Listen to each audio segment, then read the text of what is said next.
guys. This FIDE thing used to not have the eval bar on, bro, but now it's got to go. All right. Ready? Yeah, I'm ready. Ready. Okay, welcome everybody to Goa, India. Once again, the quarterfinals are live.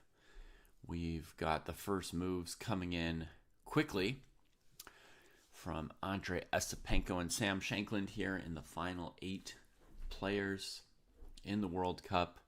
I've got the scores from yesterday's first games below us here, so you can see 3 draws and 1 win for Noterbek Yakuboyev,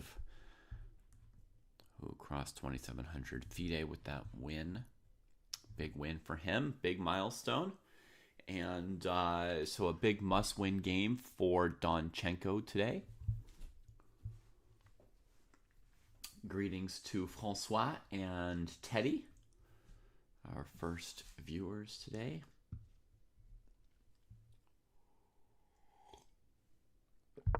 Jesse, how did you sleep? Mixed. I'm old. I don't sleep good anymore. I Really? don't sleep good anyway. Even if there were no tournament, left to your own devices? No? No. Okay, we got a pretty classical thing. And first, kind of mild surprise. Sam plays this move D6 on move 3. Now, Mm-hmm. wasn't this the thing that Bobby played against Neiman? Mm-hmm. Yeah, in the U.S. Championships. So we're gonna say this is the first. Man, would he really play F5? Would he really do it? I suppose he's wondering if that game stayed in the United States for some reason. Uh-huh. We don't see the Petrov anymore, says Francois. Well, that's because I don't show you the Petrov. It's been played in this Uh, tournament. Notably, in Asapenko's previous match, he had to overcome the Petrov. It was played by Alexei Grebnev. Wei Yi has also played it in this tournament. And today he's got black against Arjun, so there could be a Petrov right over here. Nope. Arjun played d4. so David, do you remember how the game went with it was it knight C3 F5 or something? I can't even remember exactly how it went. I just remembered that Neiman played kind of passively. Mm-hmm. Yeah, I don't remember how the game went. I'm pretty sure he didn't play d4 because I think against d4, black's intention is to play bishop g4. Okay. Yeah, So, no, I don't think he played D4 for a long time. so I think he played a move like, d3 or castles, Right, right, right. and then black played f5. Yeah. Okay. So actually, I'll pull this up. No, seems like there could be other intentions here with this D6 move besides because the F5 was only in like one particular move order. So Mm-hmm. might have other ideas than just the F5 business. Yeah. That's right. Good point. Sweet Blues points out that Hari Krishna's incredible seventh move queen sacrifice was against the Petrov Mm. at this tournament.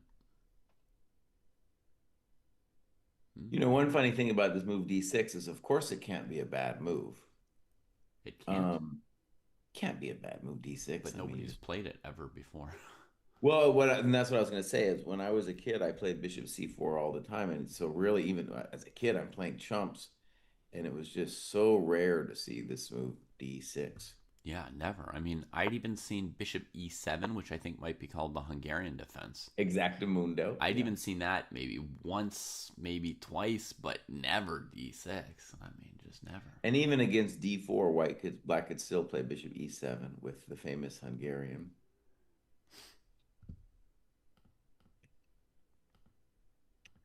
D4 would just be my automatic response. And there, black has done a gazillion different things, as you might expect. Mm-hmm. Wow, looks like Shanky aimed correctly. Asapenko seems to be gathering himself on this move.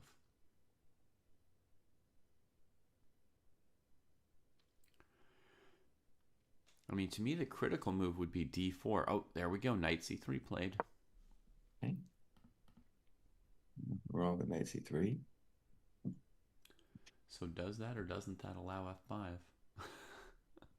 Bishop e6 played immediately. Huh? So yeah, we have very few games with bishop e6.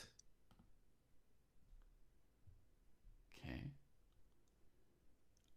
Uh, so knight d5 and bishop takes e6 jump out at me. If bishop Yeah, takes e6, I would then play d4. you also have d3, bishop b3. Okay, true. You could do anything. I'm sure bishop b5 isn't even that dumb because then you could follow it up with d4. Mm-hmm. But yeah, we're dealing with very few games. Now, I'll just, I'm not really a natural e4, e5 person, but my understanding of this move is that a lot of top players don't like to do the bishop e6 thing, and you can do this bishop e6 thing in a gazillion different positions. Because the black's light square bishop is his best bishop, and white's light square bishop is actually his worst bishop, even though it looks so fancy hitting the f7 square. Mm-hmm. Um, so yeah, I don't know exactly. I guess I would think d3 makes the most sense to me for white, and then if I don't think black should take. But if they don't take, what are they going to play? Bishop e7? Yeah, I suppose they'll just be happy you're not playing d4 early on, so they're surviving. Yeah, and I think from Sam's perspective, he's looked at this position a little bit. He's got some ideas. What if I trade and play d4? What do you think of your Situatsk? Also totally viable. Yeah, bishop e6. Okay, Asapenko took on e6.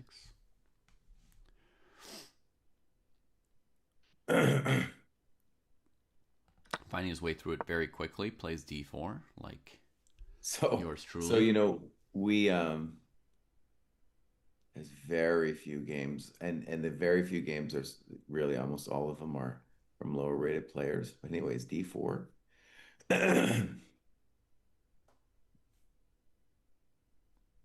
I imagine black can't hold e5 and trades on d4 a couple times. Yeah. Okay, this is great though. We're gonna get an interesting novel position.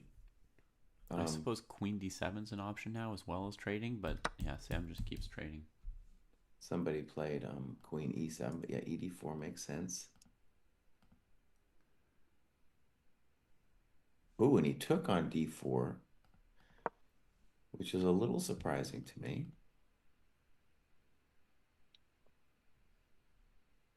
All right, so just in general dogma, we don't want to take on D4 if we can actually kick the queen because the queen is really nice and developed on D4. So Queen D7. Now,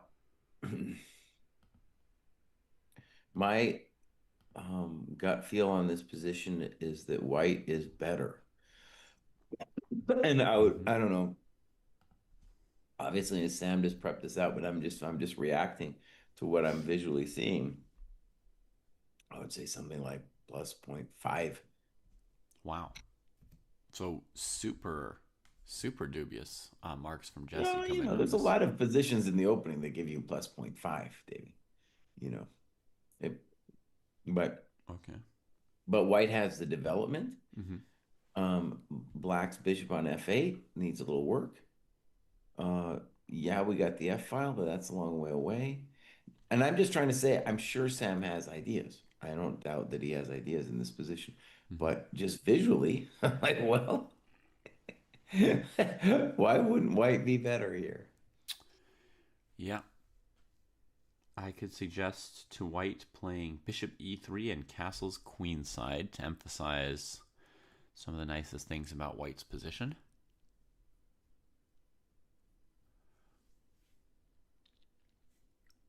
Yeah, castle's short right now. Can't be wrong. Well, it could if your king's better on the queen side. That's can't be really wrong. I mean, it won't give white a bad position, but I think if you want to maximize your advantage here, bishop e3 and castle's queenside makes a lot of sense to me because it's difficult for black to castle queenside, right? With a7 I'll tell hanging. you what. I'll tell you what. Let's just think about this a second. So if there is a good thing about black's position, I would say it's that it's not clear where what white should do to us, right? So I think bishop g5, oh, you could even play bishop g5 because I can't play bishop b7. Oh, So b7, interesting. So Jesse's saying you could even do this. which looks like a positional blunder with bishop g5 because you don't want to really allow, you don't ever want to play bishop e7, but it Right. looks like you could do it too. One of the main things that you were saying about white's position is that black's bishop is less good, Yeah. but Jesse's got this move in mind. Well, that's uncomfortable for black. I didn't even really think of going there, Jesse, because I didn't want to trade this piece, right? Um, Well, honestly, I didn't either. And then I was like, we can't even play bishop e7.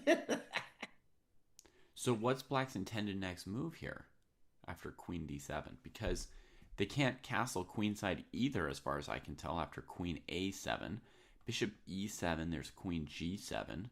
So what is black even planning to do? Well, I think he's intending knight f6. But he waited a move to do it, and you're saying bishop g5 would prevent it.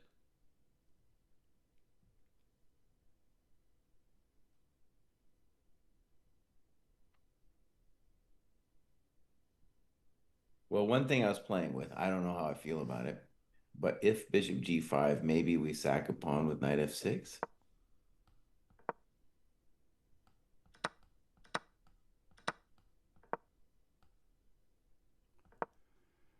I don't like it. That's a pawn.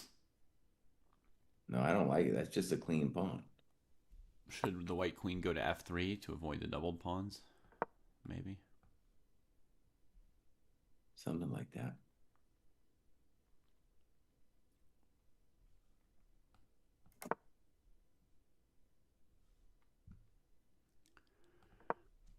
I Yeah. mean, maybe black has some mild compensation there or something, I mean, you that's know? one of the things about sacking a pawn is then you're down a pawn. It's a bummer. Yeah, I mean, you're the one who said black could sack a pawn, and then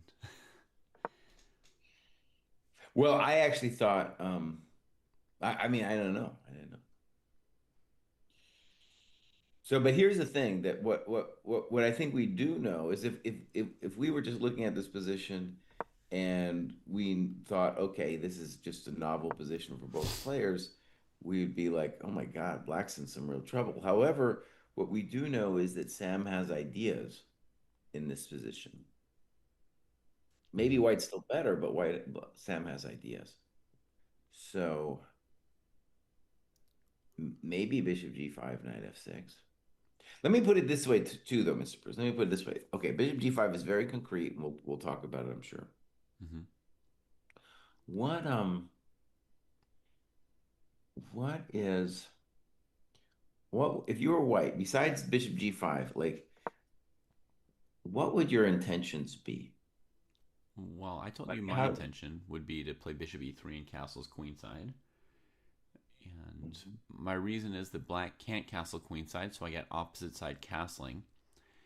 And I've found that when you've got a small lead in central space, development, that sort of thing, if you can castle opposite sides from your opponent, it makes the game more dramatic, right? You feel Mm. that little advantage more. So that's what I'd be up to. Bishop e3, castles queenside. And what would I do Mhm. next? I mean, Well, I imagine that black's going to have to castle kingside. So next I would play f4, g4, etc. Throw everything.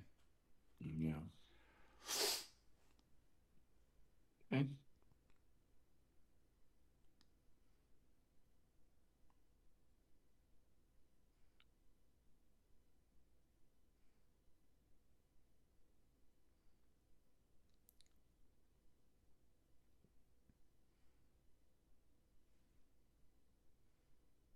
Yeah. So yeah, we have at least three reasonable moves for white. Bishop e3, bishop g5, and castle short. Castle short definitely doesn't appeal to me here compared to the moves that the other two bishop moves. Even the move f4 could be played, and I wouldn't mind that.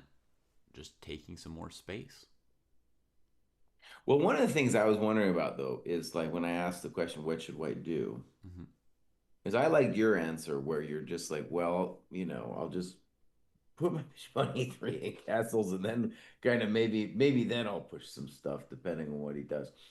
But I was a little bit like when you think about it in terms of pawn breaks, it's not so clear like what the plan should be. Like, let's say you put the pawn in f4 and then, so what? What are you gonna do then? Right?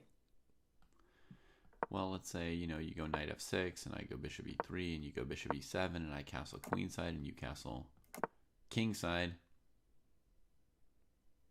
and then I play g4. I think you'll start to get a sense of what I'm up to here. Oh, I'm gonna start getting the sense, you guys. It's Bruce gonna give me the sense. Yeah. Oh, he's fair. Mhm. Maybe that doesn't work. Knight g4, rook g1, bishop f6. I was thinking you have e5 there. I'd better have something because I played this very casually. I did look at that. You know, kind of. Yeah, it'll be fine. What could go wrong? So we got a good question from Doc Savage, Twitch. First time, welcome to the dojo. Nice. He's asking e5 for black, and I think me and David don't want to do it intuitively because when you play e5, you give the d5 square to the white knight, and you're creating weaknesses along the light square. So a basic response for white could be queen c4 as an example. Maybe he's got other moves too, but yeah. So that would be the reason that I mean Yeah. that So Shanklin could have played e5 last move and yeah. eschewed. But yeah, if he plays e5, it's not unplayable, right? So it's not impossible, but the white queen looks very good on, let's say, c4. And now d5 is going to be a good square for the knight. Black plays maybe c6 at some point to cover those squares. It should weaken the d file a little bit and the pawn on d6.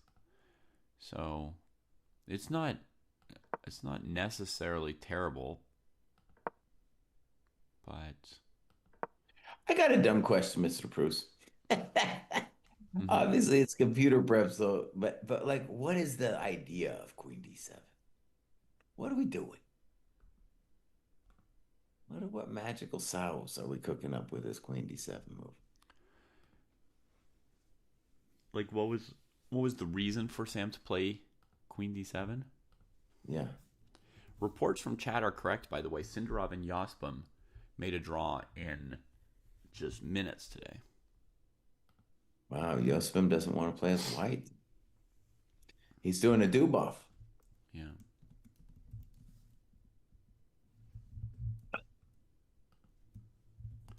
Actually, I'm going to swap around my names down here to show I today's think colors. that was a mistake. Well, I think Sindarov. Okay, that's a good point where I feel like definitely a fan of Yospem, uh, and I feel like he should use his white. But even for Sindarov as the favorite, you would think like dude should like in rapid anything can happen to. Mm-hmm. Anything can happen. Speaking of anything happening, Mr. Bruce, I went back and looked at Asapenko beating Keimer, which was, for the sake of the candidates tournament, a real bummer because Keimer should be there. And, we'll probably talk about this game in our podcast, but like it's this random blitz game, and Esipenko wins a weird rook end game where Keimer makes one mistake and then it's over, you know? Mm-hmm. And it's just like, oh, really? That's how it was decided, you know? Yeah, that's the point. You know, that's the point of the World Cup. Not being, B3 played Mr. Bruce. Now I'm really flummoxed. yeah, a real V3, a oh real man. clunker of a move for Asapenko uh, on one of his first major choices here. 10 minutes wasted, and now anybody who thought Sam should play e5 is going to be proven correct, right? Because at some point here he's going to play e5. Well, he doesn't have to. Okay, I do think White has an intuition in this position. It's not totally dumb. I don't believe in the move B3, but I just want to. Well, let me put it this way: Queen D7. I'm not sure I understood. Okay, Mm-hmm. B3. I at least understand. Okay, so his intentions are a little bit similar to yours, Mr. Bruce. So he wants Oh, to play don't Bishop lump me B. in with this dude. He wants to play Bishop B2 and castles. And he wants to claim that on E3 and on your move, Mr. Bruce, on E3, that the bishop would ultimately be molested by a knight G4. Mm-hmm. And he might not have even considered bishop G5. So one of the things I think he's doing as well is like he's seen positions like that um, from like there's these Sicilians, these B3, bishop B2 Sicilians that Mm-hmm. are surprisingly dangerous.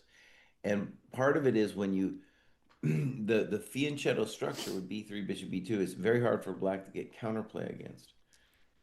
So Right, but even if it's weird and breaks my opening principles, it is not entirely dumb. that's a different structure where black's c pawn would be an f pawn instead. Therefore, black's counterplay is this stuff with rook c8 and b5, so it's different. Here, black's not counterplaying there.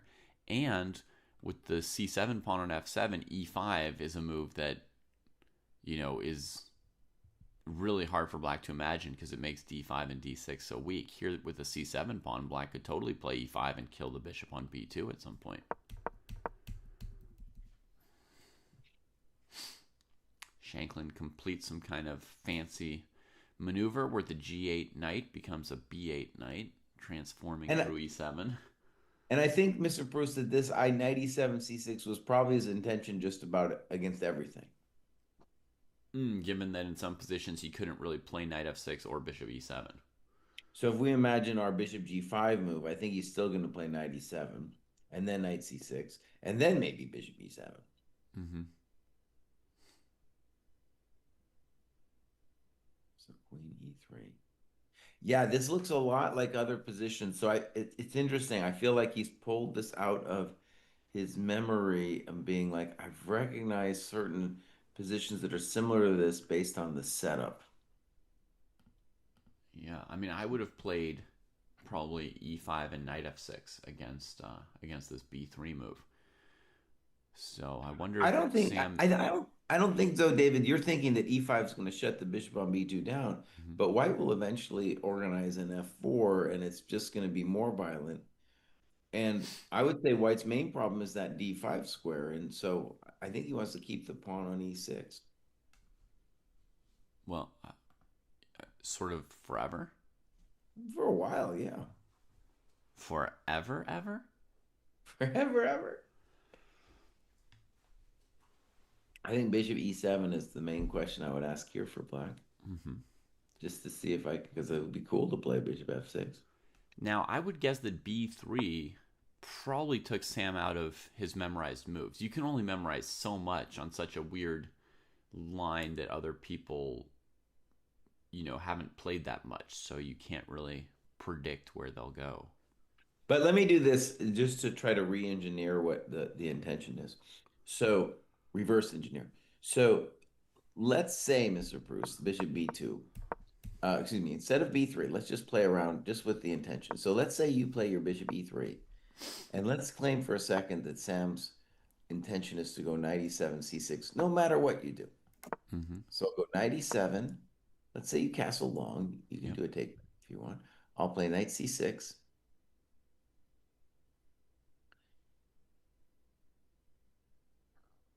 It's Okay. already a little interesting with knight c6 because you can see the queen on e3 is a pretty healthy square for him. Okay. I'll go to a4, I guess. Well, I'll ask the first question, knight e5. Wow. Just begging. Queen b3.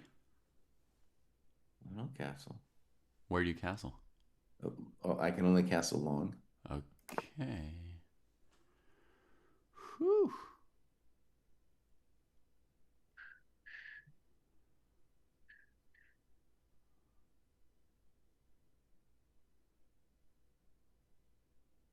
No, I don't like it. I'll take it. I'll do a little bit of Jadoops. Okay. So knight c6, queen a4. I'll play bishop e7. Okay. I'll play f4 like as per usual. All right, castle short. There we go. That's what we wanted to see. g4.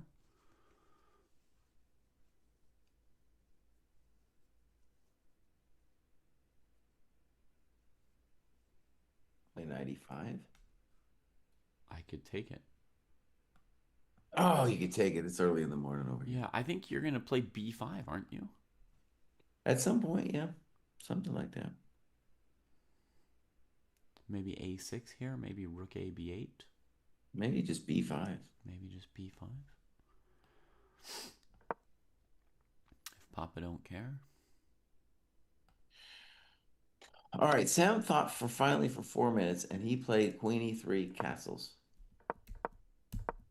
And so the claim I'm going to make is that he's looked at positions like this with a knight on c6, and he kind of likes it.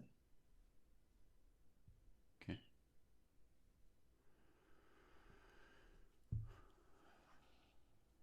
To defend Asapenko's b3, which I don't think was the best move or anything, I do think it was clever to put the queen on e3.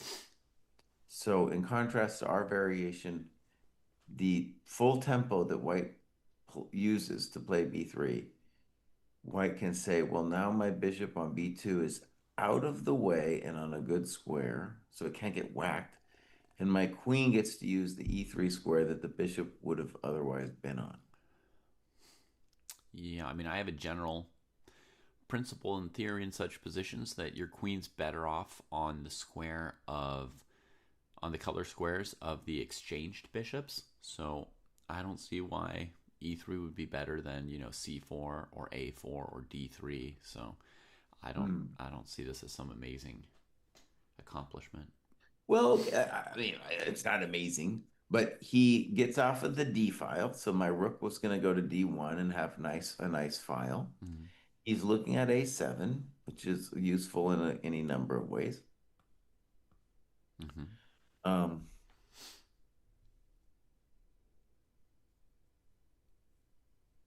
and I guess I would say white still has to be better because our dark square bishop hasn't figured out its life yet.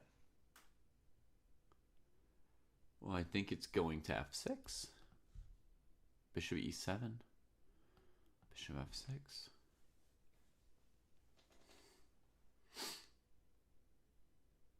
Mm-hmm. Castle's long, and now I would expect bishop e7 to f6. Hard to imagine what else he would do besides bishop e7, f6, right? Yeah. Not thousands of choices here.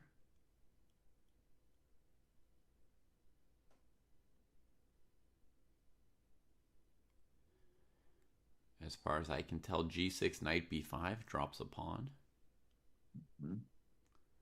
So I don't see anything else. Doc Savage, based on their moves, do you think they're looking for a decisive game? Sam is always looking for a decisive game. Yeah. Sam don't play, dude. I mean, even if we think it's kind of weird, he is aiming for a kind of interesting position that his opponent doesn't necessarily understand. Mm-hmm. And he might already, I mean, I still like White, but I don't see, I don't, I also don't know what to do as White here. Well, I suppose the one thing white could do to jam black up would be bishop e7, f4. And maybe that's why Shanklin is thinking instead of blitzing. Because bishop e7 looks so obvious, but after f4, bishop f6, e5 doesn't look so good. I was thinking also maybe we have to, is this like bishop e7, knight b5, king b8, and I don't see anything because bishop d4 is met by rook g8. Okay, king b8 got played, but you're saying bishop e7, knight b5 there? I mean, I didn't see how it was working out for white. I King was just b8. like king b8 Maybe bishop g7 then? Rook and then g8? rook g8.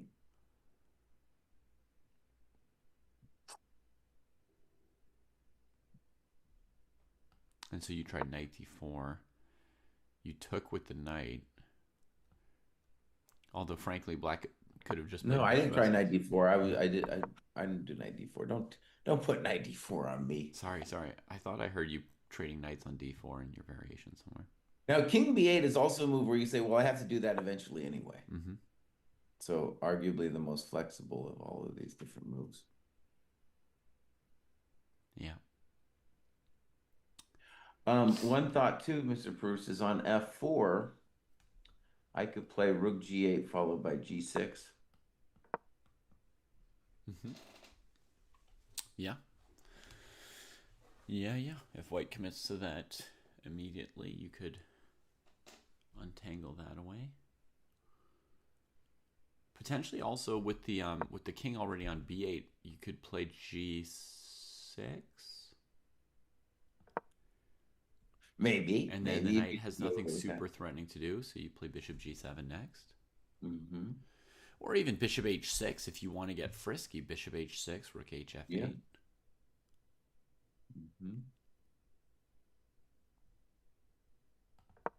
Mm-hmm. Okay, king b8 looks pretty good actually. Mm-hmm. Looks like a slight improvement or finesse over bishop e7.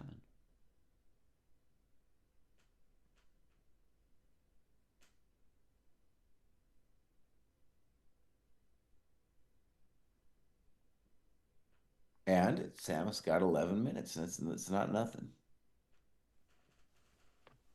Yeah. I would say it's a slightly difficult position for White, just in the sense of I need a plan, and I don't have one. Yeah. I agree it's slightly difficult, and I blame the move b3. I knew you were gonna play it, dude. Oh.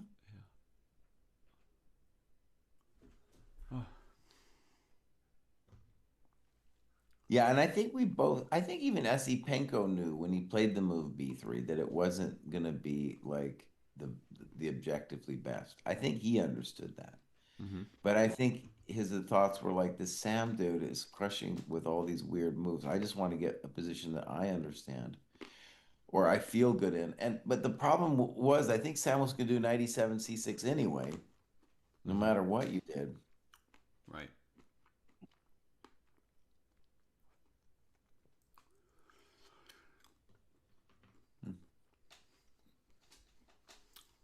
Patrick woke up early today, and I see it's taken its toll. So now, Patrick, you'll understand. Patrick's asking Shanklin to play h5. H5. Yeah. That's what happens when you don't sleep enough.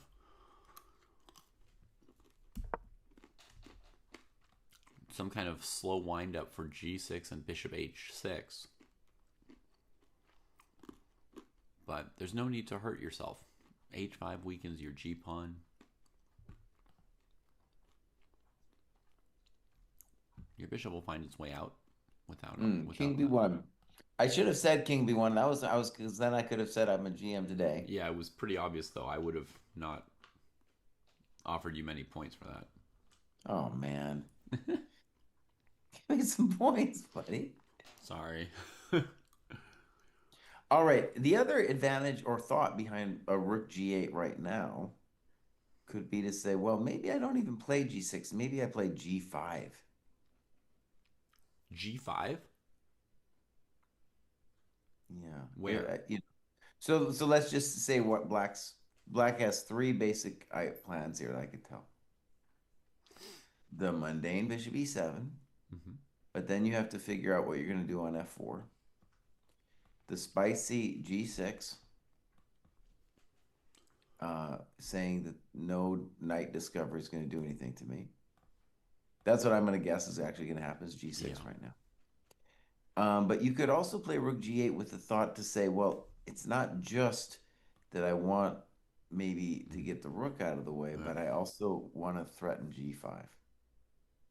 So you want to do the minority attack. Yeah. I don't know. I don't understand Rook G8 mostly because of F4, and then like, well, why did I'm not gonna play G5 then? Could Yeah. you play So I'm g5 guessing. then? Well, I'm saying I can't You after can't. F4 with G8 F4. So I'm guessing G6 here. I'm also guessing g6 here.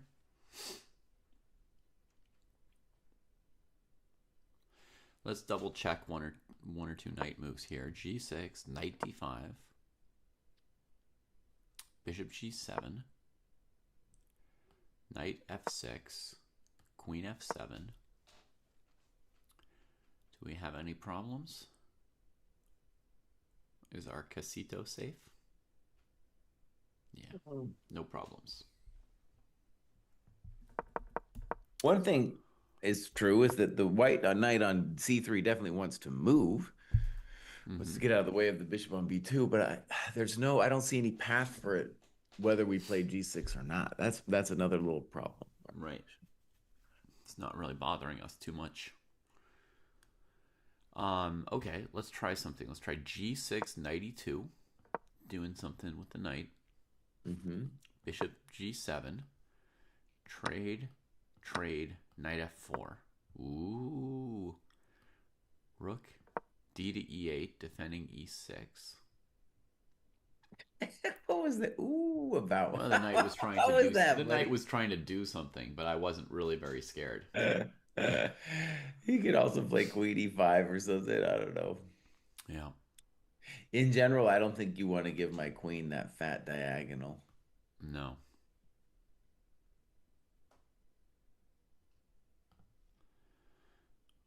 Okay. Francois says against G6, maybe play H4 for white. Saying, hey, buddy, it's my majority over here. And then against Bishop G7, you engage with H5. No, he's engaging me. The Dunchenko-Norderbeck score is wrong.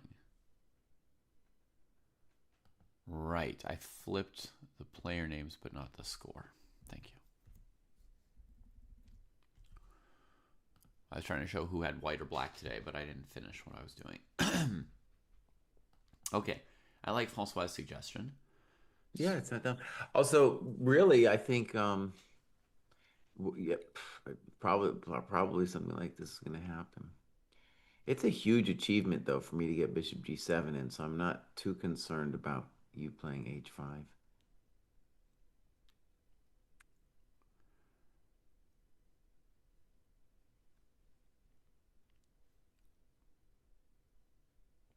Actually, David, so let's say on H5, let's say I just play Bishop F6.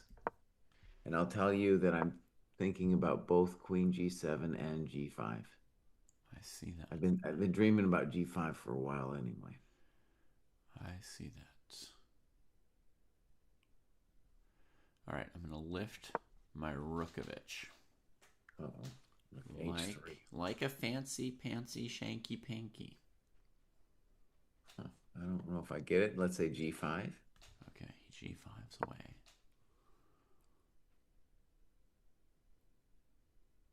This is the first position after we get G5, by the way, where I'm like, okay, I kind of like Black's position here. Mm-hmm. First one.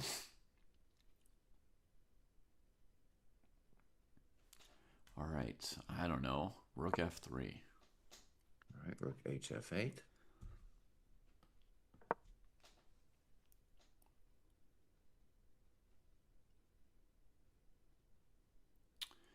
Ay, ay, ay. What am I even doing here? I don't know, buddy. I don't know.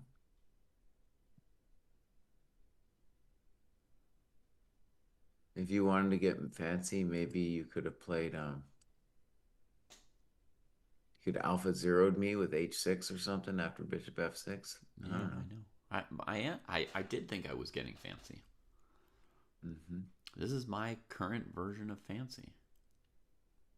All right, Sam is tanking a good little bit here. He did already think a little bit on castles long. All right, Rook F6, Rook F6, Knight D5. Oh my God, what are you doing to me?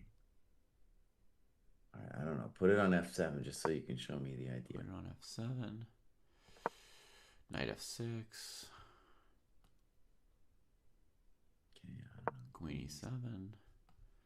Queen G5. Rook F8. Something like that. Yeah. I don't know what I'm doing. I don't know either, but I mean, I like the look of H4. I can feel that. But yeah, you did okay there with Bishop F6. Not so bad.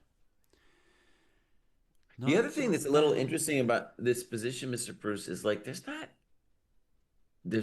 that it's kind of it's a surprisingly untraveled pawn structure, right? Yeah. I know I've seen games like this where the it's probably this pawn structure just doesn't happen that often. For example, there's absolutely no name for this structure. Mm-hmm. I got 7 minutes where GMs today, G6 was played. Yeah. All right, Jesse. How about H4, Bishop G7, H5, Bishop F6, and then Knight E2? Yeah. Just getting out of the way, accepting reality about this bishop trade, and maybe stopping your G5 move for now. Yeah, I don't know. He's probably played Queen F7 or something. Sorry, what's that? Probably Queen F7. Queen F7. Dangerous. Queen F4.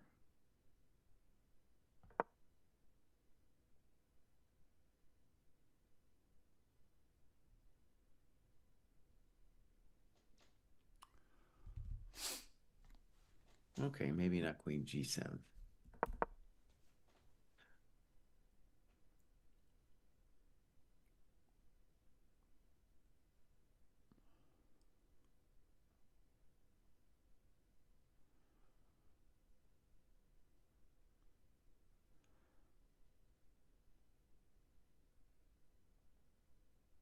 All right, so 92, bishop takes B2, king takes B2, queen G7 check, Mm-hmm. Queen C3. snifferino, King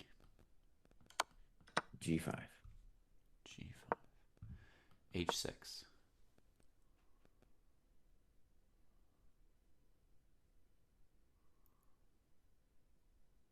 king C8. King C8. But you see how much greater my king is at the moment. No, I don't know. No. Um, Knight D4. Yeah, I no, think I've either. already won King of the Hill at this point. There's no way to stop me. What are you talking about? King of the Hill is a variant where you win if your king gets to the central four square. Okay, okay. I played king D7. Oh, he tries to resist. Knight C6. Well, you're giving me the king of the hill, buddy? No, I get my king to the hill first. Okay, king c6. King d4. And then I've been waiting for this day. Rook df8. Yeah, rook df8, f3. Okay. I mean, I think black's totally fine. Yeah, fair enough. Good game. We could shake hands soon. All right, let's think about this pawn structure. It's not super, super far from the Carlsbad structure, right? It's e6, What? e5 away from the Carlsbad structure. Okay, so like a mirror image of Carlsbad. That's a Yeah. good point. I don't think e5's ever happening But though. yeah, Shanklin's basically not playing e5. So actually, if we were going to mirror image it, let me just think about this. It would be like a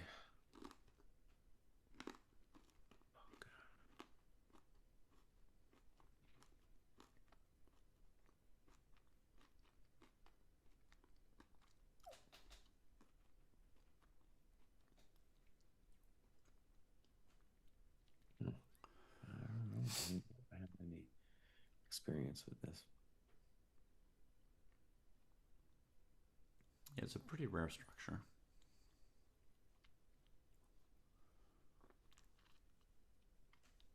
But h4, h5 definitely makes sense. In terms, it's at least a plan, and at the minimum, they say a bad plan is better than no plan. Mm-hmm. Not always true, but I mean, here it makes sense, right? That's not always true. It improves the scope of the rook on h1. It Yeah. asks black about, do you want to have an isolated pawn at some point? Mhm. Um, it comes out in advance of any kind of minority attack Shanklin could start, because eventually Shanklin, after getting his bishop to g7, will put a rook on f8, and he could start thinking about g5, h5, g4 kind of moves. Hmm. So it's pretty reasonable to play h4. Yeah. I think a claim that maybe Sam could make is that this pawn structure, mm, obviously it always depends where the pieces are, but that the pawn structure in itself is better just because you've got the kind of extra center pawn. Mm-hmm. And it's a little almost like a little bit like a hedgehog, but instead of the C pawn being gone, it's the F pawn being gone. And like the hedgehog, it's got some flexibility. Like you push H5, then I'm going to be looking to push past with G5, Mm-hmm. right? Yeah. I guess if white plays Francois h4, then there's some chance that Patrick's h5 could get played by black. I don't like it that much, but yeah, there's Yeah. a chance. I don't love it either, but it becomes more possible. Mm.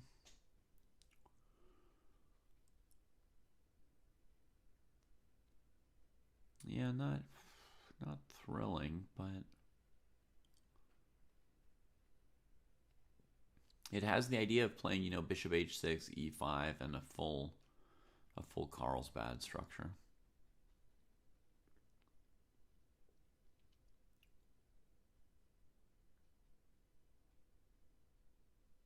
The other kind of interesting claim in this position or hope for black would be some position where I put F8 and my rook is doing far more than your rook on D1, right? Like the rook on D1 maybe the chump. Like especially since we're getting out of the way of there's no hard to do any kind. Also like a hedgehog if you play there's a variety of positions I've been looking at where white achieves E5 and black just pushes past D5 and says, "What?" You know? Mm-hmm. Yeah, if white plays e5 and black plays d5, then you'll have a pawn structure, which we actually get in the French defense occasionally. True, yeah. an FEDE pawn structure, which I tend to like for black, especially without a bishop on c8. Exactamundo, yeah. So I don't see e5 being terribly good for white in this Hmm. position. And I think we should bring down our evaluation from the beginning, Jesse, because Okay. um, We didn't even have it up there though, right? sure we did. Oh, Oh, I I wasn't don't. showing it. Oops, but Oh, I you weren't was I showing. was keeping track of it. it. So you initially said that Shanklin's opening might have been a bit on the dubious side with a point 0.5 for white, but I Right. think b3 bishop b2 was not super impactful, and we can bring the evaluation bar down. Yeah, I would put it at zeros. Zeros, full zeros. Okay. I don't think white's better. There's a lot in the position too that just I would enjoy being black more here. Okay. All right. So then you share my pretty low opinion of the move b3. Well, at the bare minimum, the follow-up didn't look good. Hmm. I do feel like I kind of understood what he was doing. I don't think he appreciated though. And I didn't necessarily either. That what I think that like the thing that he didn't understand is like regardless of what I do, Sam's playing the setup with knight e7 c6. He's kind of looked at it a little bit. He feels comfortable with it. And once you start seeing the knight on c6 and castles long, I don't know if white like he Asapenko knew that that was coming. Mm-hmm. It's a pretty tough nut to crack. Yeah. All right. We've got a tactic in this position that we hadn't noticed, Jesse, courtesy of Okay. Francois. Knight to a4. Oh my gosh. And if you play bishop g7, you lose the e6 pawn to knight Ooh. c5. Ooh. Or, I mean, That was you lose spicy. various stuff, right? Because, Oh, okay. yeah, So knight a4, I'm gonna play rook g8 and say your knight's terrible. right. But that's a good tactic. Very nice tactic. Yeah. So after knight a4, obviously, rook g8, the knight's not very well placed, as Jesse says. So the knight's going to need to go back into the game through c5 or c3. If it goes to c5, queen f7 will be fine, and the knight will end up on d3, and black will finish the whole bishop g7 thing. And but to be fair, it should be considered because your knight going to d3, like it's not happy on c3. Right. Okay, we got 9 minutes spent and now f4. I had a feeling h4 wasn't going to be played. I liked h4 better than this. Um, I like knight a4 a little bit better than this, maybe even. I'm just not impressed by this move, period. To me, that's a pawn where black can consider attacking it, and white will end up putting another pawn on a dark square with g3. And I don't want to play e5 for white. I'm also allowing black to play e5 at some point and sort of trade and give me hanging pawns. I am just really not a fan Well, of f4. Yeah. okay, I was thinking about it though. Let me defend his honor. You go ahead. I'm assuming you're going to play bishop g7, right? Yeah. Okay. So I don't know yet whether I'm going to play uh f rook to f1 or g4, but I think I'm going to start with g4. G4. Wow. Starting with a big move right off the bat. Let's go queen f7 maybe. Okay.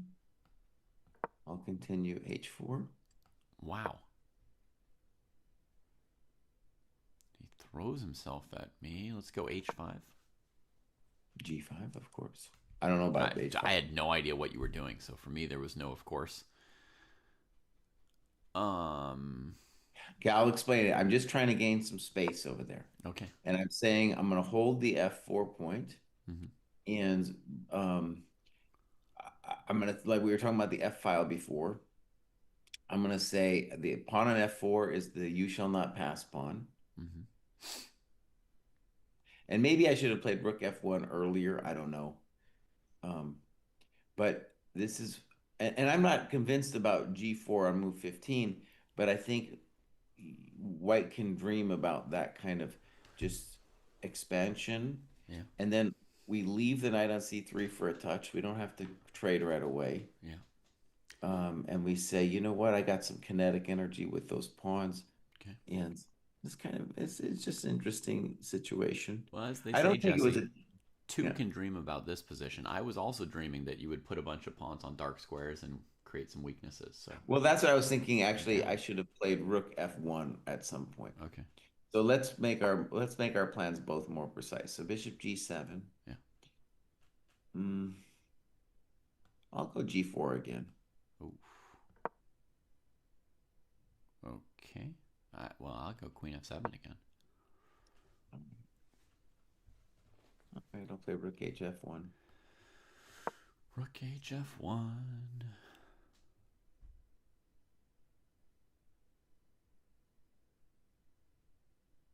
I can dream about you if I can't hold you tonight. All right. All right. Now my queen's opposite another rook. Yeah, I don't know.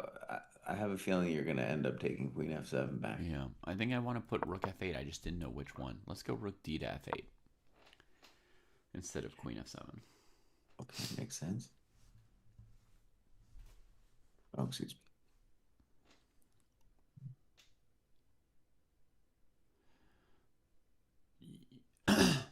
All right, Rook HF1. Rook HF1. Mm-hmm.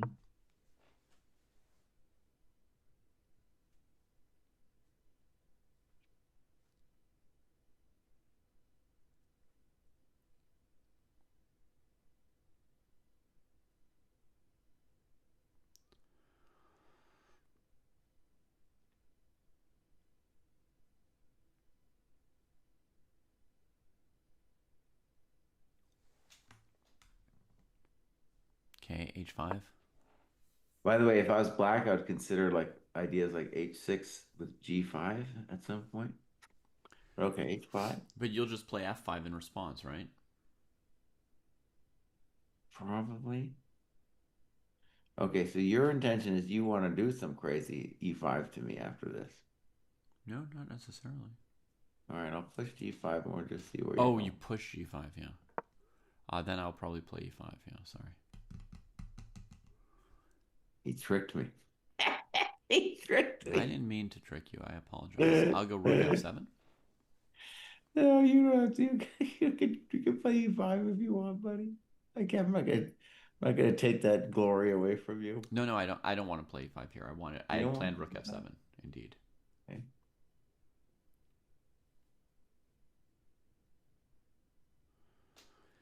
Jake, I'm not playing bishop H6 because I feel like Jesse wants to go G4, G5 anyway. So I'm just putting my bishop on the long diagonal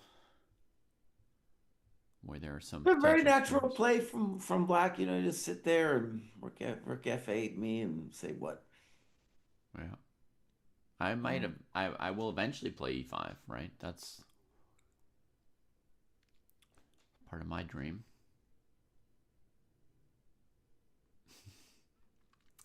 Well, Doc Savage, you're not alone because Jesse has also added it to his training plan. So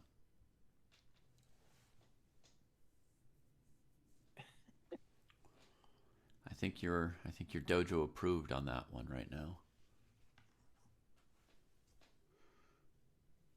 So a little surprising that Sam's actually it's interesting he's thinking because most of us would play Bishop G7 within a heartbeat here. Well, I think F4 introduces some interesting factors, so he can certainly think about different things. He can think about H5 ideas and Bishop G7 or Bishop H6 and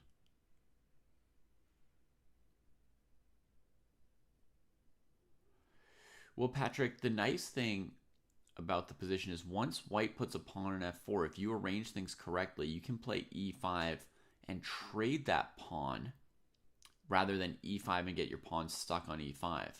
Oh, Mr. Proust, I have a different idea for white. Hold on. So F4, Bishop G7. Let's do the heretical E5. Hmm. Let's just assume we push past for a second. Yep. And now I play knight E4. Okay. Here I might have something because I got knight f6 in the cards.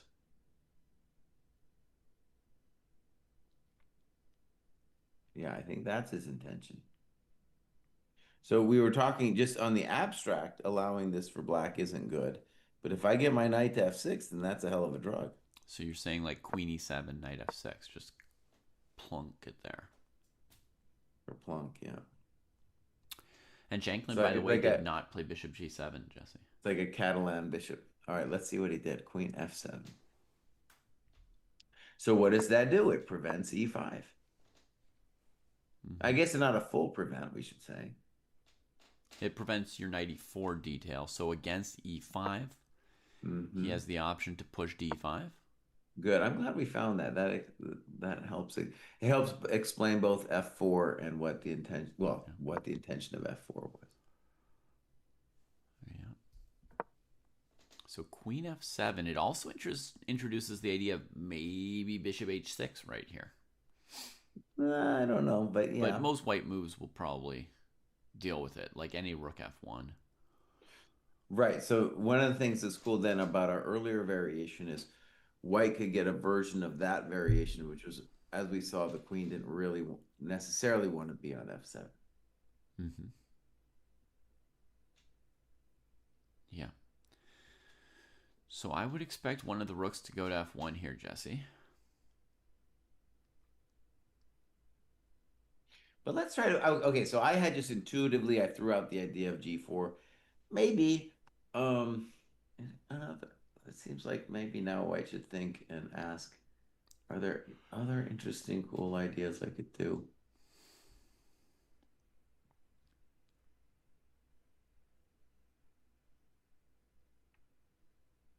Oh, I got a question, Mr. Bruce. Hold on. Mm-hmm. What about, okay, it's a little concrete here. So if e5, d5, knight d5, I What? think you have to play rook takes d5, Oh, rook takes man. d5, pawn takes e6. And d4 does not save your soul because I just take on f7 and your rook is hanging. Yeah. If you want to be really cheeky, after we trade queens, you could play rook e1 or something and say what? Okay. So this is actually a concrete problem now if e5. e5, d5, knight d5. You gotta be kidding me if there's nothing I can do about that.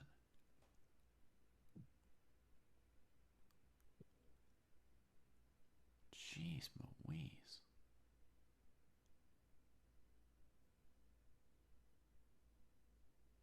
Oh my goodness.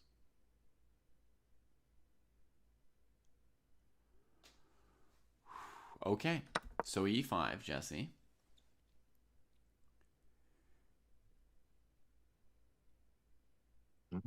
It looks difficult. I wonder if are we missing something? Well, there's a couple moves. There's pawn takes pawn and there's bishop h6. I didn't really want to play either of those, but let me Oh, try. okay, hold on. I got an idea. I got an idea. Yeah. So e5, d5.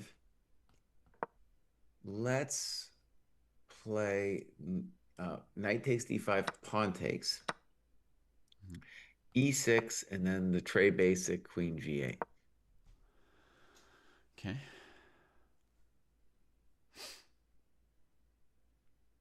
Tray basic. Mm-hmm. Exactly. And I'm gonna guess actually Sam probably looked at I'm gonna get okay, yeah, first Yeah. guess is that this is the position Sam was spending time on when he played Queen f7. Falsa, why do you think that Asapenko would have been better with knight a4? If black played like rook g8, knight c5, queen f7? Why would white have an edge? Isn't it just a pretty close to equal position like in the game? So Bone Meal Theon also was thinking about the same idea as I was. I'm not sure about the eval in this position Mm-hmm. after Queen G8. That pawn on E6, I mean, there's reason to be afraid of that guy. So a very basic plan for white, for example, after Queen G8 could be the simplistic G4, Bishop G7, F5. And I don't know, I guess I'd rather be white. It's hard to say. Wait, so you're sacking a piece instead of two pieces for a rook here? Oh, excuse me, You're excuse not me. Let me taking on take the rook. h8? Let me take the rook. I meant to take the rook. So queen g8, Okay, bishop takes, queen takes, and then something like g4. okay. But I don't know. You have a dark square blockade and all that stuff going on. Yeah. Well, we've got explosive action as well, possible. I mean, we could go bishop a3, c3, d4. No, don't explode me, bro. Okay, Don't okay, we explode. don't have to do that. Don't explode me. Okay, but I'm gonna go ahead. I just wanted to say, like, I was when I'm looking at this position with Queen G8, it's not like I can immediately say black is better or black is okay. But I think I'm coming around to it because the dark squares are really nicely controlled for black. Yeah. Okay, so Queen F7, maybe an exclam move. And it's interesting, me and Bruce were kind of going off on little weird positional excursions, and this is way more concrete with F4. Yeah. Talk about a move. It's definitely a move for move situation, right? Like, oh man. Yeah. Personally, not a big fan of Asapenko's play today, period. Dang. I don't like b3. I don't like f4. But if I got you to put your queen on F7, that's a mild achievement. Yeah, mild. Okay. I can dream about It's you. not so bad. I haven't yet pushed my eval far in Sam's direction, but I have some hopes. So you're also thinking it's zeros here. Yeah. I think Queen F7 is a real exclam, honestly, because you needed to get out of E5 and you needed to evaluate E5, D5. Knight takes D5.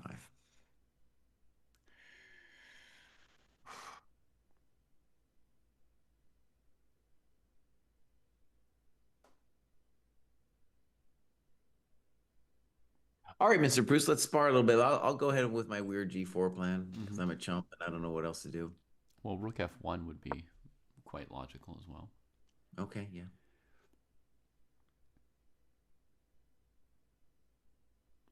Yeah, so with this early g4, maybe we'll engage with h5. G5. G5. I Maybe I still owe you a tempo, huh? Yeah, I don't think you want to play E5 yet. But okay. Now, I just want to say while you're thinking about it, my concern is like when you play the very simplistic, like Bishop G7, Rook F8, what am I gonna do? What am I gonna do after that? And maybe someday you can play E5. Let's see what he does. Rook HF1. Let's call that the most simple move, keeping his options open. Yeah. And the claim is that just the rook being opposite the queen means that we're doing okay in life. Mm-hmm. Yeah. Now, bishop g7 would be standard, and if Jesse's plan with g4 is an issue, black might consider h5 here, but I don't think that's needed.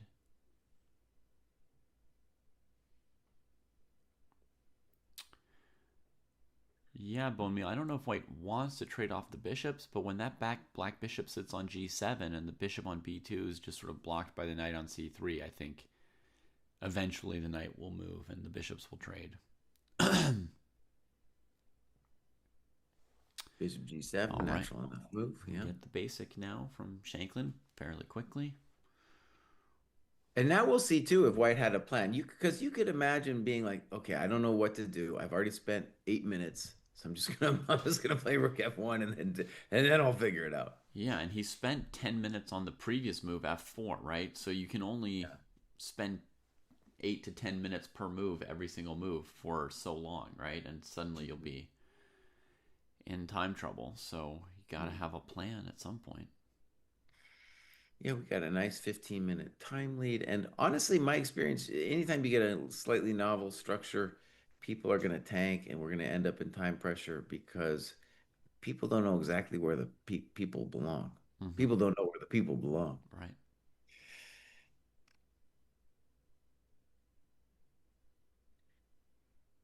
Um,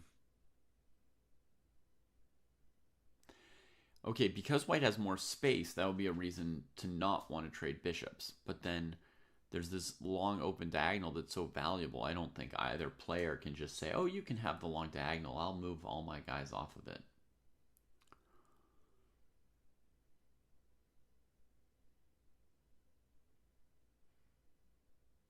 we got to move. Wow. G3. Okay, he plays a little more quickly. Yeah. Ugh. Horrible. Okay, actually, I had thought about this earlier. And so again, I think my G4 was just trying, it was kind of like the ambitious version of this G3 move, honestly, which was I want to just make F4 into a strategic strong point, and I want to claim that you're just whacking it with your F file stuff. Mm-hmm. Yeah, but you And I'm could have gonna, just put it on F3.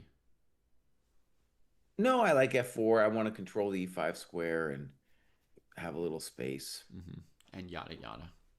and yada yada. So yeah, I would still say it's nothing wrong with G3, but probably is maybe the kind of thing the computer might even like. I don't know. But the problem for white is, and also a little bit for black, is like, well, what do I do? Yeah. What am I doing? The queen definitely doesn't want to be on F7. Right. I have this idea to put her on G7 eventually with Bishop F6. Good, I think, yeah. And then there's gonna be a lot of tactical questions once that happens. Like, can white then achieve E5 in some interesting way? Right. But for now, I'd be comfortable playing a rook to F8. Yeah, rook HF8, right? That would be the defaulto. What I like too about rook HF8 is to be like, you're just saying what? Like, what do you want, white? Mm-hmm. Yeah, G3 maybe is a nice building move, but building to what, buddy? Right. I could also play the move A6 at some point here. Actually, that's an interesting way to think about it too, is we just say rook HF8, and we're gonna say, what is it that you like when you think about white's position, in a way it's already improved to the maximum. Mm-hmm.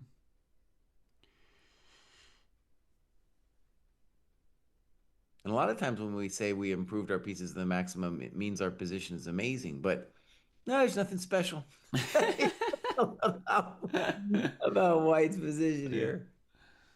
I think a good building move for Black at some point is going to be A6. Mm-hmm. Yeah. I like Rook HF at first, but like if you're going to ask me like, well, what next? Then I have moves like Queen G8 or A6. Queen G8 to H8 is also a simple idea, Mm-hmm. giving him the reverse ready. Yeah.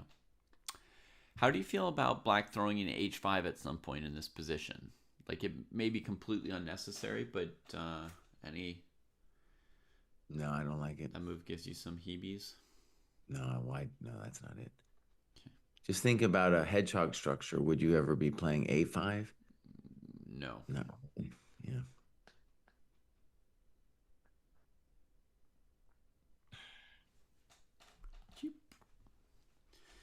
Okay, so rook HF8, and then he Rook goes rook. H E8 is played. Holy moly. Now we don't understand. Oh, he's saying, you want to put your rook against my queen? I can do that too, buddy. Interesting move. Okay. So, okay, it's kind of a cool idea. Okay, so I would have never crossed my mind. I think every chump GM out there would have played rook H F8. Mm-hmm. Um, but I think the claim is, all right, you've strong pointed F4. Now I don't care anymore about the F file. Mm-hmm. And I think Black's next move is going to be Queen G8. I think there may be another meaning to it, Jesse. Let's say that Asapenko keeps drifting around. Because honestly, I mean, Okay. G3, Rook F1 now look like they didn't do very much, right? Okay. Let's say dude drifts for one more move. He plays Okay. Rook H E1. It's Okay. not even a drifting move, whatever. Can Sam play D5? Mm. Okay, that's a thought. Yeah. Suddenly he Good. threatens D4 and he says, I've got an extra central pawn, right? As mentioned by Jesse some time ago. He says, I've got an extra central pawn. The problem with D5 is maybe leaving the E6 pawn behind. but he says, are you prepared for d4? Can I get you to play ed, which would be miserable for white, right? To make that ed trade. Well, Asapenko believes him and plays queen f3. Okay. And this last series of moves has definitely all gone Sam's way here. Rook HE8. Let's give it an exclam. Yeah. Yeah. So again, the default move I think from black would be queen G8, intending queen H8. But maybe we have something nicer. Well, he's also got the option to maybe repeat positions here with knight d4, queen e3, knight c6. And it looks too frisky to me, but E5 maybe you could think about. I don't like it. I don't like it. Yeah, I think you could play e5 here as black. I don't like it much, but yeah, you could think about it. I think the reason you could consider it here is that if white plays f5, you can trade on f5. And if ef5, no, we still don't have d5.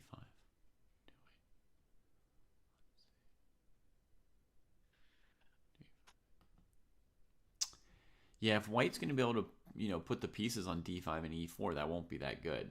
Those two center pawns. Oh, David, you gave black a little zhuzh here? Yeah, I gave black And 7/100ths of a pawn.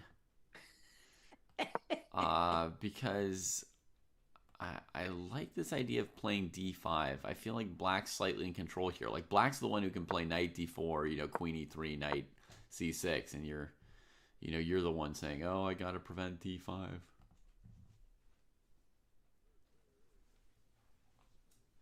I think it's still basically equal. It's basically equal. 7/100ths of a pawn is nothing to get excited about.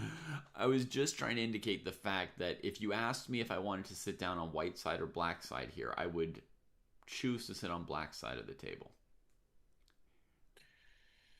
Like let's say best play is queen G8, just for a moment, right? Okay. And white then is like, okay, I don't care. I'll play knight E2, and I'm playing a Tausch Machina. Yeah. So as soon as you play knight e2, I trade and play d5. It's no big deal, but Shanklin played a move that I like a little bit better than queen g8. I would say it's even slightly more precise. It's a6. Good. Yeah, we talked about A6 as a building move. Yeah. And if we mention precision, we have to remember that yesterday these two players played at basically 99% precision. Mm-hmm.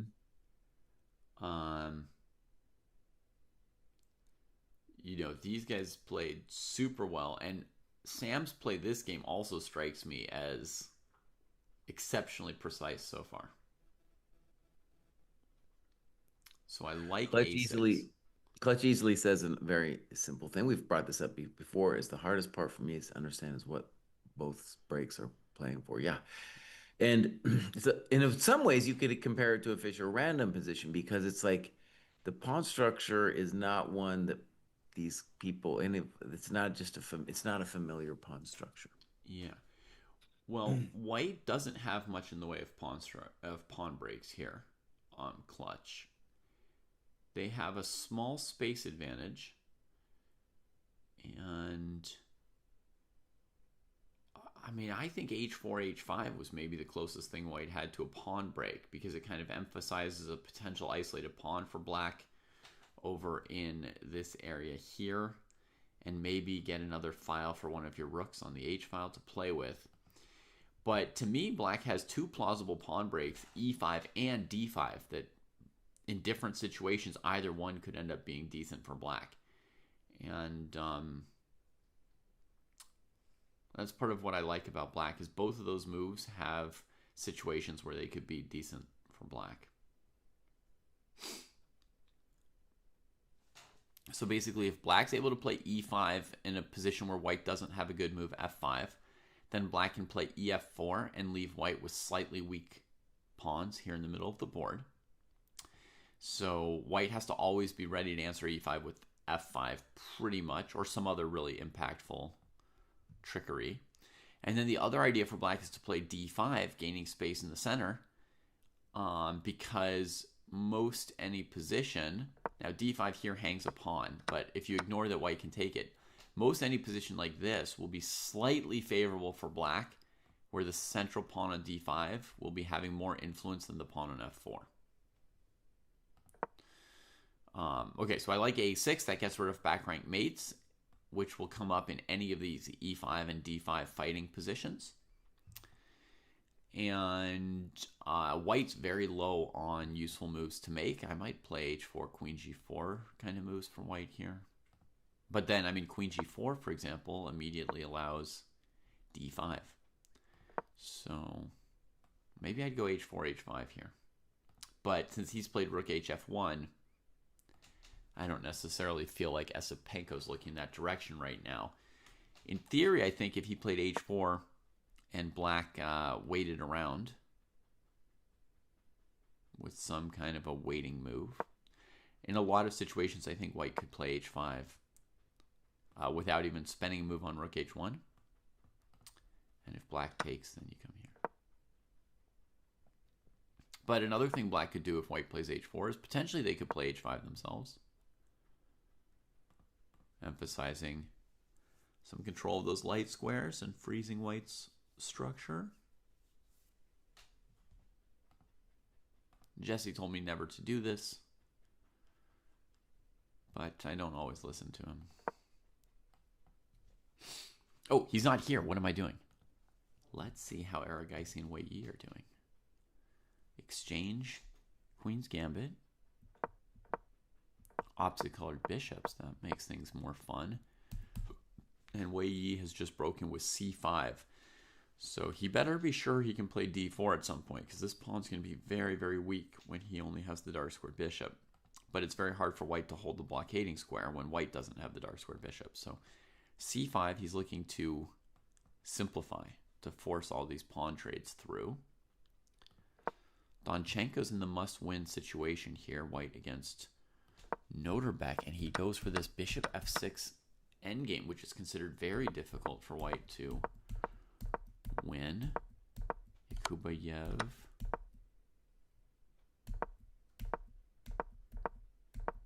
Bring the knight to the famous d6 square. White expands with this pawn.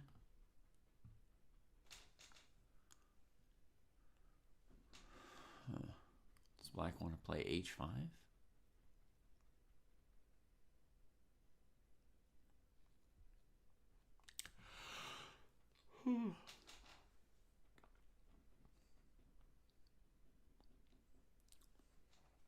Well, apparently Donchenko's achieved a little bit of pressure, at least. Yakubayev used a bunch of time on the clock, so he's felt some kind of pressure.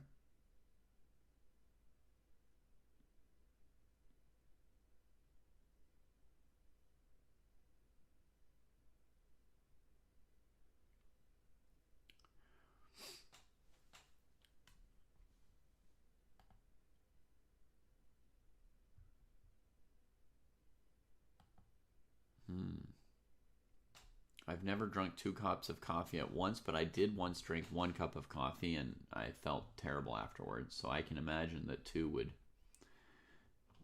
would be brutal.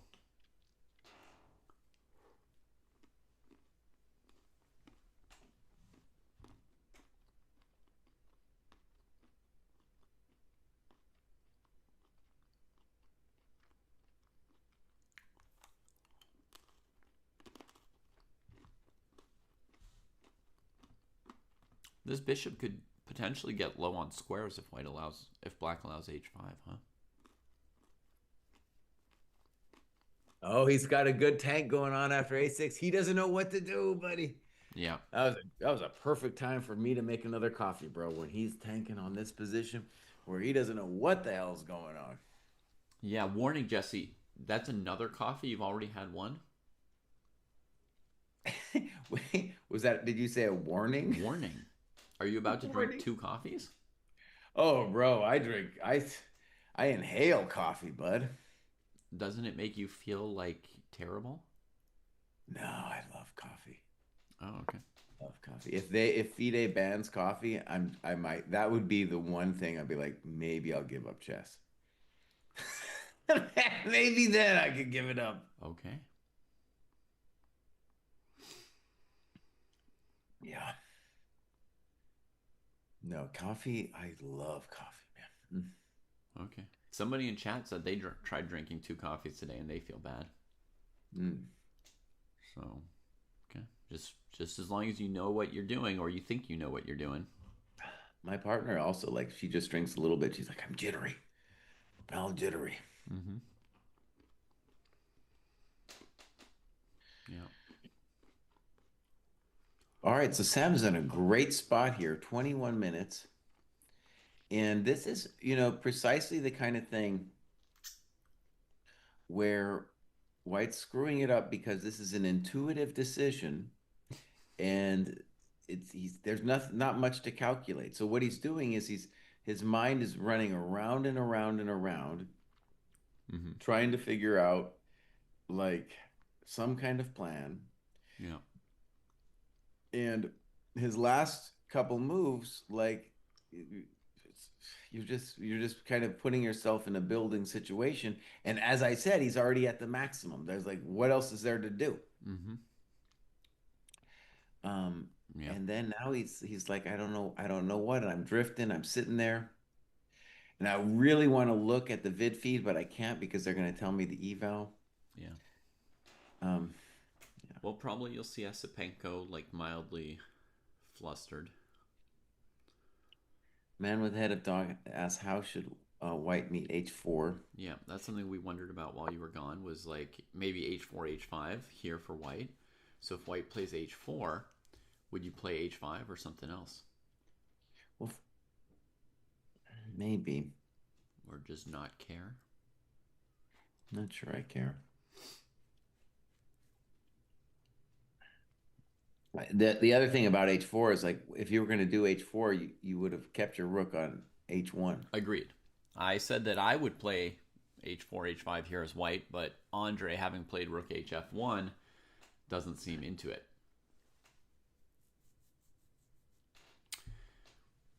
Yes, Cubics, Jospim's game was done in like 5 to 6 minutes, something like that. Kosti has not yet made an appearance on the World Cup streams, no. Other than in the background, he updated the bracket for us. Yeah, bracket. I have to look at my. I mean, I don't even want to look at that bracket, I think dude. you should look, Jesse, because I'm pretty certain that I've got more points than you. So I think if you Oh. looked, then that would bring certainty to a delightful situation. Okay. David's list. So it looks like you are in fourth place. Yeah. It's a bunch of people within the dojo. I think I'm way down there, buddy. Oh man. I figure there's, like 64 of us who did this, and if I'm number 4, the odds are that you're somewhere between 5 and 64, more likely than that you're between 1 and 3. I'm one of the worst picks, dude. Yeah. I'm one of the worst picks. Oh, I this guy had knows Timer, nothing about dude. chess, guys. I had Wesley Wesley, so. Arjun. I had Eric Geisy. He's the last one left, Yeah. of my final picks there. Yeah. So why are you doing well though? What did you pick that you Well, got I've got right? very little left at this point, Jesse. Either I've got Aragaisi versus Wei Yi is one of the only things I have right. Oh, okay. Um, and there's nothing else I can get right beyond this point. But um, I did have, yeah, that's kind of the end for me. So, but basically everyone's kind of wrong. Even the very top dude Mm-hmm. has got only 141 out of 206. 141 out of 206. Yeah. And perpetual chess. Wait, I've got 141 out of 206. You've got 140 over out of No, 206. I've got 141. I'm looking at it. Oh, I'm sorry.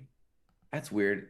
Because it goes 141 and then the second guy has 142. Okay. So I don't know why 140. It's weird. It's not listed in rank. Hold on.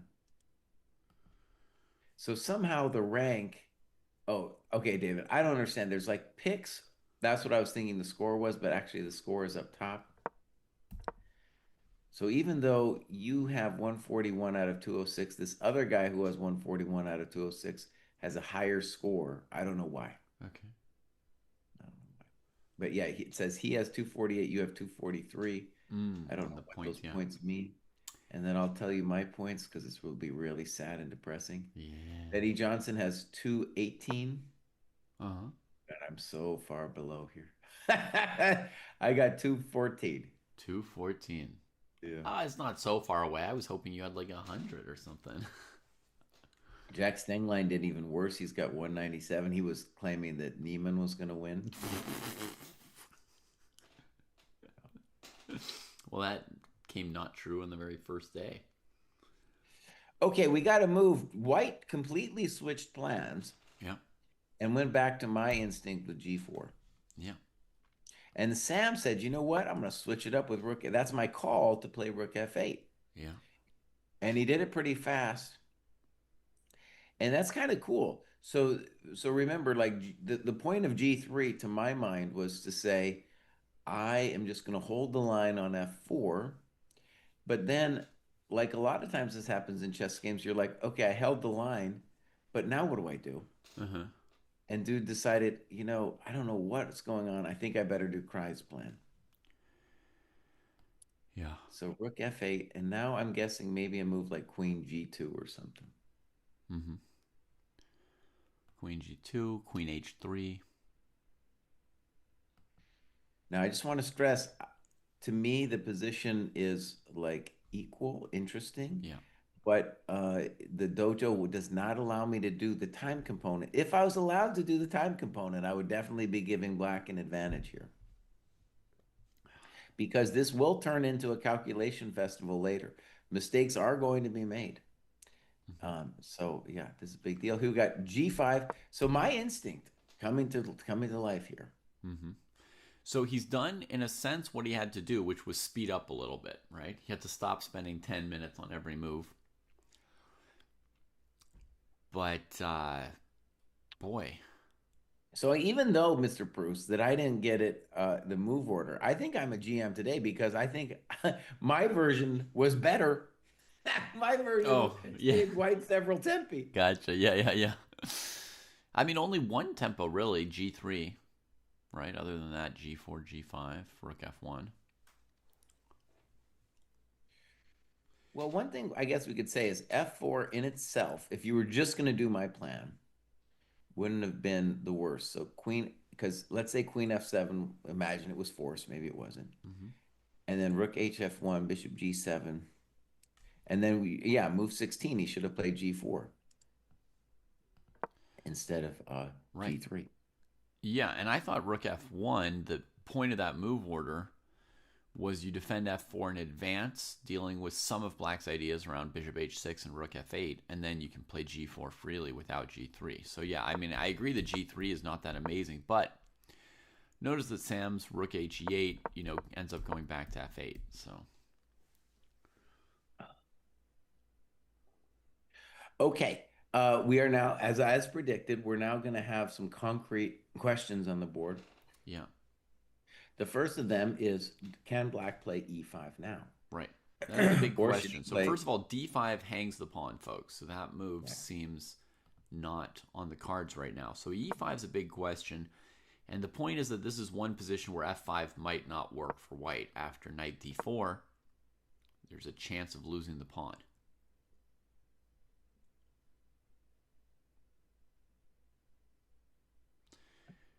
But E5 has a second thing that could potentially go wrong, which is maybe knight D5 and knight getting into F6.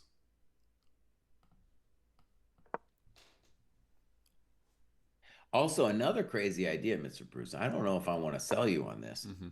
but an idea that's interesting is Bishop takes Oh C3 my God. followed by D5. Yeah. It's a good thing to point out. Um, He can recapture either way. I don't know. okay, so let's say I play Bishop F6.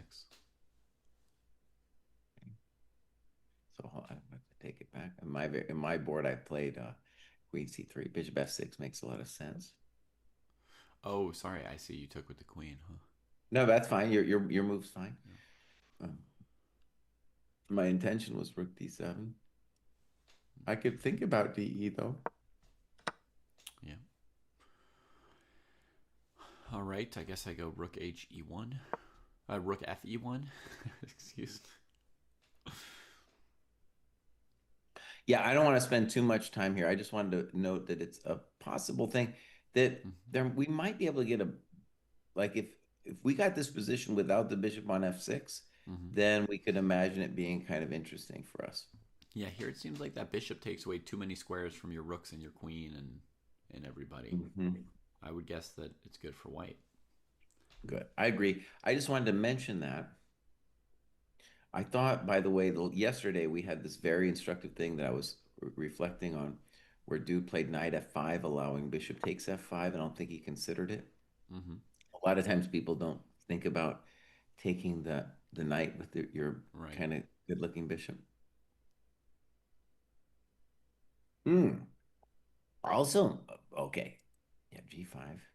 The other thing of white playing g5, by the way, is black at various points could have played g5 himself. Mm-hmm.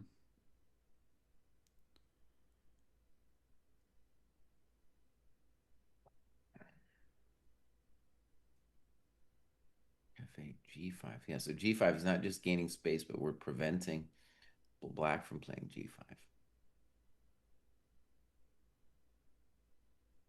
h6, frisky frisk. Okay. So there's that isolated pawn on g6 now.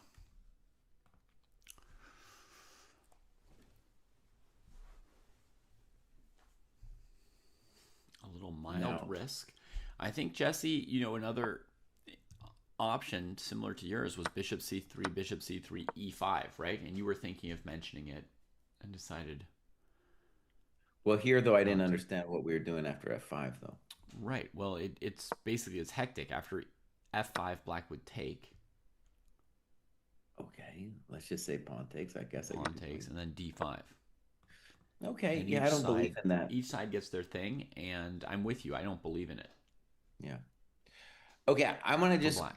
Bad idea. say that h6 wouldn't have crossed my mind, but let's just Mm-hmm. try to imagine what the intention here is.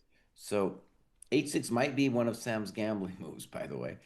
What is black's intention after h4? On the surface of it, it seems like this is only helping white. Mm-hmm. But maybe the intention is, hold on, maybe the intention is if h4, I go hg, hg, rook h8. Mm-hmm. And basically, you say that the f pawn is just a thing that white has to defend, and so you're going to stretch white between fighting for the h file and fighting to defend the f pawn. So Dude, for that's okay. I just want to say that position after rook h8 to me looks like black is better. right, so the point would be something like rook h1, rook d to f8, Yeah, and exactly. so you Mooned. threaten, in theory, to take on h1 followed by f4. So white can't just hold things with rook f1, and if they trade on f8 on h8, they can't play rook h1 because they'll drop the f pawn. So then you get them to sort of assume a position where they're defending. They're going rook f1. You're maybe putting your rook on h4 at some point. So that's kind of the concept there. And if anytime you play knight e2, I think then that's my call to play e5. Okay, knight e2 is always going to allow something. It's going to allow e5. It's going to allow d5. Like there will be some options. All right, we got h4 played. Oh, thank goodness, the guy is still in just a lame mode. He's in a lane. I don't, but the cool thing about h6 exclam, with gh bishop h6, I didn't, I thought we had too much pressure on f4. Mm-hmm. All right, so I'm gonna adjust my eval. Well, maybe GH bishop h6 knight e2, right? Opening up the Maybe, guy but on then b2. e5, like I always said, when knight e2, then I play Yeah, e5. then I maybe have queen h3. Mm. Bishop takes f4.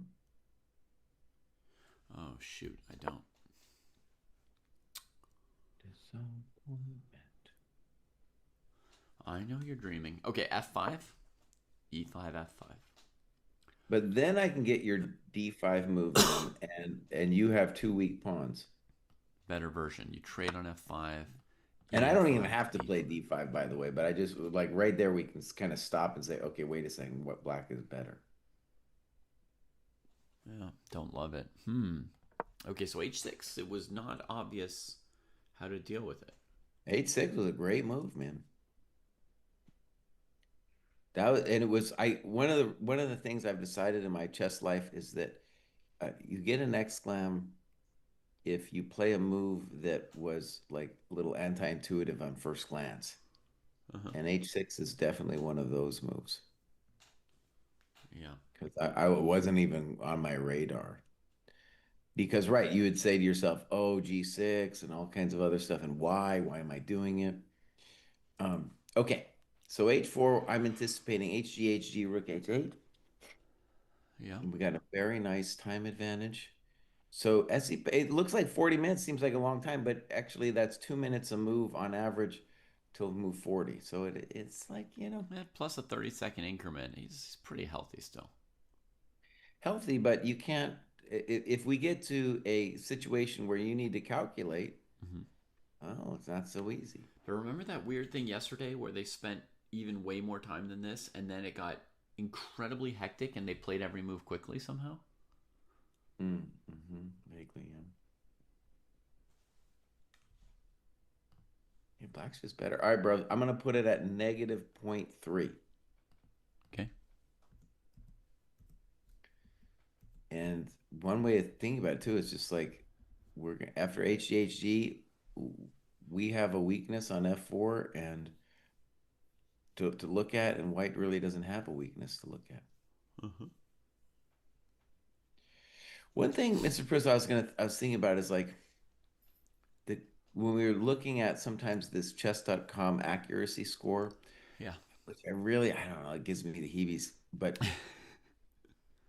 the thing yesterday and a couple games were saying like 99% for Sam. Mm-hmm. And so it feels like at that point be like, oh, the guy's on it, like no one he couldn't have even lost that game. That's how good he's playing. Mm-hmm. But we know from our research with the like supercomputer that the supercomputer would just beat Sam bam. Even at probably even maybe a pawn or two odds the computer would win. Yeah. All right, we got HG on the board as expected. Yeah. We're guessing Rook H8.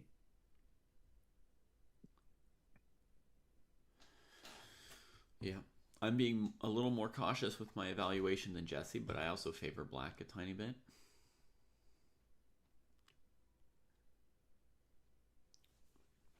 We've tried that layout sometimes as well, Ed, by the way.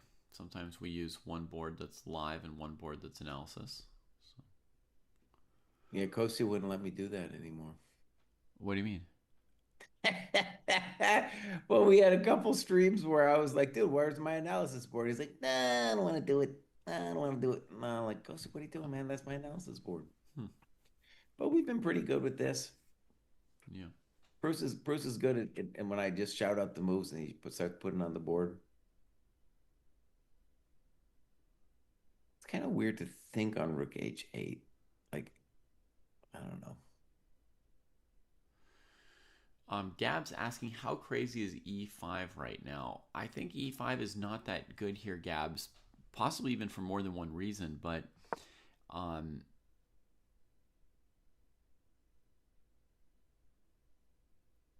oh, does it have F5 knight D4 still for black? E5 knight I D4. think so. So we got to say, Gabs. I think I'm glad you brought it up because although I like, oh my God, he played a move we weren't expecting at all. Bishop. Whoa, super funky.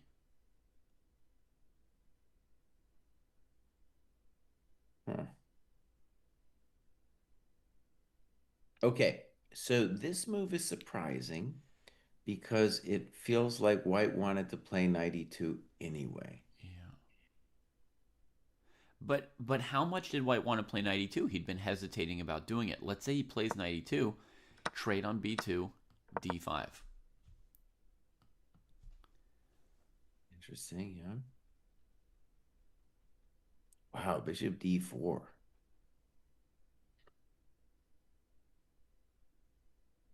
That's a tough move to. That's also a move that like you were banking on rook h8. You had something planned on rook h8, Mm-hmm. and instead we're playing bishop d4.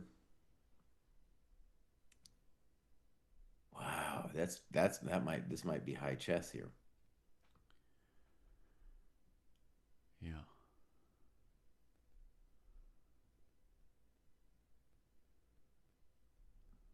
And now I think, okay, so bishop d4, I think the claim is, first of all, that rook h8 maybe, but the rooks, if we have David's plan of d5 eventually, by the way, d5 next, we don't even have to, like, Oh, he you could doesn't even argue we're need the just, knight to move away. He just manually blocked the rook on d1. yeah, you go d5 next. So in this world, what we're saying is the rook on f8 is where he wants to be, and the rook on d8 is where he already wants to be. Wow. And when we achieve d5, we're going to gain the f5 square. Uh huh. Oh, this is a fancy move, dude. Very fancy. Very fancy. But you're also right. If white allowed queen g7, I mean, that could get white kind of tied up. Oh, yeah. So let's play knight e2 Okay. and let's say snip snap. Yep. And then let's try your d5 plan. Yeah. One other thing I want to say about bishop d4, kind of odd, but this is the first time Sam's crossing to white's side of the board. Just a little thing I noticed, you know? He's been in this kind of the curled up 92 Uh-huh. probably played, right? No, bishop c1 played. Oh my Bishop god. c1, dude. Um he's been in this kind of hedgehog, right? The coiled up, waiting energy. It's unusual to have this little space and be better, but I think black is a little bit better. And we get Bishop bishop c1 is c1. clever, dude. Bishop c1 is a clever move. I have a feeling that could have been something we missed. Okay. I mean I had seen it. It was mentioned in chat as a suggestion. Let's say black plays d5. Good. I think that's the best Why for the first do question. we care?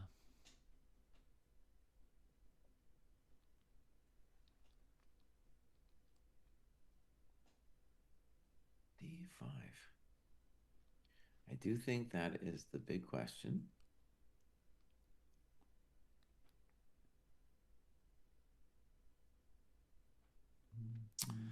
So first things first, I'm threatening probably to take on c3 and then play d takes e4 and have an extra pawn.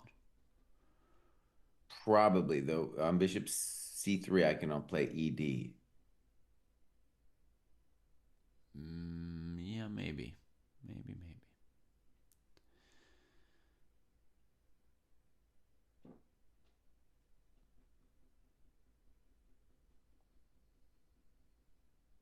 Oh, this is fun, dude. This is fun.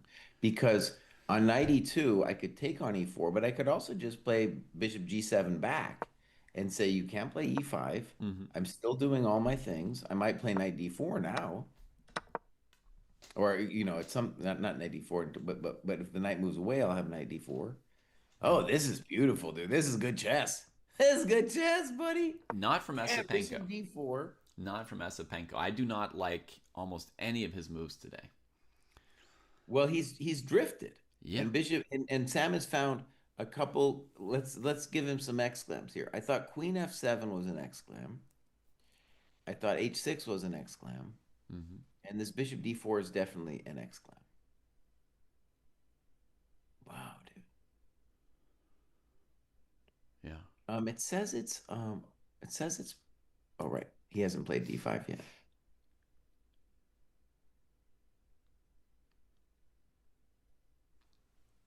Oh yeah, and I'll tell you, buddy.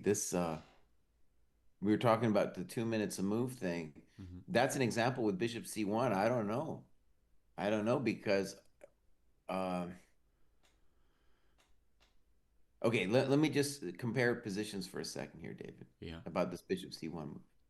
So Bishop D4, Bishop C1, D5, that position to me looks better for black than the position after bishop d4, knight e2.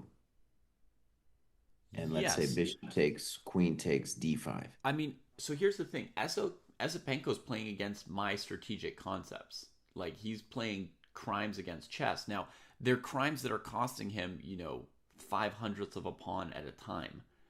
But, I mean, I have clearly stated from the beginning the long diagonal is so valuable that nobody can afford to avoid the bishop trade, right? I just don't believe you step away from that diagonal and get something good out of it. Uh-huh. So these are all little things. He can backtrack in a lot of cases, run some of these things back. Bring the bishop back to b2. But he just made little concessions all along. I didn't like advancing g4, g5, and weakening the Mm-hmm. f file. Mm-hmm. Um, I didn't like b3 to begin with, right? Setting up this whole thing where you've got the clunky Mm-hmm. bishop on b2 with few choices. I thought once he did it, he needed to move the knight sooner and just make the trade and improve the knight on c3. That wasn't great. So, I mean, it's just little by little, he's just doing all things I don't like. Yeah. And I would want to stress, like, I think Bishop C1 is a product of the time pressure too. Like he needs to move, and then he's getting fancy with Bishop C1. Mm-hmm. Now let's give him the benefit of the doubt for a second. What would White do on D5? Does he have some idea? Because Sam's also thinking about it. Because D5 is a very nice positional move, and Sam is contemplating this thing. He might have some other move he's also looking at. Like, I don't know, but Maybe you could take on d5 twice and play c3. what do you mean C3? Take on d5 twice. Sam's played d5. I don't believe this. I'm just Oh, calculation checking I move see. I d5, got right? it. Because Got it. Sam was taking a few minutes to play it. Yeah, Sam played five minutes of this. So it's a very committal pawn move. It feels natural to us. It feels genius, honestly. Yeah. So And let's calculate this line quickly, Jesse. Ed knight d5. yeah, I believe it. I mean, at the minimum, Black is going to have the better knight against the bishop. Queen At a, d5, queen d5, rook d5, c3. That was kind of my question here. Mhm. And yeah, black could play something like rook f to f5, pawn takes d4, knight takes d4. This is a better position. Black's a little bit better, maybe not enough to win. Okay, okay. Maybe if this is actually maybe something White should consider bailing with.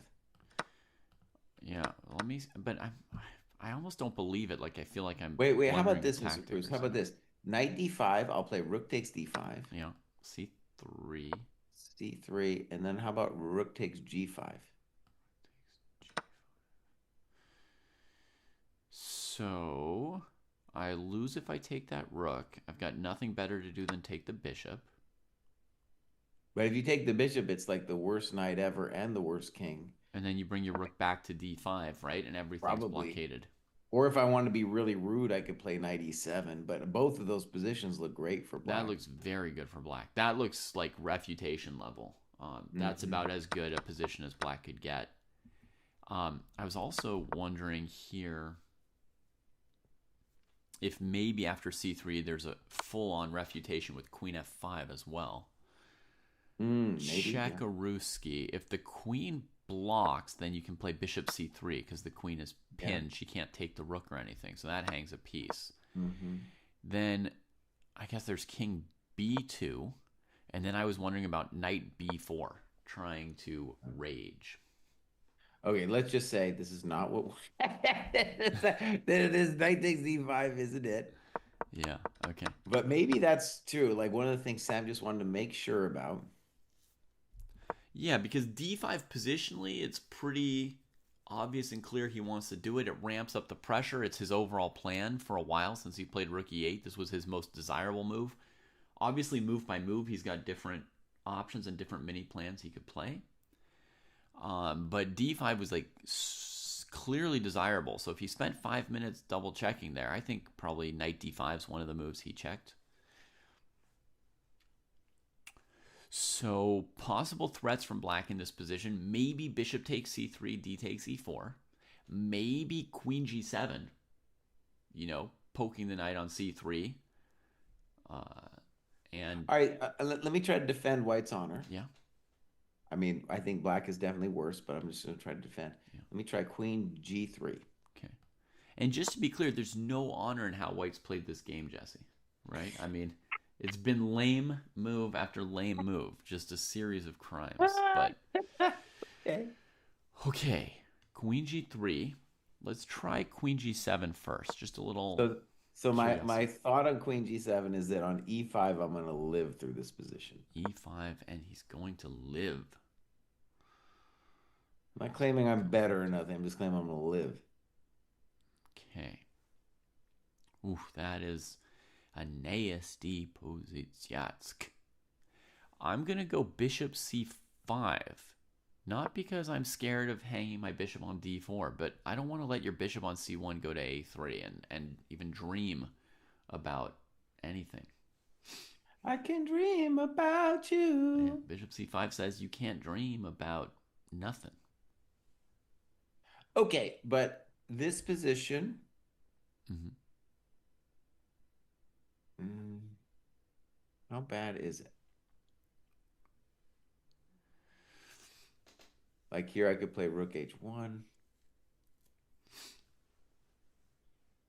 Yeah, I'm not getting cracked immediately or anything.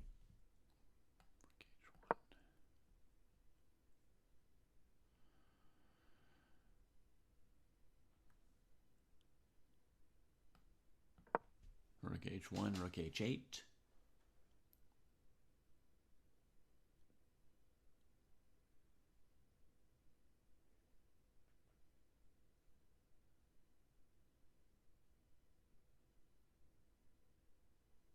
Say queen g4.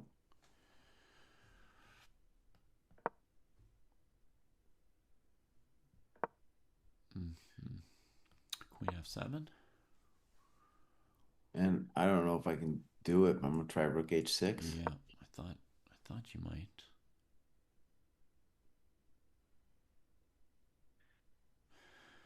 Okay, let's try Tradovich, rook h8. Oh, rook h1. Now, Yeah. see, this is the kind of position I'd be like, I'm not done here. Bishop f8. Bishop f8. I can hold that pawn, right? Queen g5 or something. Queen g5. Knight e7. Or maybe d4 is even better. I don't know. Knight Well, e7. d4, you're giving me knight e4. No, it would So have been a different route for my knight to f5. Not my pawn, but my knight. probably your famous bishop a3 now. Bishop a3. Okay, I think we don't have a move. Oh, he's tanking now, buddy. He's tanking, Yeah. Okay, so I should go knight d4, not knight e7. I guess. Okay, but we don't want to go too deep. Let's just say that an intention of queen g3 is to say, look, things have gone bad, Mm-hmm. and I want to ask white if he wants to allow me to play e5 to kind of at least close it up a little bit. Yeah. I mean, I think e5 would be another bad move, but it would be keeping with Asapenko's style today. Jesus Christ. Oh man. Well, okay. What else do you got for the guy? Because I can't play e5 now. I think taking on d5 is a mis well, it's very controversial because I'll get the f5 square and get rid of the e6 pawn and all that stuff. I mean, what I would like to do is retract more or less every move he's played so far. So I'll start with Okay, bishop. sometimes you can't retract. So There's no takebacks, buddy. so I'll start This is with World bishop Cup. b2. There's no I'll take. retract the most recent bad move and play Yeah. bishop b2. All right, bishop b2, fine.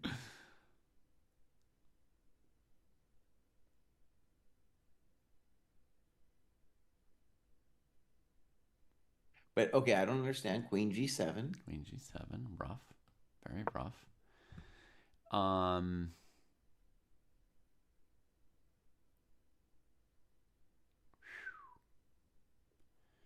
ay ay ay. I can dream about you Hmm. if I can hold you tonight. Hey,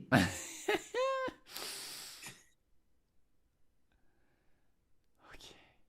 Ay, ay, ay. well, that's why I wanted to play Queen G3, so I don't have to deal with this Queen G7 garbage, Hang bro. on, hang on. Hold your horses. I know, I know. Uh, okay, queen. Uh,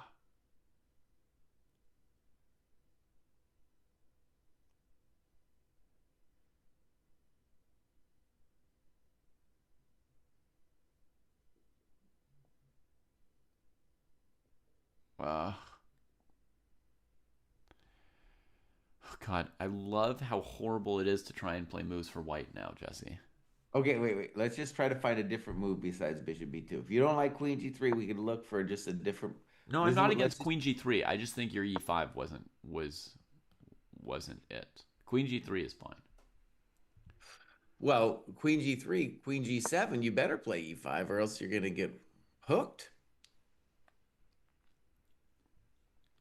What if I go knight e2 then? Okay, let's take a look. Oh, Queen G3, Queen G7, Knight E2. First question is, why can't I play pawn takes pawn? yeah. Maybe, yeah. Okay, I guess I take your bishop.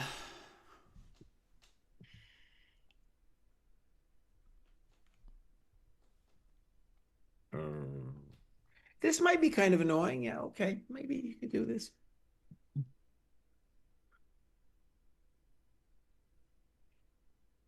Oh, all right, let me see if I can improve this here. Wait, okay, wait a second. Before we get fancy. Okay, I want to see if I can do better. So 92. Okay, so we're at knight e2. Yes, knight e2.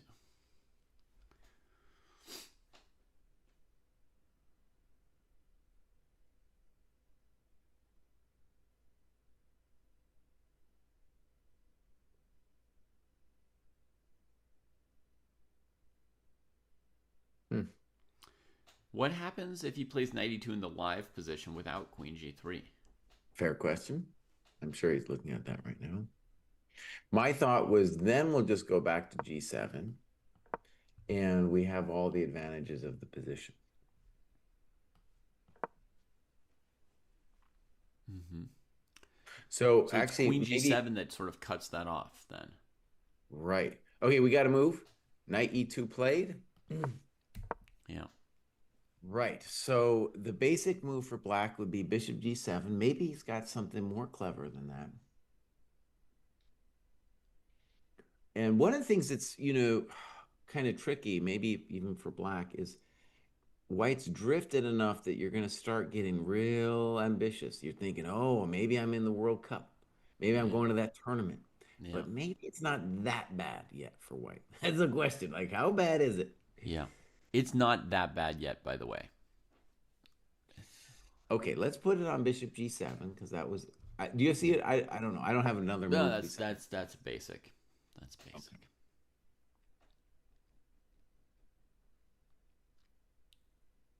And the first of all, the basic reason for saying we're saying basic a lot, why black is better is because both of my minors are better. Mm-hmm.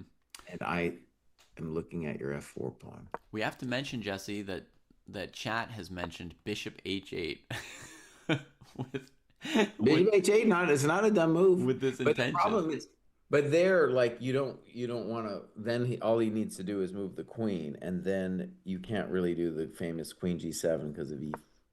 Actually, one funny thing is if Queen G7 E5, if you could make knight E5 work, that'd be amazing. Right. Unfortunately, Bishop B2 in most positions, it doesn't work with the queen on G4, but Yeah, I was thinking the queen on g4 keeps the knight defended. We could play c3 there. yeah, it's probably fine for black, white too. Yeah. Okay, so Will, that was a 10-minute think on 92, by the way. Mm-hmm. So, folks, the bishop on h8's a little bit bad in this bishop h8 e5 position Jesse mentioned. So e5 is kind of like an unpleasant move for white to concede, giving the f5 square Wait, hurting the bishop on c1, but let me do bishop h. Let me try bishop h8, Mr. you Bruce. do want to try it. Okay.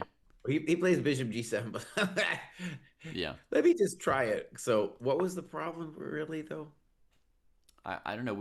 I played queen g4 for white in response. Because what if black got really basic on queen g4 and just played de? Yeah, what had I planned here? Now, folks, Jesse will play queen g7 next move for you, so you'll get everything you wanted. Or he'll just play queen f5. Yeah, I just hung that pawn. I apologize. All right, queen g2 it is. Queen g2 it is. Um, okay. Queen g2. Let's just still say I play de like a chump. Queen e4. Queen g7. Oh, wow. Jesse giving the fans what they wanted. I don't know. Maybe after c3, it's not so impressive. We did. So the problem is that the queen on e4 is very centralized. Ooh, yeah. That's You know what this reminds me of? This bishop h8 g7. It's like when you're playing foosball and you score with the goalie. yeah. Bishop h8 is scoring with the goal.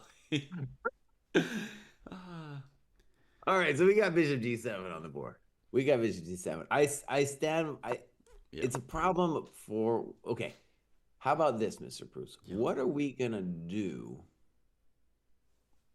I'm like bishop.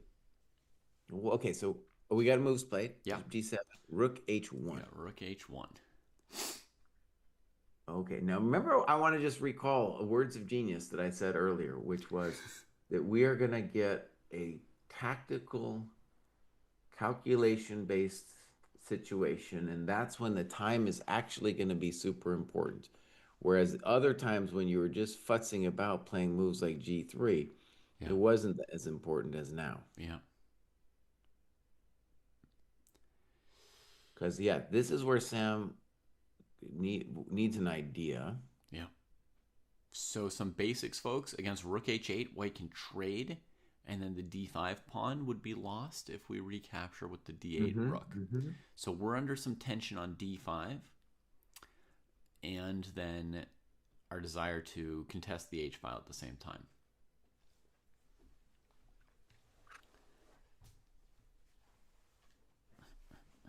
And we don't, if we play DE, we want something very special for it because the queen on E4 is very strong. Yeah. I mean, maybe we just play DE queen f5, you know? It's just modest. But then the rook is going to come to H7, and it's like, did we really want that? No, I suppose we didn't.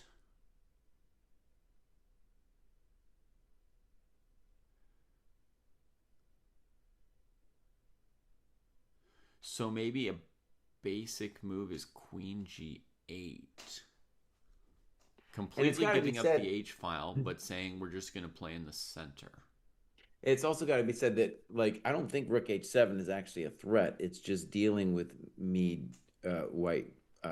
black, doing things like DE queen F5. Yeah. I think this is a challenging move for Sam. Like, we need a good move here.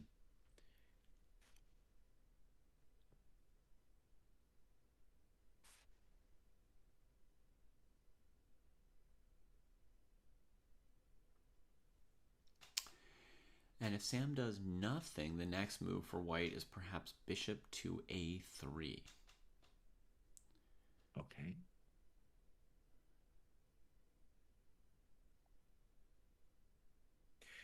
Now, one reason, maybe this is where Proust is too, that I believe in the black position is we have such great control over the blockade square d4. And that means that the knight on e2 is also just a chump. Both of the pieces are really kind of chumps. And so, like, bishop a3, that's kind of nice, but it's not touching the key square. Bishop b2 is the only move where I feel like he's touching the key square. Yeah, Foos, obviously you know more than we do about it, but I thought Jesse's simile or comparison kind of makes sense because in general, bishop h8 is also considered too risky and rarely used in chess. Yeah, sometimes in foosball, at least when you're playing just for fun, you get the more points, more points if you More score with the point. goalie. So the chess equivalent would be I get 2 points instead of one if I can beat you with my bishop on h8. Well, it's also just so satisfying when the ball rolls from one side all the way to the other, and just that sound it makes, that cracking sound as it slides and then whacks the guy's back, little metal. Mm-hmm. And that's what it would be like too when you play Queen G7, Queen A1 mate. Yeah. It's a long move. Uh, I haven't thought of any good moves for Shanky yet, right here. no, I'm struggling too. I've been pondering Rook D7, but it's not convincing to me.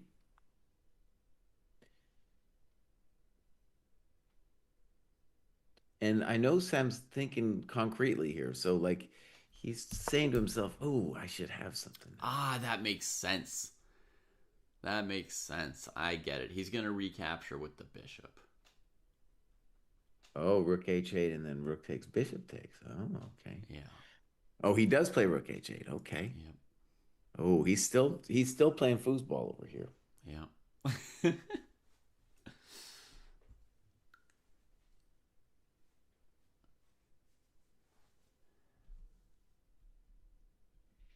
Very unpleasant position for white, like just in terms of like, well, what do I do? Foos chess. Is there a world champion of foosball? I assume so. And do you have to be kind of crazy to be the world champion? Wait a second, foos chess. Is your thing from foosball? Yeah. Is that really Foos where chess his is a thing is? foosball player. Yes. Oh, damn, dude. Oh, I'm wondering about that. Sam's playing 3D foosball. I'm afraid foosball is 3D, and this game, our game, is not 3D, but okay. Okay. So, and I want to know, foos chess, about foosball. Is it like, are there ratings? Do you get ratings in foosball? How does that work? Mm, mm, mm, mm, mm, mm, I can dream about you.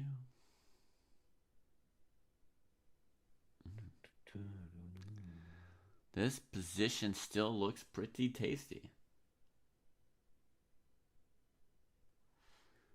Speaking of, like, let's call them odd sports. I haven't seen it yet. I think we have a move. Rook takes, Bishop takes. Oh, you're a GM today, bro. No, no, Look at that. He's Sam is. playing for the foosball extra points, dude. Sam's a GM. He's the one who thought of this. Yeah. Um, Now, in this so position, black's threatening d e4, and the rook on d1 is loose. I guess white would have rook d8 no, check. no, he's No not. threat. Yeah, he's not. No No threat threat. there.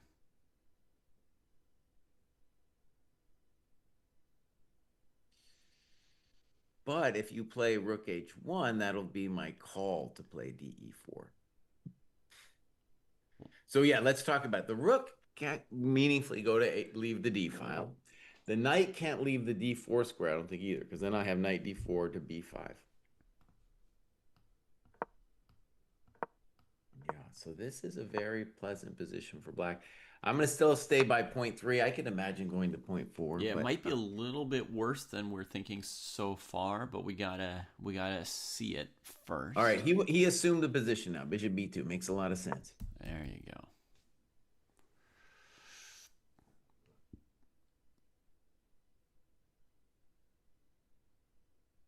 That's a challenging move. It's very simple. Good defense. I wanted to say, Mr. Bruce, we've been trying to get GM Conti on to talk about his crushing victory in the chess boxing event. Yeah. But I don't know if you saw it, dude. They did a whole 60-minute special on him. 60 minutes, bro. He made the big time. Yeah. I haven't seen it yet, though. I did hear that there was chess boxing on 60 Minutes. I haven't seen it either. So let's just As you say, might guess, I've never watched 60 Minutes. even way back in the day, I guess you were too young for like, I would say like late 80s, early 90s, 60 Minutes was kind of a thing. Yeah, I never had a television, basically. Um, this is a big moment for Sam, dude, because this is like we're definitely better, but our advantage could really peter out real quick. Mm-hmm. I'm gonna go to the milk latte.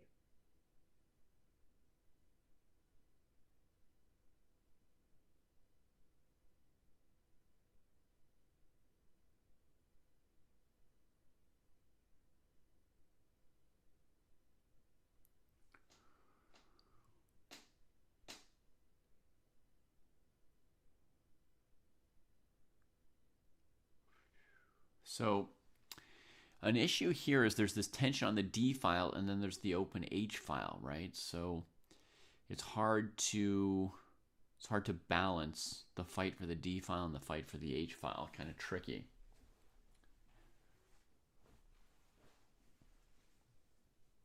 It's not so special for black yet, Skibix. As far as we can tell, it's just mildly more pleasant for black. I think bishop b2, trying to trade the bishop on the long diagonal, was a good decision. I think Skebix has a very important point, though, is that like black needs something special now, or else we're just gonna drift to equality. Uh-huh. And primary bummerino for me is that we can't get DE4 off in any cool way because our knight would be such a jerk face landing on D8. Yeah, So white might have achieved equality. We're about to find out. Bishop B2 played. yeah. King B2, of course, instant. Now, does black have an idea?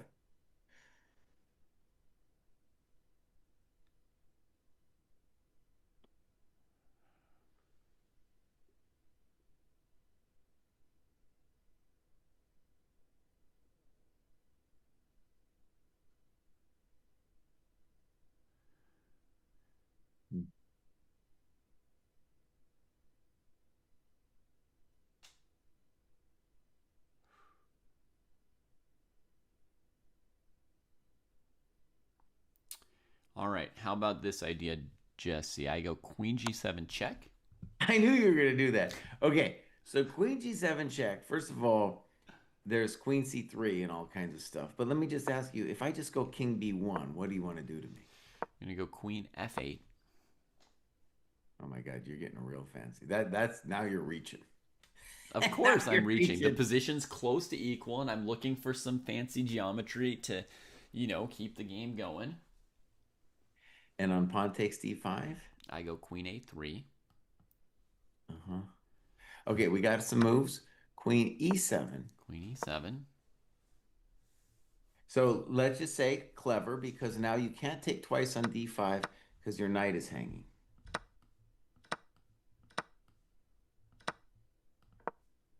Sam's keeping up the pace, man. He's not getting all hung up on, oh, I might have a point two or a point three. I better rack my mind to try and find it. He's just playing moves. Okay, but we do need to say white is very close to equality Very here. close, but Sam came up with a reasonable idea here. I think it's better with queen check thrown in and king b1 at first blush, but Sam's But probably right. honestly, David, on Queen G7, I'm pretty sure Queen C3 was just totally fine. Really? Yeah. Queen c3, d4. And then let's say Queen D2, Queen where? D2, d2. d3, checkerino. Queen C3. Queen c3, pawn takes knight. Uh-oh, Fonte's knight. But There was nothing fine about even, this, dog. even Knight C3, boss. Even Knight C3. I'm just trying to say, okay, let me just say, in general, what I'm suspicious of is every time you play D4, it's a bad positional situation because you're leaving my pawn on E4. Dog, I hate to break it to you, but you're just hanging tactics here when you let me play d4, d3, I think.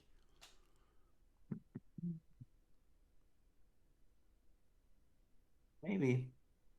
Maybe. Sam's with me, though, but Sam's with me. Fine.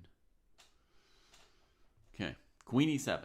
So I think he's got the idea, Jesse, here that he could do a mild little improvemento of the position at some point with Queen c5. I think that's kind of what he's got in mind, how to improve the position. He's just sort of gently guiding some forces towards the queen side. Oh, we have got a move from Asapenko already. Mm-hmm. Queen As e3. Penko believes him and plays Queen E3. Yeah. Simple and strong, and now we're threatening ED. Mm-hmm. Well, Sam might not have nada. Wait, is he really threatening ED? Black could just play ED in response. Okay. But all right, maybe we're not actually threatening. So he stopped the queen c5 move. Um, Other moves for Shankland here would be queen b4 and rook h8. Thoughts on any of those moves? Okay, Jade, I don't know. Queen B4 was the first thing that came to my mind. Mm-hmm. All right, we'll look at that first. Queen b4.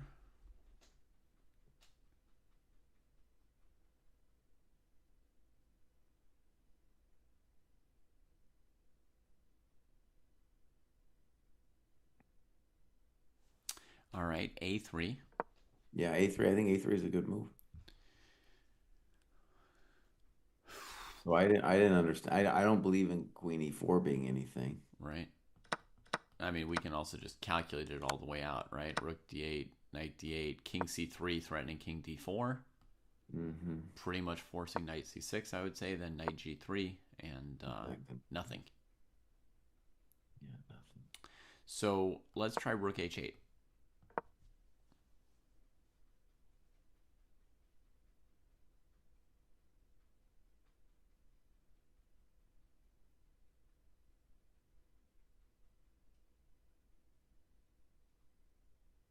Let me just say, Rook H8 feels like we're being.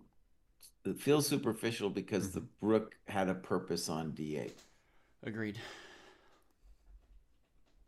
Nevertheless, we just have to try some moves till we figure out something. All right, I'll play Knight D4. You play what? Knight D4. Knight d4. Okay. So you're saying no drama. Queen g7, c3. It's set. No, I was going to play Queen C3 Okay. because I like my life simple.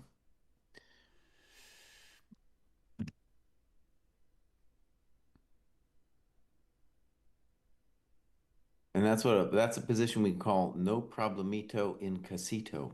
Mm-hmm. Yeah. I find myself agreeing with you. Looks equal. Looks very equal. Okay, queen e3. Queen e3. How about DE, Mr. Bruce? Okay. You'd go rook d8, right? All right, Queen D8. Queen e4. Queen E4 makes a lot of sense. And I'm just going to do this. I don't necessarily believe in it, but Queen H8. Okay. I don't know, Mr. Bruce. I don't know, buddy. Knight c3. You got just a variety of reasonable moves. So once the queen, okay, let's just say the basic principle that's been going on forever in White's defense for the defense of White is whenever you play DE and I get the queen to E4, the queen is so powerful that I'm not really doing anything. Mm-hmm. Agreed. Queen e3. Black to play.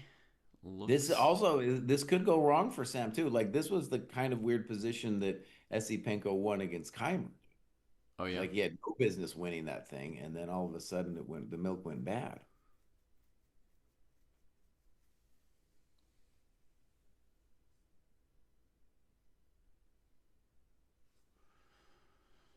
Oh, we got to move Queen F8. Oh, that's a stretch.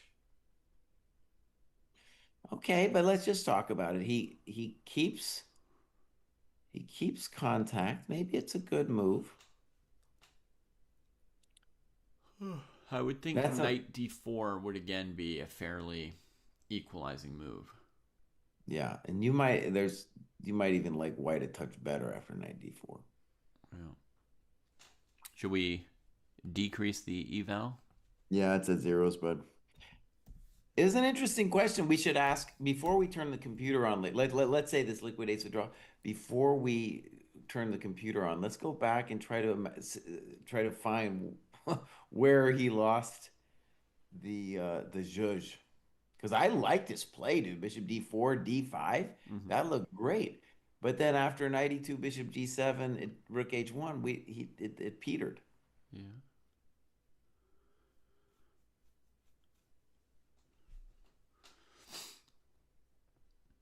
Yeah. Man, it's intense being in this kind of a battle, huh? These guys trying to take each other out, evaluating the risks, looking for a weakness in the opponent, trying to get to the candidates.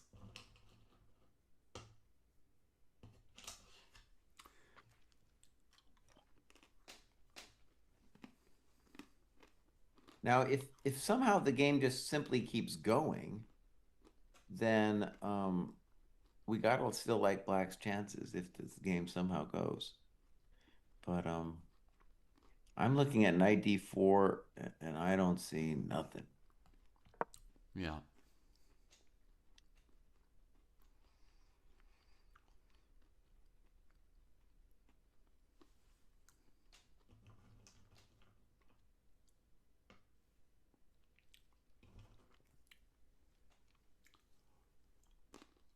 Hmm.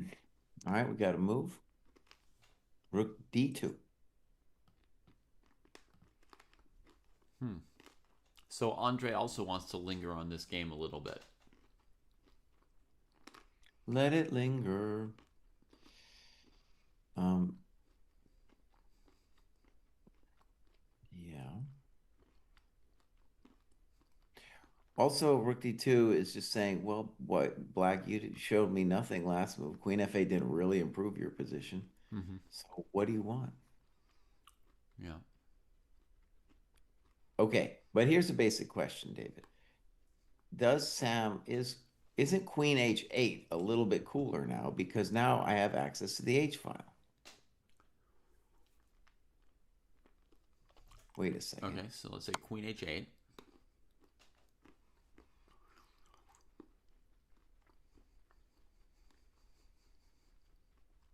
Oh, might. Okay. Maybe knight D4 is the intention Mm-hmm. still? Yeah, I think that's what I would still play. All right, timeout. So there's no threat yet, but I can't move my queen anywhere cool. Rook F8.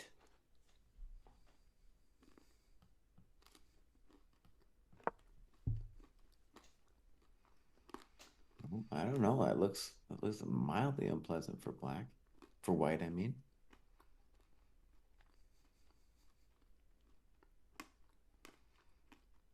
Maybe C3. Okay, C3, yeah. Do you give Let's us the assume trade? I now take, yeah. I guess you gotta take with the you might be able to take with the queen, honestly.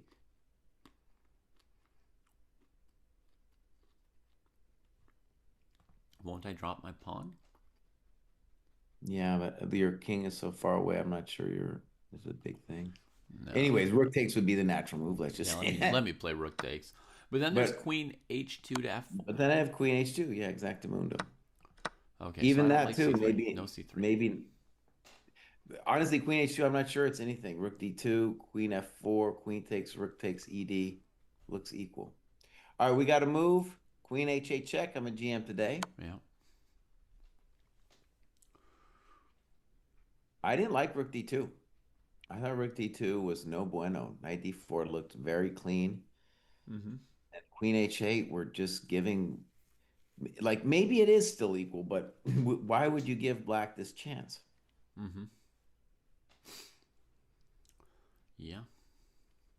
Nobody knows.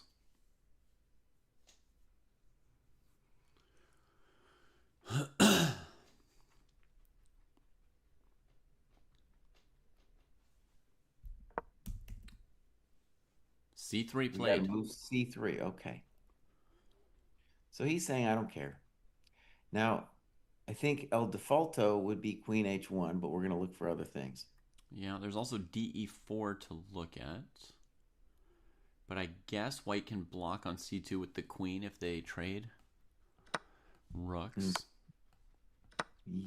yeah, though I could claim there with Queen D2, I would have a momentito.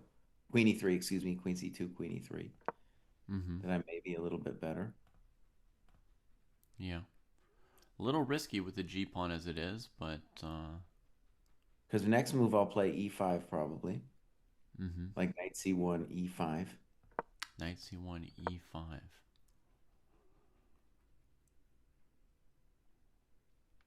That's a cool move.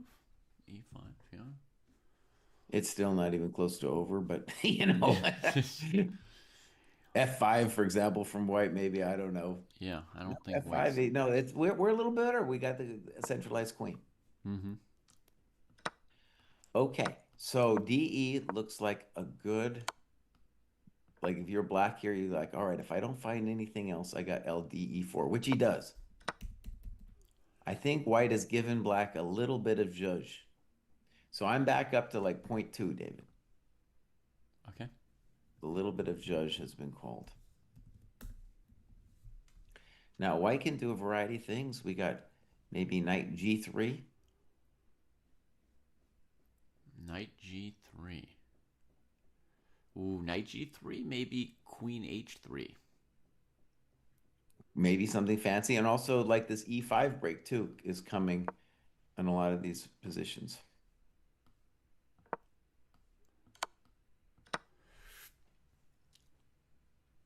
Yeah, okay. White's mushed himself a little bit. He's still down. He's still at basically 2 minutes a move. Mm-hmm.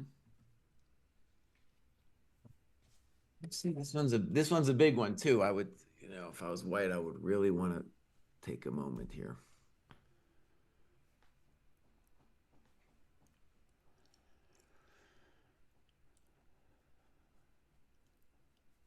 Okay, let's say white played nothing. What would black's next move be?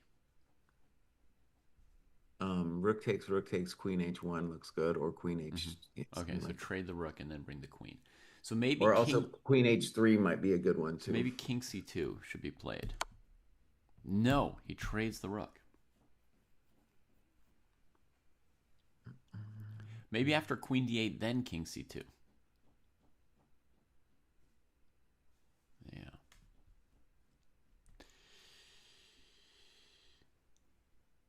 Yeah, that's a thought. Okay. White cannot really be worse there.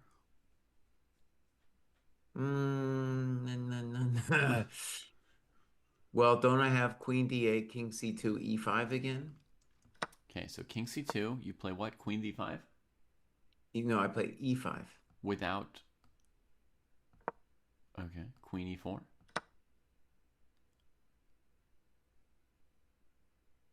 That's nothing. Okay, you're right. ef. I don't know. Okay, let's talk basics. The problem is, and this is the reason he's thinking about it, is that my knight is poor, but it would be even worse on knight D8. So Sam thinks for a minute and plays Queen D8. Yeah. I like your King C2, and our basic issue is our knight on C6 is a chumperino. Yeah, I mean, I could see. All right, let me try Queen D5, David. Right, queen d5, knight g3. And now let's just pause for a second because Yeah. in addition to E5, I can throw in Queen A5 if I think that's cool. Yep.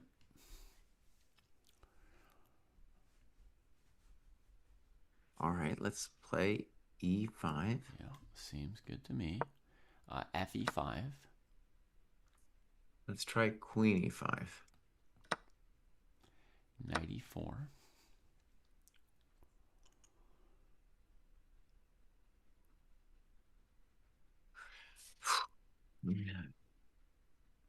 I offer a cessation of hostilities.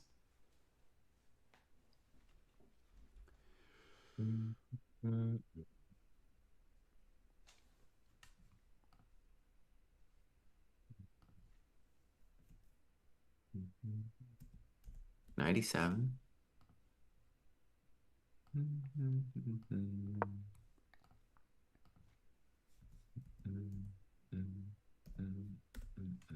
My claim, I don't know. My hope, anyways, I don't know if it's a claim. My hope would be that black is like point 0.2. Uh-huh. Just a little bit of a little tiny bit of pressure. Yeah, it's a great hope. I It's a think great after hope. say after Queen D4, which is a lame move, Mm-hmm. I'm just I mean I'm just I guess have a symbolic advantage Symbolic, with right? Yeah. great queen. But I won't even give you that. I'll play King D3. Hmm. King C2 played, by the way. Live position, folks, is Queen D8, King C2. These two people are hard to beat. Do we have an okay? So we had Queen D5, we had E5. I don't know if there's any other judges. And any kind of Queen A3, he just plays Knight C1, so that ain't it.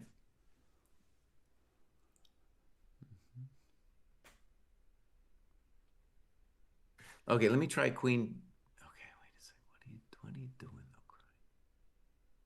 though, What are you doing?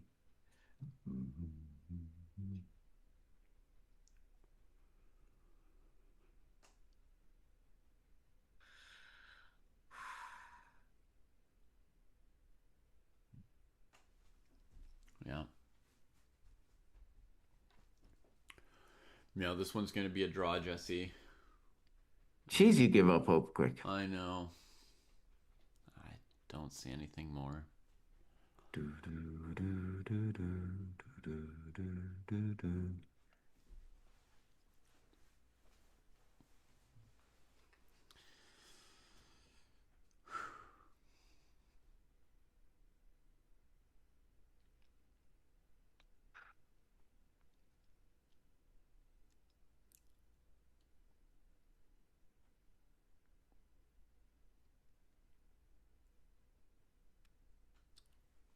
Hmm. I wish I could just buckle down and play defense like these guys, Jesse. Mm-hmm. Yeah. I'll tell you what, let's presume you're right, but let's go back and try to imagine we both felt that Bishop D4, Bishop C1, D5, we both felt black was better there. So let's see if we can find a better way, like try to, like we'll look at the engine later, but we'll see if we can find it for ourselves. And maybe there isn't anything, but just to find where, if anything, we could have improved our Pozitsyansk.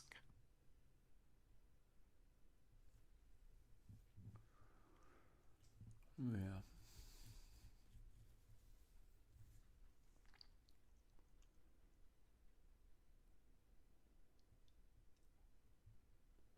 Okay, I've got a fully different concept on move 23. Let's try bishop c5. Okay. What's the concept? To push d4. No, no, no, I'm not interested. And my bishop will It's be just better here than on h8 in that no, position. it's just not what you want, but D4 isn't it? You can't leave that pawn on E4. He's too much center of control. Yeah. Well, okay.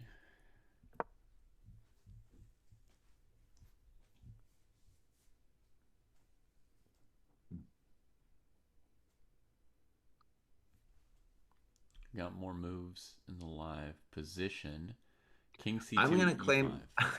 I'm gonna claim Bishop D4 was a really cool looking move, and maybe Bishop C1 that you hated so much was actually a strong move.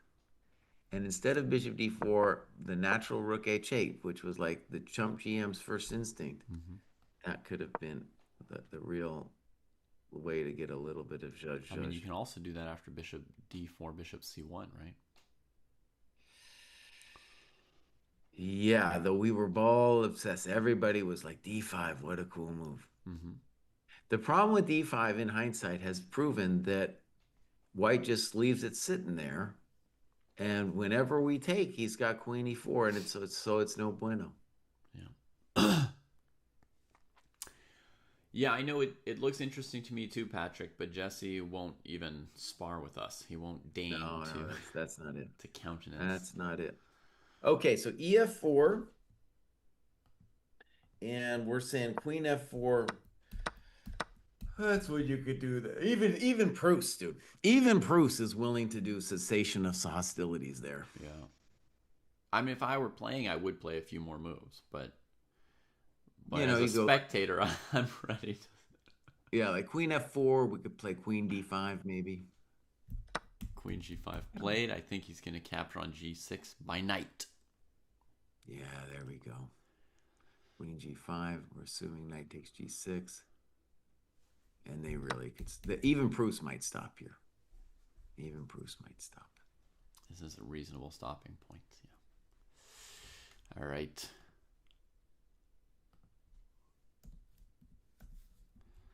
Set the sensei bar to 0. And should we check on Arjun Erigaisi Okay, or yeah. Also, Donchenko? we got to say if he could go out today, he could go out today, and then that's it. Yeah. So Wei Yi has less time. Shanklin kept playing. He played Queen G1. He didn't offer a draw. Go Shanklin. Yeah, whatever. Whatever. You wanted to keep finding something a moment ago. Okay, so this game here, we had the C5 break from Wei Yi, very consequent at move 18. Tradovic. Black's really got to get in this move D4. Instead, he wins a pawn. Holy smokes. Does he have little time here, Wei Yi?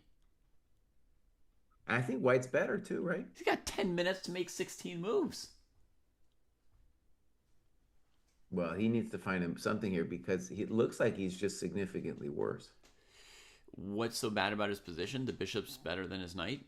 Well, it looks maybe rook. I don't know. The bishop is it's a beast, and it's going to be hard for you not to give me the c file.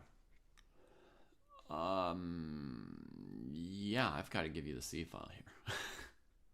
Well, you could play rook ec8 and what he's thinking about it, but then bishop d5, and my knight on b3 is holding the coconut on c1, so I don't have any griefs. Yeah, if you take on C1, White can even just take with the rook rather than calculating the queen capture, because that rook on C8 just shouldn't have gone there. So yeah, he's in the dirt right here. Looks like Arju's gonna advance. What? You're calling this? It's very unpleasant. Why not just play rook C1, queen D6 or something? Okay, well, like queen d5 looks like a winning position. What? Queen takes? Bishop takes?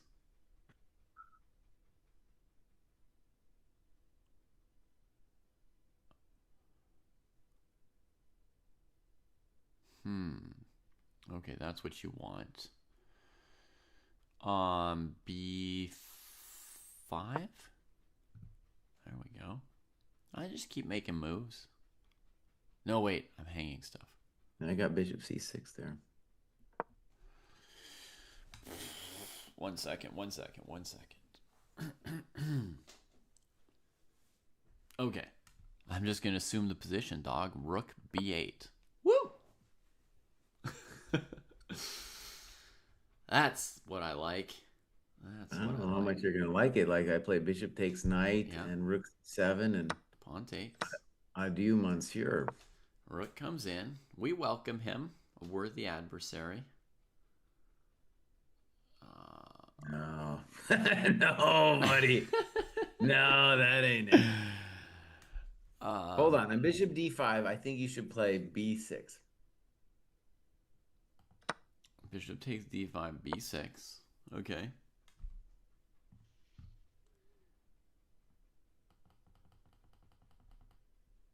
Trade on e6. Yeah, it looks very unpleasant, yeah.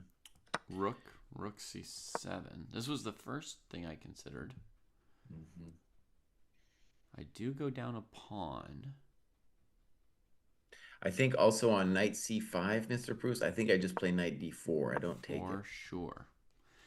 Don't let them start talking about all rook endgames are drawn. Put that knight on that beautiful d4 square. Yeah, no, this is what I mean. I think this position's nasty. That is pretty and nasty. he's way less than a minute to move. All right, rook c1 played. Rook c1 played. Rook C1. Okay. So,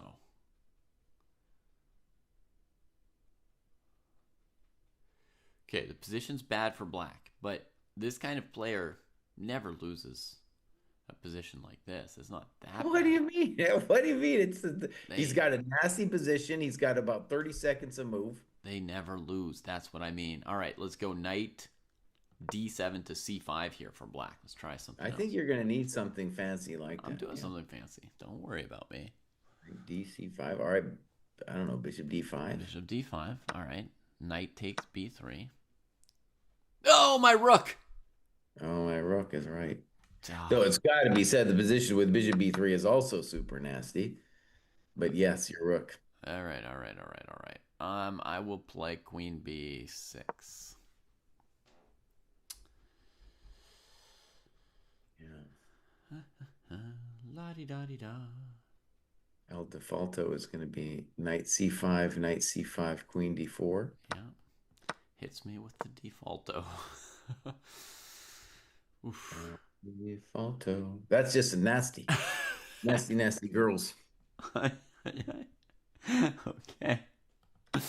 Oh god, wait, you just flag in here? Oh no.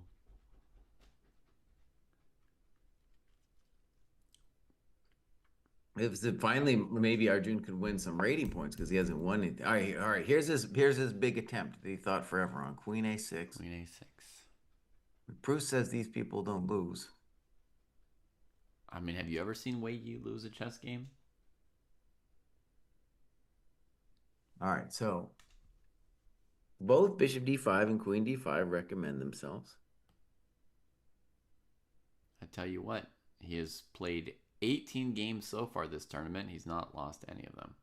Oh. Okay, what do you want to do here? I'm debating between Queen D5 and Bishop D5. Still debating, yeah. They both look nice. Oof. On Queen D5, maybe some kind of knight F6 and then Queen B7, Queen A2, and I try to live through that. Mm-hmm. That looks beautiful for black. You might want to keep that A pawn in your pocket, so Bishop D5. Okay, we'll do Bishop B5. Although, Queen D5, Knight F6, you said? Well, I don't know, just as an example. Because there, white might have Queen A5. That might be good enough. Mm, good move. Okay, yeah. So yeah, both and Bishop D5 look, I mean, it's a beautiful choice. Beautiful choice. Queen D5 and Bishop D5 both look amazing.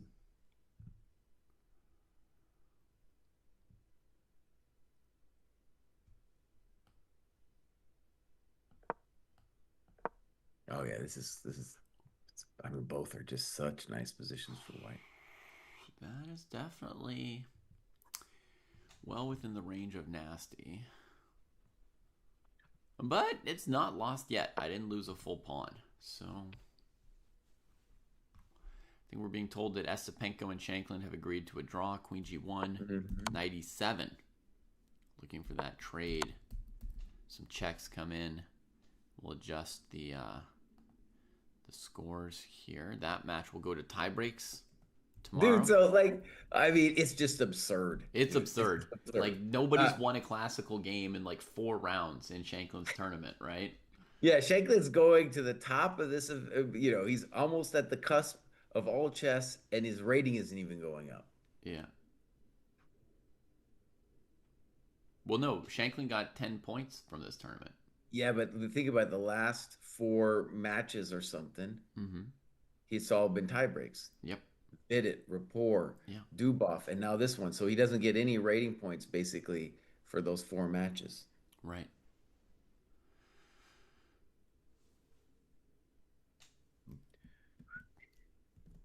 But I mean, yeah, the higher rated players it could be even worse, you know? Like the higher rated players could literally lose rating points while winning this tournament. It's possible, Yeah. theoretically. Right. So Jose did his big draw. Looks like Arjun's gonna win. And Donchenko, I don't care too much about this game, honestly, but You don't care. Okay. I don't care too much about this one. But it looks like Nordbeck Jr. has got a pretty good drawing chances here. Trades one rook. Toodles around with the bad bishop that has gotten very active for black. Mm-hmm. Pawn structure are still nasty. I mean, you have to defend forever as black here, I think. But this was this famous I know variation. it. Yeah. Yeah. This variation is interesting because uh, the computer I looked at it a couple years ago really liked White almost anything he does, but it's really hard practically to keep things fully under control. Kind of interesting choice too from Nordbeck Jr. being like, I can hold this bad boy. Mm-hmm. I can hold this Donchenko. Yeah.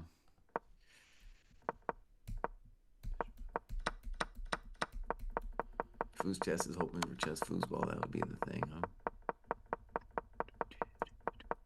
Man, that maneuver through a2, that's a funny one. Bishop b1 to a2. Um,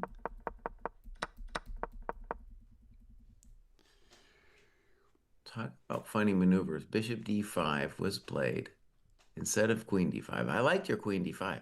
Knight f6, bishop g2, just playing for at this point it's that I would say that's like saying I'm not playing for a knockout. I'm just playing for domination. Like your both of your knights are crispy. The bishop on g2 working so well with those pawns on dark squares. Uh-huh. But it's not doesn't feel it's not a knockout punch or anything. No, Like not yet. rook d8 could be a move. Yeah, rook d8, he's going to fianchetto the other bishop that he's got remaining. Uh-huh. Yeah, rook d8. Mr. Bruce, let me ask you important questions. Yeah. So biggest, not quite the biggest game of Sam's life tomorrow, but very consequential. Mm-hmm. Is your lady letting you come in tomorrow? Nah. No. Nah, I gotta sleep. Even now, let me ask you, if she gave you the pass, would you do Nope. it?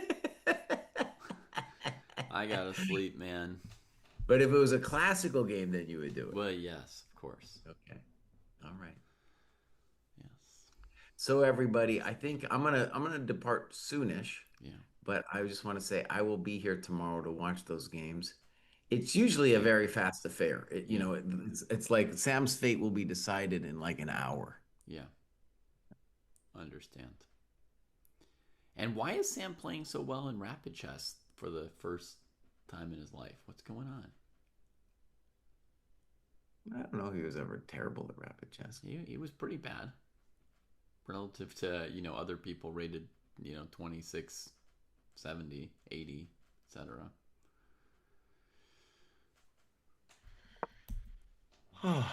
um, Rook d8.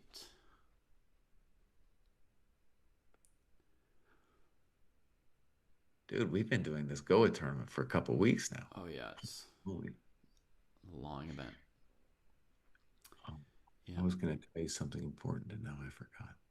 Oh, okay. A couple things. I'm trying First, to imagine that, Francois. Yeah, that would be great. since David's a communist, he's not going to give you the following spiel. You can use Ogoa 20% off first month of the dojo. Pretty good deal. Also, we want to say David won't say because he's a communist, but sometimes he does say this one. Like we need support for this stream to continue. Imagine David's up at 1:30 in the morning, man. This is a labor of love. Throw him a couple dollars on the Patreon or join the dojo training program, even better. That's true. Right? That's true. I mean, if you specifically want to support our free content on Twitch and YouTube, the way to do that is to become a patron. Our suggested donation is $2 a month, I think. It's not very much, not compared to what we would earn if we taught private chess lessons instead of doing all this stuff for free all the time. Yeah. Now, David, do you identify at all as an anarchist? Mm, I mean, anarchy is a plausible concept. I don't know. Okay. Anyways, Far Eastern's thinking maybe you're a little bit more of an anarchist than a communist. Yeah, I would say communist is a good label for me because I think the most fundamental and important thing is to. You don't know exactly how the world should run. You only know it shouldn't be the way it is, right? And then everything else is just kind of guesswork, right? But it seems to me that the fundamental thing is that individuals shouldn't be able to own the land, the air, the water, the means of production, that sort of stuff, right? Mm-hmm. Because you don't not just because it's wrong, so to speak, morally or whatever, right? But because you don't want one or two people making gigantic decisions, right? You don't want someone being able to make $1 billion worth of decisions of how society arranges its research, its resources. Mm-hmm. It's pretty basic, pretty obvious.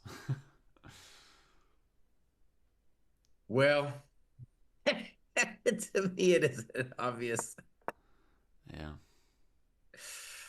Uh, okay. But anyways, it's fun to talk about it. Um, all right, David, I think I'm out of here, bud. sure. Um, I think I'm going to predict that Donchenko's going down. I still think that Arjun is going to win this bad boy. But you're right, the way he's a tough customer. Mm-hmm. Yeah, And it's interesting. Like I feel people probably like me are like Arjun should be there, but way he's only look at when you look at it, he's only 17 points behind Arjun. right. So these are definitely the two last 2,750 plus players Mm-hmm. left. And I feel like Sindarov might be 2,750 quality. He might be. He's playing Yeah. well so far But this otherwise tournament. we're just dealing with chumps. We might love the chumps. We might they might be our chumps even. Mm-hmm. But they're chumps. Yeah. Yeah. H4, H5 makes sense, sort of poking Yeah, sure. at the H4 position for here. sure. Very natural. And Arjun's gonna do his dance where he's like, I'm gonna figure out the next couple of moves and find a real torture for him. Like I'm gonna find a move in advance I'm gonna sting him with and then let him think about that. Yeah. Chump GM would just play H4 without thinking too much at all here. Yeah. But Arjun does like to do the thing where sometimes he like comes up with like a several move concept, right? So then he can Yeah. blitz out some moves. And like Mm-hmm. because if you play H4, okay, Wei Yi's thought of H4, right? Yeah. He's got something planned. But what Arjun will do, what's really evil about Arjun, is he'll be like, okay, so I'll play H4, he'll play H5, I'll play Bishop F3, he'll play B6, and then I'm gonna play, G4 or something. And then so like he plans out some sequence like that, and then he goes bam, bam, bam, bam, and hits you with G4, and now you have to answer G4 in 4 minutes, right? And you didn't plan on it. Yeah. So yeah. For us, for Jesse, it's 7:40 a.m. Yeah. Kids should be heading to school around now. And for me, it's 4:40 a.m. Yeah, this looks like a moment where Arjun's going to try and plan something a couple moves down the road that Wei Yi hasn't yet planned for.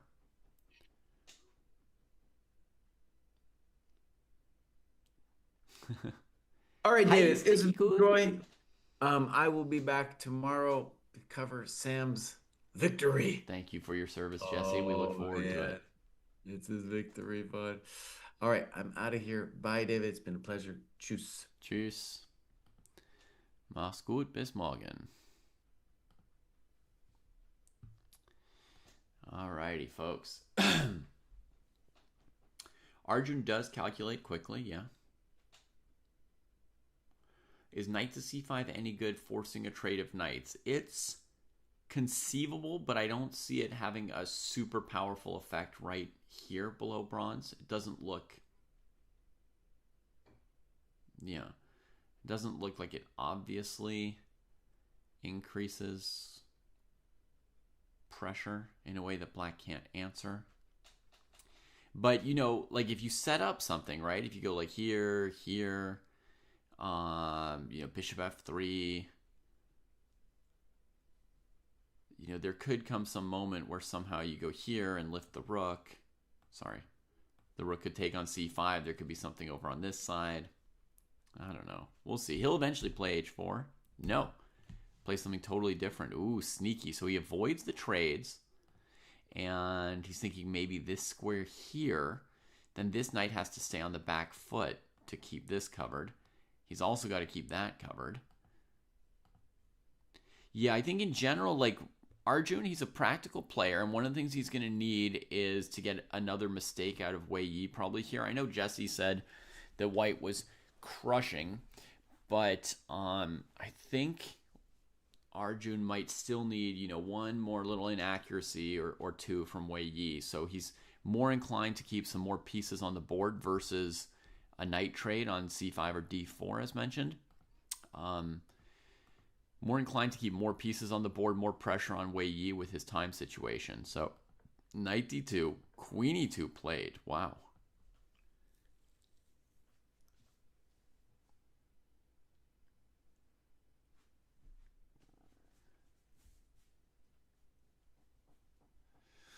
Okay, so looks like Arjun was not expecting that. That move leaves the pawn on b7 hanging. Presumably, the main thing Arjun expected was b6. So queen e2, what's the idea? Like if bishop f3, the knight's hanging. Okay, that's the idea. So you can't tempo the queen and then take this.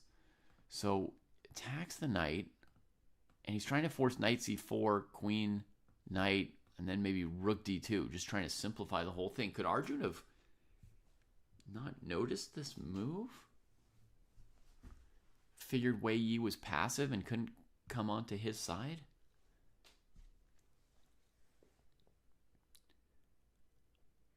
I suppose rook c2 is the other big option for white now. Feels riskily awkward. Rook c2, black could play knight c5, in fact. You could take way too much of a risk here at the wrong moment.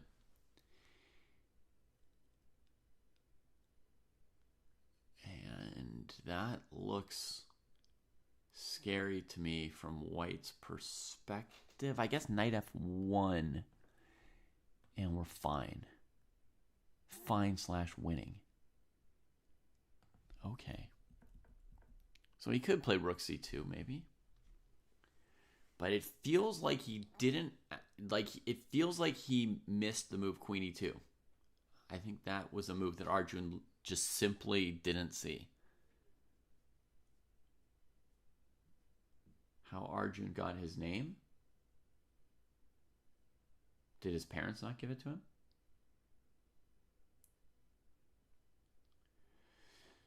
Bishop f1, queen takes d2 here.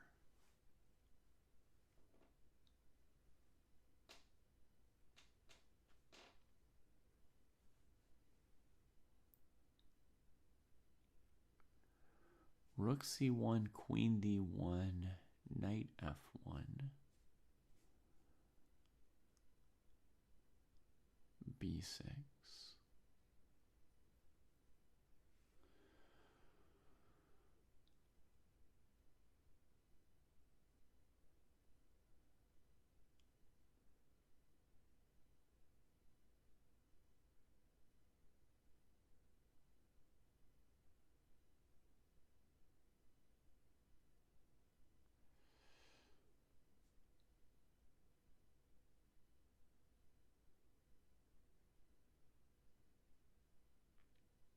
Oh, that's interesting, RKJ. I did not know that.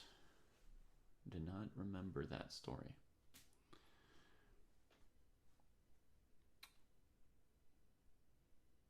Rook c2, knight c5, bishop f1.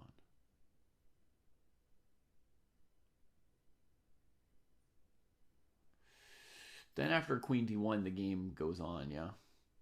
But after knight f1, I think white would win in that position.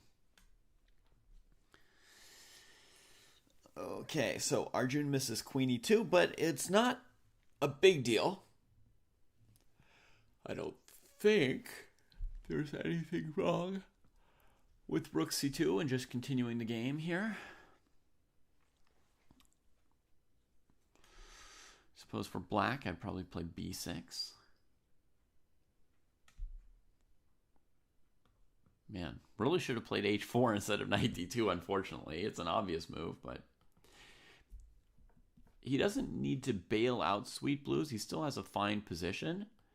And he just played rook c2, but he got a little shook there.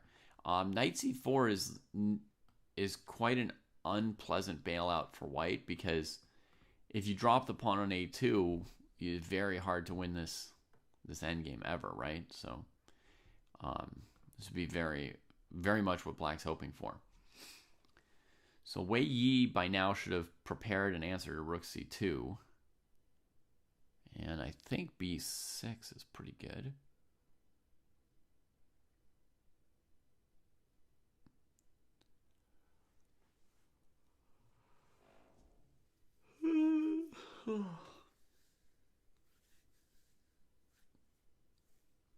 No, he's going to burn some time. Ay, ay, ay. Ay, ay, ay. And I hear a capture, I think, on the other board. Let's see what's going on. We got progress here. Trade of pawns.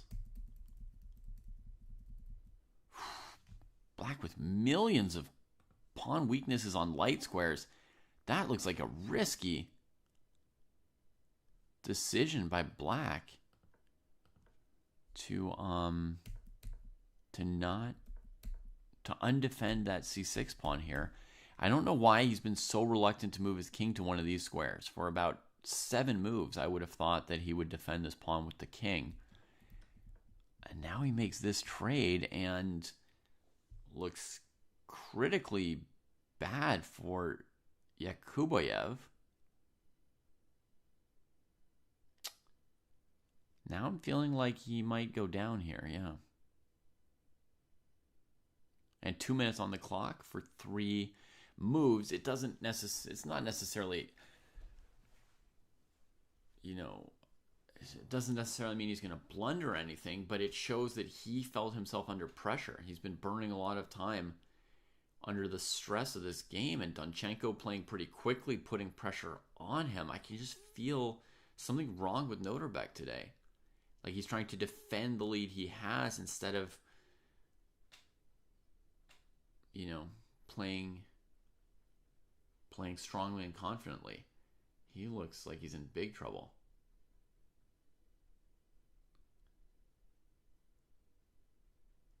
Yeah. Oh, man. When you're too happy with what you have and you're just trying to protect it, it can even happen within the course of a single game. Like you're up a pawn and suddenly you stop playing chess moves and you start just trying to defend what you already have. What's his plan here? Bishop g2, rook e3 maybe, if we were trying to think why is he doing what he's doing? Yeah, I'm talking about chess. Yeah.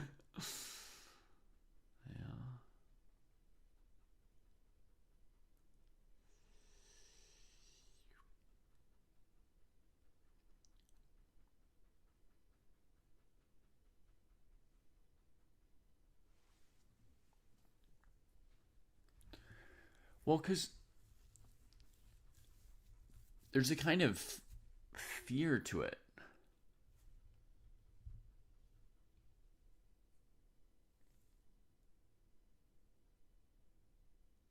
Lecco says hard to believe anything could go wrong. Okay, so he's going for this maybe this rook ending after rook e3, bishop b5.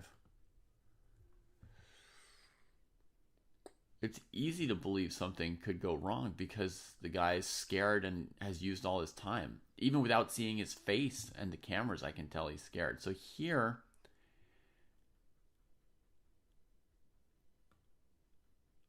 I was thinking he might take with the knight. Then the white rook's going to come to b4 to hold this. King comes. There's definitely still drawing chances in the rook endgame. Still chances, yeah.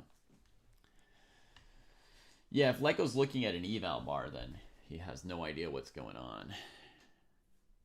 You just get, no matter how good you are, you just get blinded.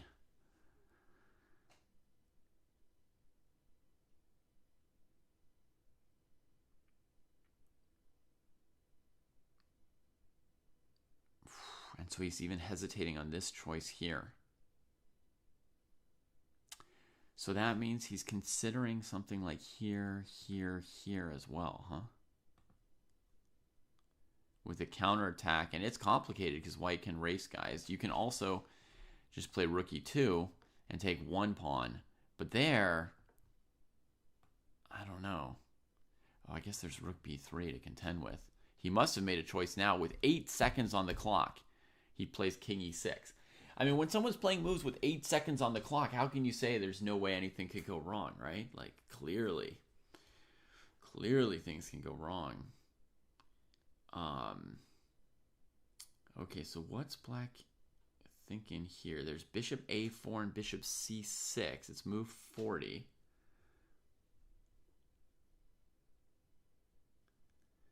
Two options. Bishop c6, rook e2,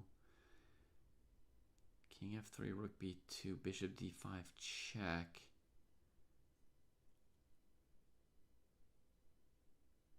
That almost seems like the better move order for white.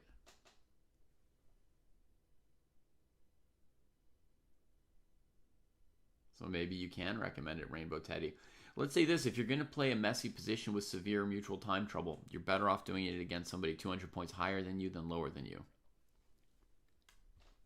All right, so let's say bishop c6, maybe instead of bishop takes d5. And now, first of all, knight e4 looks less good, right? Because you can check and then potentially just trade the knight. This could give some counterplay, though. But we could also just keep playing.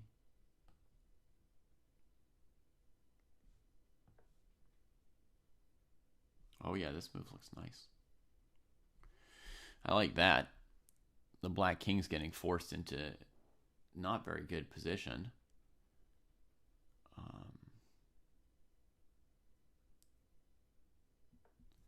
I suppose you could also give this check, and if the king chooses not to go hide, now you can go up this pawn. Nah. Is there any hope to win this? No. Probably keep the bishop on the board and don't play the rook endgame. Which to me would suggest that maybe black should have taken the bishop. Bishop c6. Okay, so knight e4. I don't know. Let's check this one here for a second. This one almost seems worse.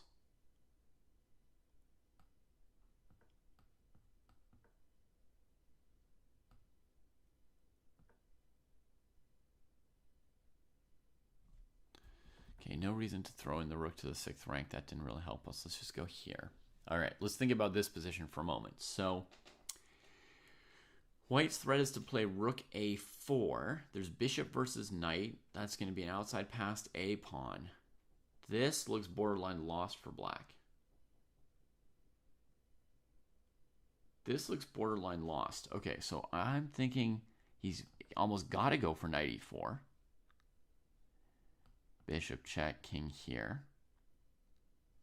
And take this for counterplay. But the chances of losing are huge.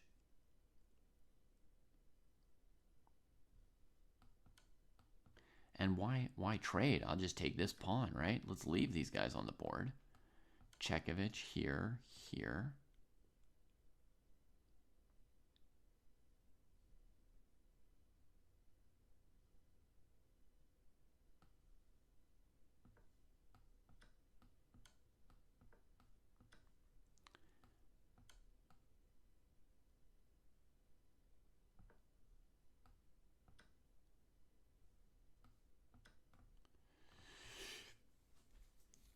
Okay, I mean, there's like a chance that black has to draw, but this is very risky kind of stuff. Bishop c6 played by Donchenko after 4 minutes of thought. I approve. I mean, I could spend another 10 minutes calculating before I'd be really sure, but my instinct's telling me this is the right way to go. I like getting the bishop here early to stop rook b3 and rook here. Yeah, this feels good to me.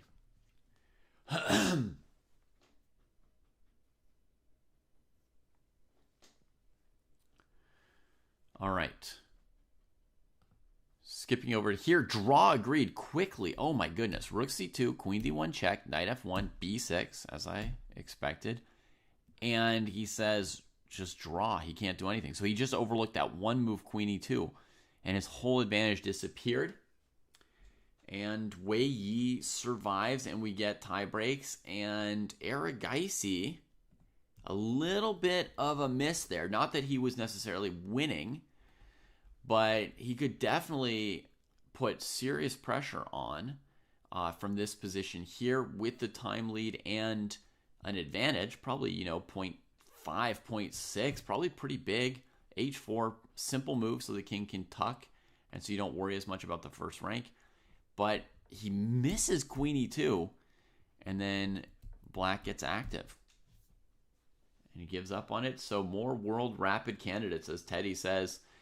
We've got another match heading to tiebreaks tomorrow. That's 3 out of 4 matches, and honestly looks likely that it looks plausible that we'll get 4 out of 4 matches going to tiebreaks.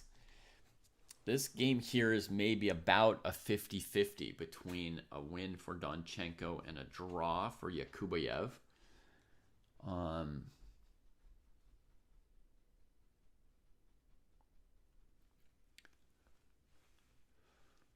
Oh, that queen a6 decision came out looking very good.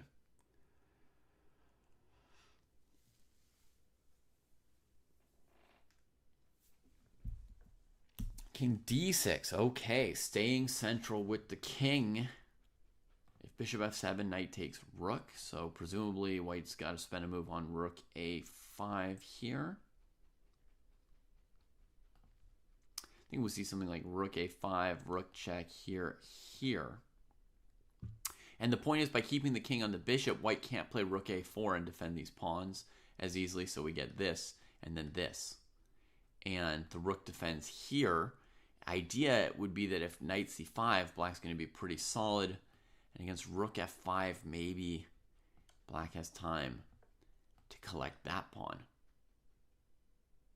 Getting closer to a draw right there for sure. Good defense, good defense. That makes a lot more sense than this bad king f6 move that I had tried in a previous line. And he was confident enough about where the king needed to be that even though it was move 41 after a time scramble, he played king d6 in seconds. So maybe 50-50 was an exaggeration. Well, not an exaggeration, a miscalculation. I hadn't looked deeply enough. Perhaps Noterbeck's chances of drawing are more like 80 to 90% still. We get bishop takes e4. Wow. Defending the g-pawn. Okay, so now there's rook takes or pawn takes. I think it'll be pawn takes making it past pawn. And, rook takes, there's also rook here. And then the rook can defend the b-pawn. So he takes like this. Okay, so now that's the main threat. And against king f2, there's rook f3. And if you go this way, takes. And if you go back, repeat. Or even, slightly improve the situation. fe4. Okay, Donchenko, what to do? Rook e5 is one obvious move. Rook h5 is another move. Yeah, if we want to get some drama. Yeah, so this could be like a dramatic line. Rook h5, check here. Rook here, check. King gets active. Over here, e3. Rook takes, king there.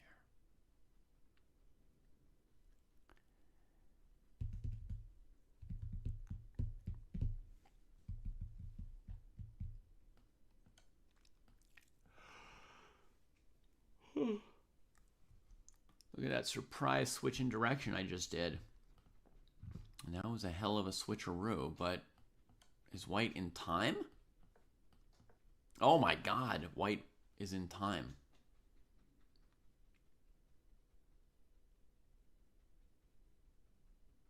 Huh. Didn't look like white's d-pawn would be fast enough there, did it? That pawn seemed to go twice as fast as a pawn's supposed to go.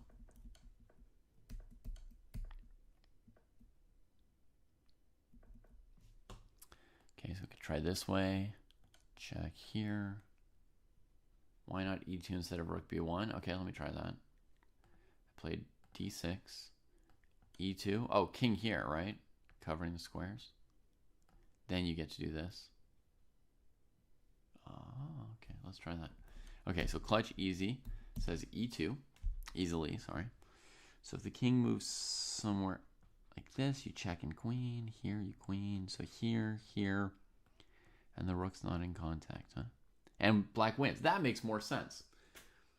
So just did some blundering. Props to Gabs also finding that variation. That shockingly wins for black, right? Down a couple pawns in the rook ending. I kind of expected it would, right? I had this feeling here, right? When I'm not taking d5 and I'm not taking g3, I expected this should win for black. So that gives you a sense of how much counterplay this e-pawn is providing currently in the position. Rook g1 at the end, white just wouldn't take the rook, sweet blues. That's the problem for black, right? White's king would just walk away. But they found it. The answer was e2.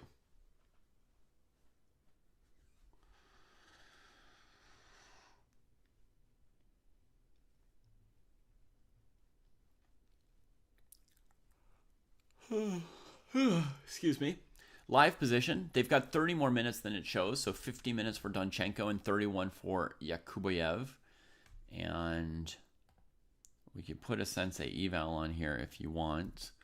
I'm going to put a very mild evaluation here of 0.3, just saying I think white's preferable, but it feels like black is in range to scramble the draw here.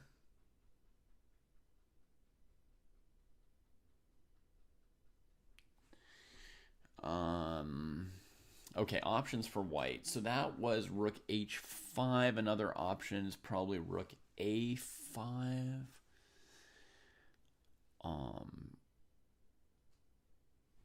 Black king's nice and centralized. Rook is active. White is up one pawn, but it's a bad one on b2.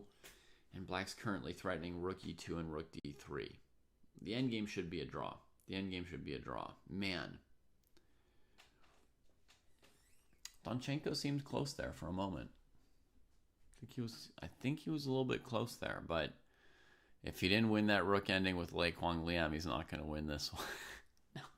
You can't conclude anything from one move or one game to another. I just had to be evil. Couldn't help it. Maybe rook b5 is another candidate, holding this pawn. And then against this move, you play here, holding all the pawns for a moment.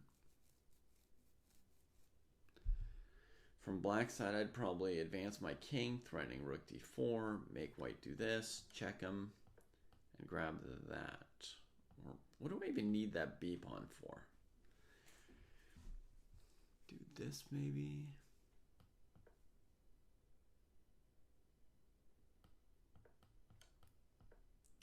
Do this whole thing again. We've learned how to do it now.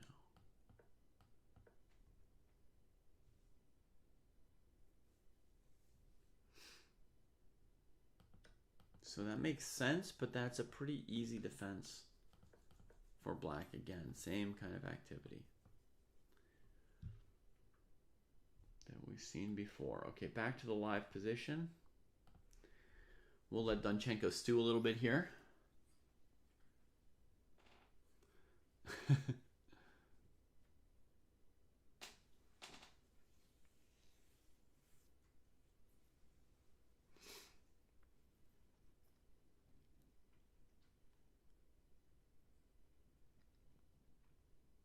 Rook takes a4 rather than rook b4. Well, I played rook b4 coming from b5 that time. If you go to a5 instead of b5, then check in here, which is what we looked at first. There are, interestingly enough, some tricks for black to win, Parham, yeah. That's how counterplay works in chess, right? The player who has the advantage is always wondering just how badly are they risking things when the counterplay gets going.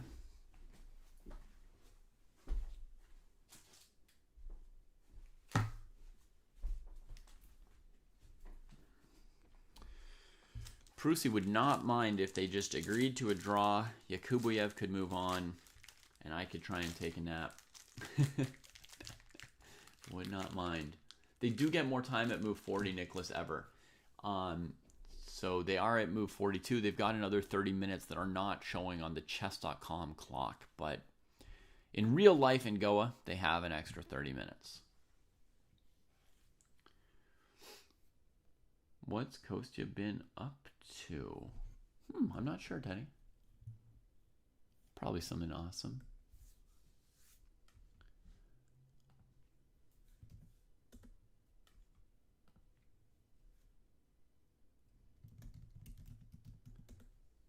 I'm just going to check something. Internal error for any website I try to go to?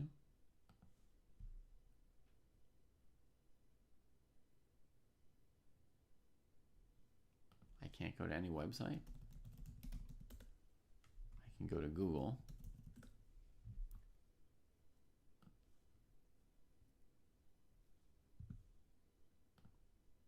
I wanted to quickly check, online chess news to see if the game's already over.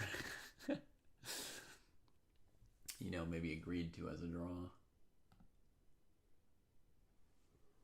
Oh, they've got 3 commentators on the FIDE broadcast. 3 commentators. And Anna's on there. That's cool. And Artur's super. There's a 15-minute delay below bronze, so I thought maybe if I checked online chess news, I could find that the game's already over, and then in good conscience go off and take a nap.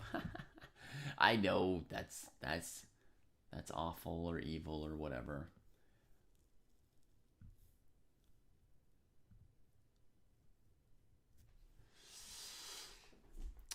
I'm not providing that dedication to my craft.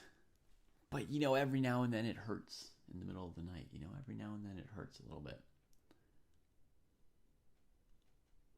Donchenko has to win. That's true. He should play determinedly for a long time, probably. Although there comes the moment where you just stop believing, and then you just give up.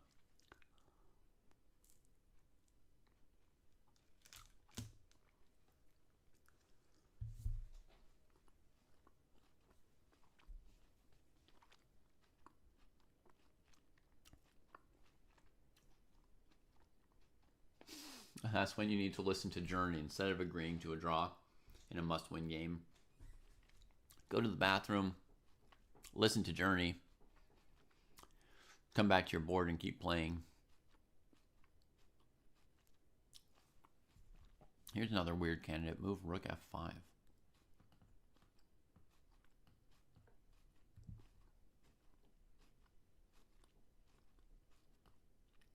That looks like a good answer. So the point is that, this move, then this move is bad for black. But if you come here, you're threatening to take with check, which would amount to the same amount of counterplay right here, right? And if white plays Rook F2, then you activate the king that was cut off. So basically the problem for white is black's got 2 active pieces and white's got 1. The rook can't hold the king at bay and stop this rook's attacks at the same time. So this rook gets overworked, basically.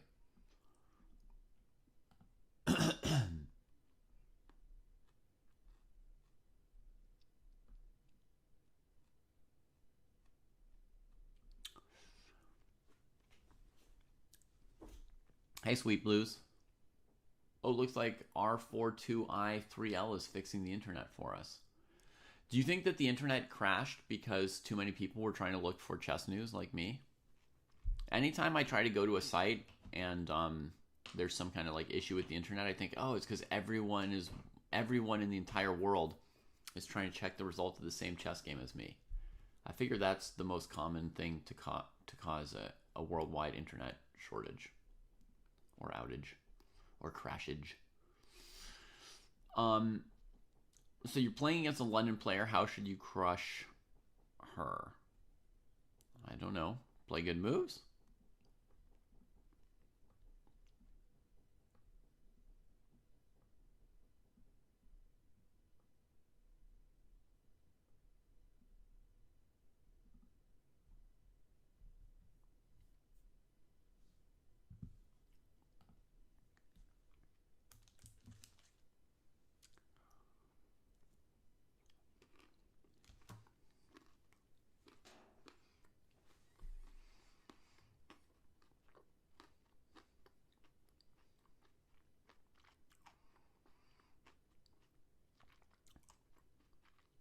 No matter how desperate I would be here as Donchenko, I don't think I see a way to really keep the game going.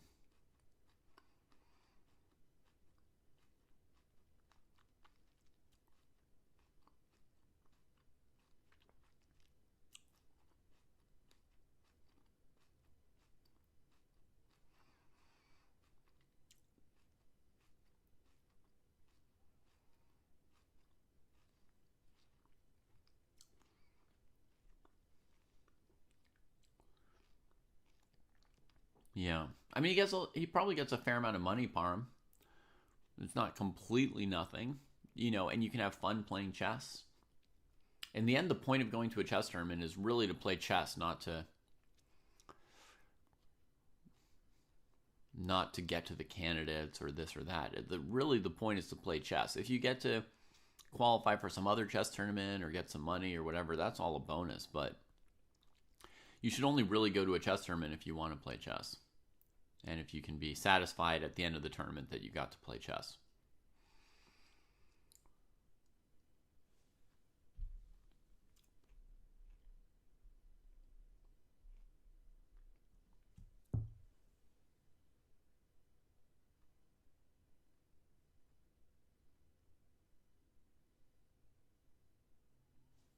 Mm-hmm. Mm-hmm. I see your question, Jay Para. Um, yeah, there are books that have tactics in them. Woodpecker's a little bit advanced probably for you. Um,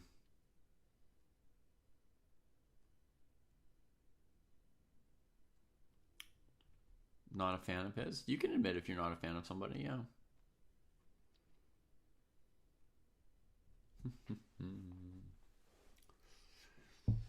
Yeah, let me look 1 second. Let me look 1 second. We've got a whole recommendation list, on the dojo site.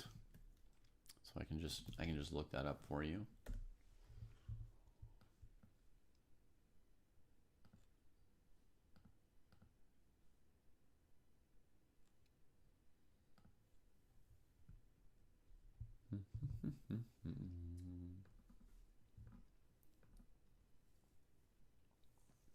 You could work on the chess puzzles from the Polgar book, right? 5,334 problems. Or you could start on you could do 1001 chess exercises for club players like you were saying you were considering. That's a good one for you. Potentially if you've never done that. Yeah, do that one.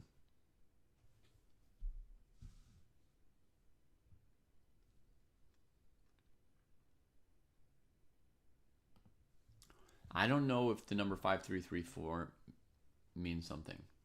You've done hundreds of main and twos. Good. Yeah, you can keep going with those, and then add the 1001 exercises. It's good tries.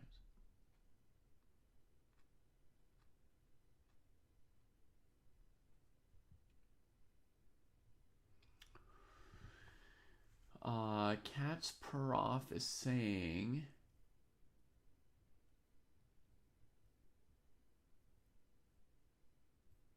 Yeah, I don't personally have any experience with like woodpecker methoding the positions from the woodpecker or any other tactics book. I don't know if that particularly helps or not. I don't have experience with it or a strong position on it.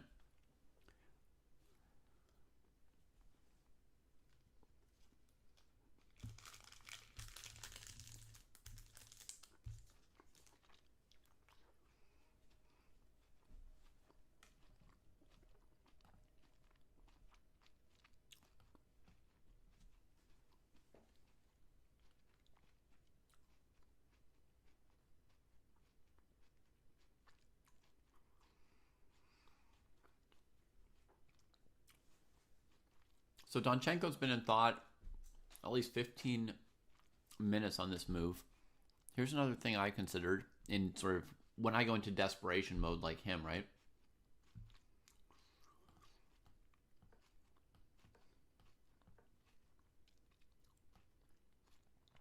Honestly, against this move, I was calculating rook d4, but black doesn't even have to do that. Black can do this, right? and just repeat. All right, let me try this move.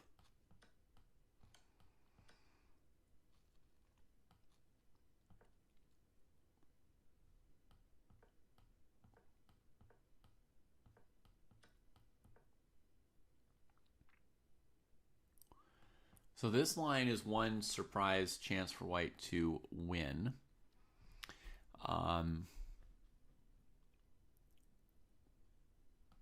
If black comes back, I can come here. You see, my pawn majority is completely useless. But my hope was to tie black to this pawn while this possible breakthrough gets them. But then, yeah, I think this was the move I thought of for black that should mean that black basically wins this endgame, f6 here.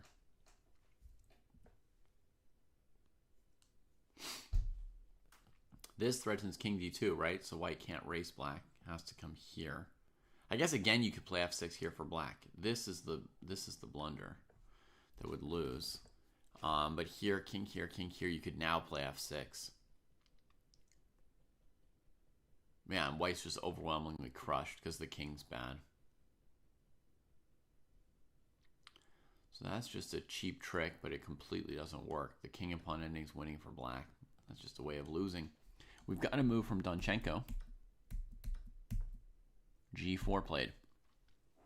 18.5 minutes on that. Okay. That makes a lot of sense. Good creativity and determination from Donchenko coming up with this move.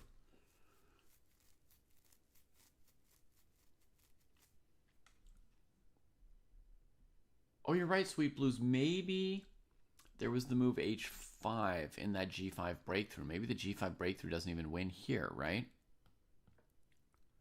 You keep this pawn from advancing, and this pawn is stopped by that one, and black still wins. Good call, Sweet Blues. Actually, I could probably use this position as a basic puzzle, black to play. Noticing that you've got that option. I mean, there's not a lot of moves to look at for a stronger player, but maybe for somebody around 1300 or so. Little puzzle.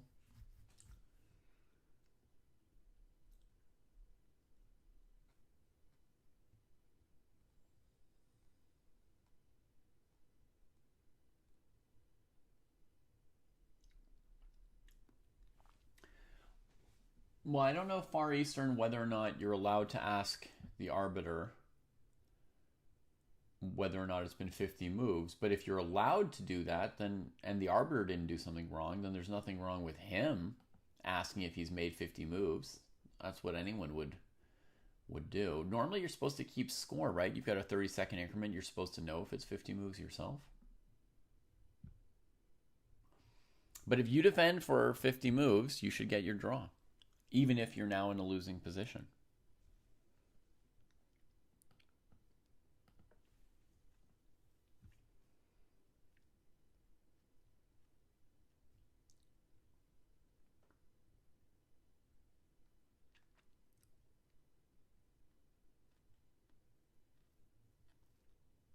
It was rapid and blitz, so they're not keeping score. Well, then, yeah, it makes sense for him to ask the arbiter. How else is he supposed to make that claim?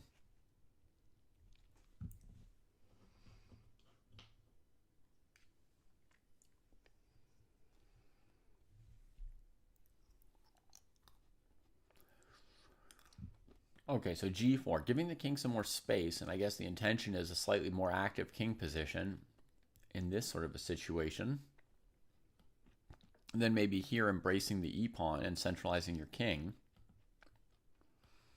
Black can get some counterplay there as well.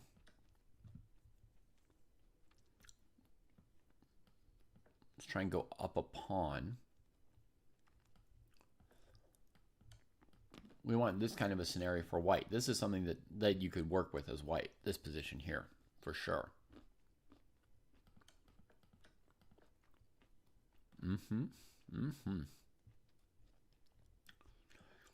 Rook g2 to keep the king honest. Rook h5. Or a5.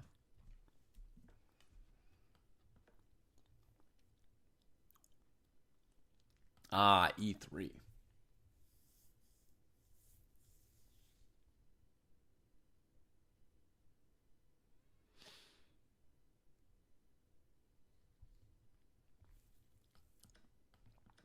This'll this'll simplify it down for black and save the game. Okay, so this is a safer method for black than my first attempted defense. I don't think the difficulty level here is extremely high for Yakubayev. The only reason something would happen, I guess, would still be nerves at this point.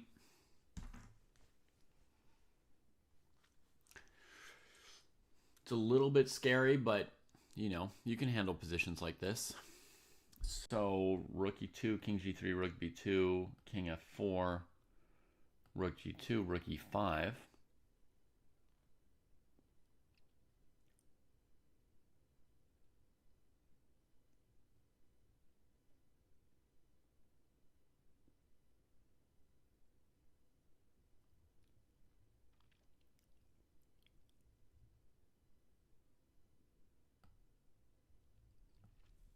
Okay, that maybe gets a similar situation. The idea is to, you know, again, force this kind of position here. And this position is scary for black. Yeah, so maybe rook e5 stopping that thing.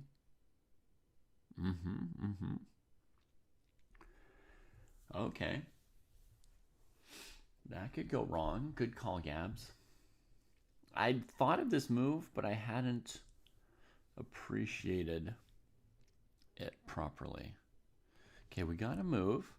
Rook b3. So it's like check and takes, but it delays the take, so the king doesn't get to play king f4 here. So white can't play king g3, rook b2, king f4. White has to do something else here with the rook, presumably, right? Like rook a5 or rook h5. Then black will take with check, king here, and since the king's not on f4, black will have the extra option of e3, e2. Or of rook b3 check, rook takes a3. So, yeah.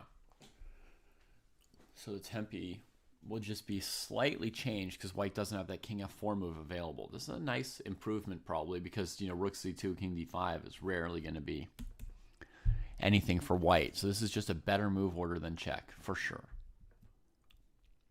King f2 played. Okay. Very good. So now on check, king goes to e3 instead of f4. And it's similar in that sense. Nice. Good move. Good move, Danchenko. Keeping the pressure on. Keeping the pressure on for now. He didn't do anything illegal, but that way of escaping a mate in one felt weird.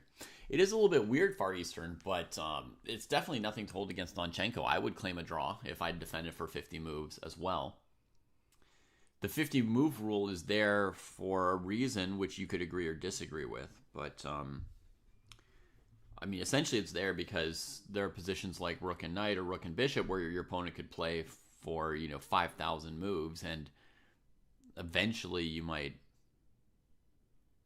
make a mistake, but there has to be some limit on how long they can play it in circles, I think. I don't know.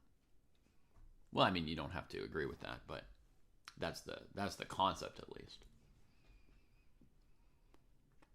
So I would not hold that against Danchenko in the slightest. That's not even something dubious within the rules.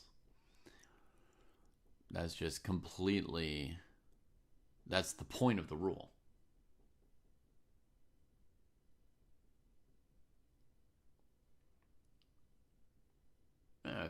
If he's wrong about the moves, no big deal.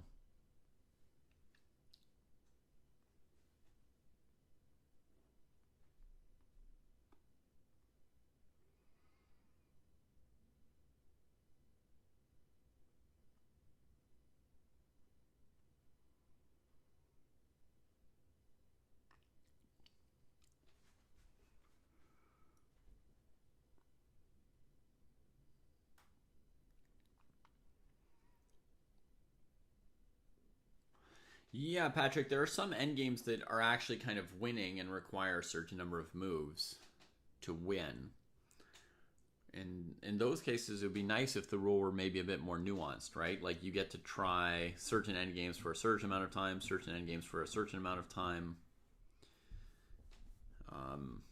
I imagine the rule could perhaps be improved in that sense.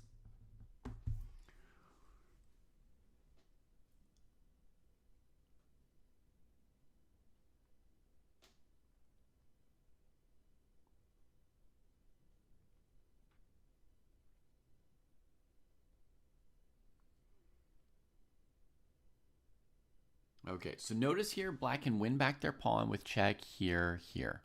But at the end, after they've done it, white goes here and goes up a pawn again, plus idea to swing the rook behind that pawn. Very, very, very, very, very plausible position for white to play. Maybe black can do something like this. But you always break through. And if they go here, then you break through from this way.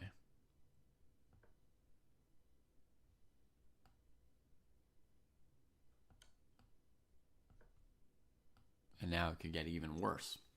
We could drop the F pawn and the rook still makes it to A6.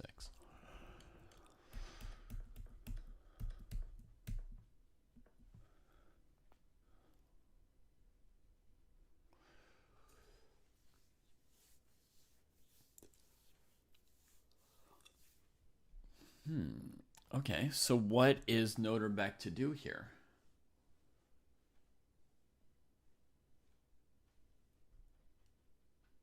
Rook and bishop versus rook is a draw, no matter how long you let them play. But that's one of the endgames where you maybe want a 50-move rule so that the person with the rook and bishop can't play it for 500 moves.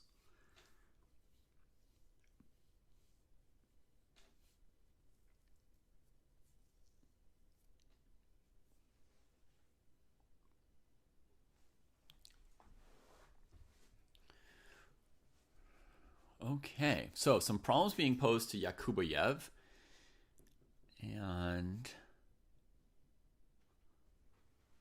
he's thinking pretty hard about this one.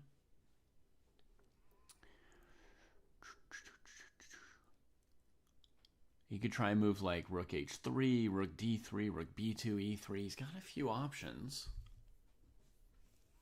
He could also play a move like f6, waiting to take.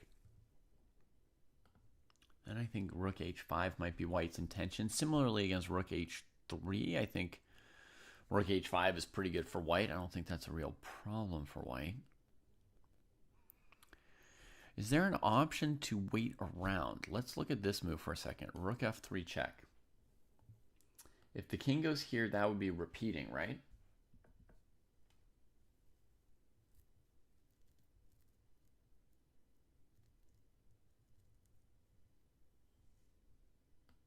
Here and then this. Coming after these, saying they're more dangerous than these two.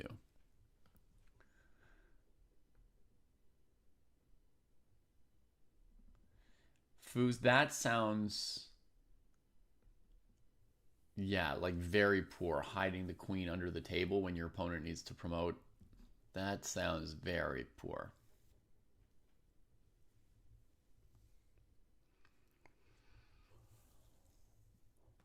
This looks like a decent option for Yakubayev, though. This rook f3 check, king g2 repeat, king e2, rook g3.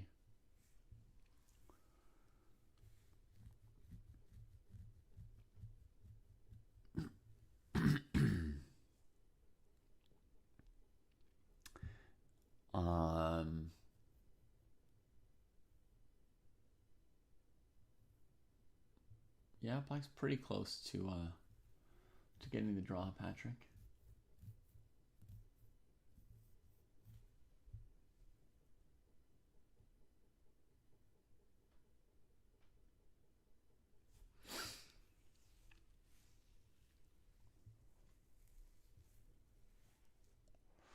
Okay, options for white at this point. You could go after one of these pawns, or you could push this one. If you go here, the problem is the black king activates. And then the e-pawn becomes very strong with the king very active. Honestly, black is better now, probably. Let's try g5 for a moment. Takes, rook h3.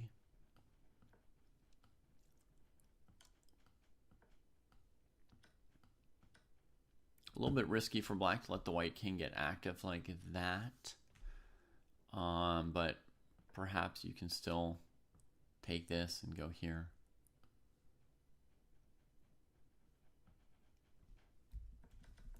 That said, there might be something even safer, like f6 here, right? With the rook trying to hold this pawn.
White should force black to go after the queenside pawns. That's why you don't like going king e2.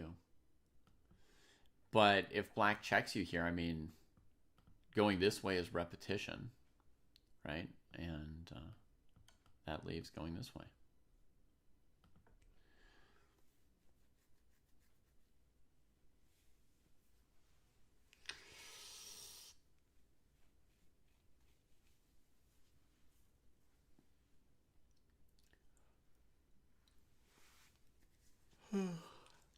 Yeah, Patrick, although I was down a pawn in that last variation, I felt like I was doing okay for black, this one here. Because it's a bit of a race, so the number of pawns doesn't matter as much. I was even going to play this check here, thinking that if this happened, I could, just keep giving checks.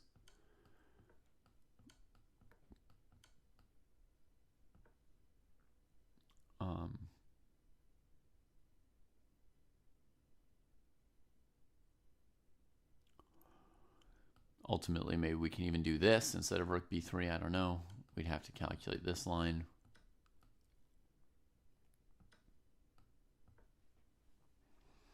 But it looks like a draw to me.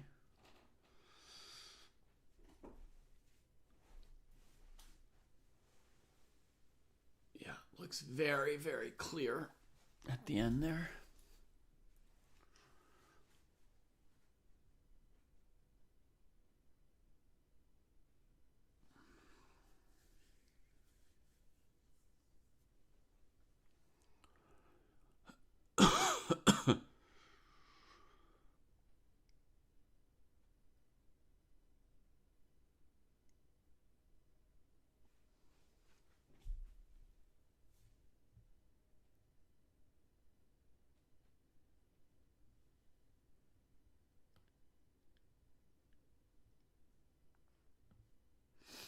All right.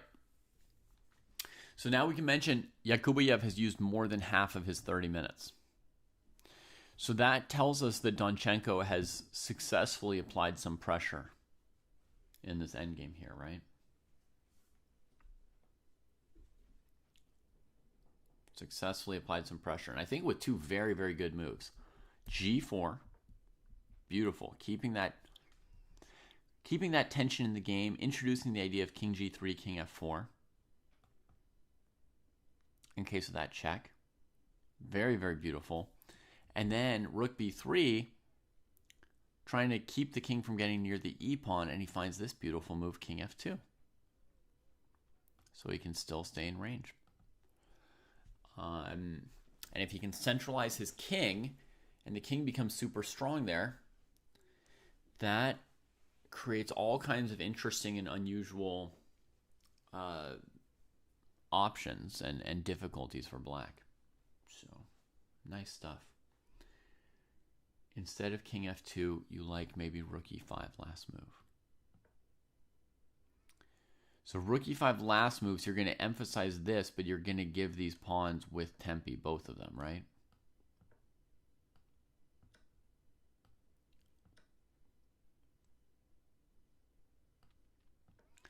Now it comes here, and now basically there's a move from Yakubayev. Now basically black's running this pawn. Oh, here with check. Here. Do we have time for h5?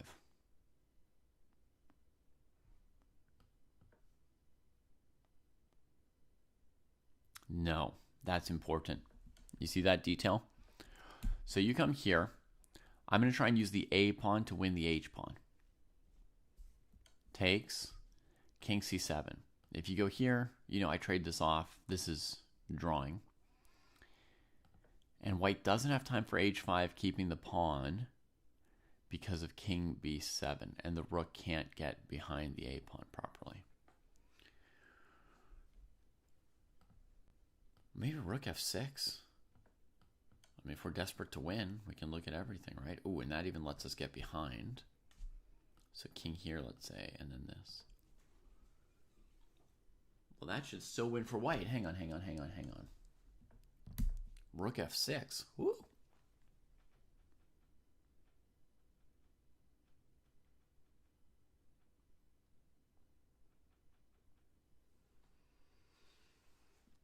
Rook f6. A final breath of winning. But let's see what he's played.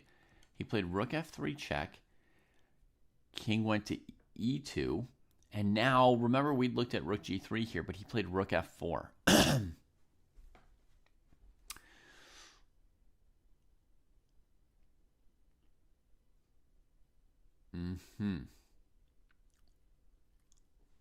Well played by Yakubayev. That looks like a very looks like a very solid solution to the predicament. Now, it doesn't mean that white's out of things to do.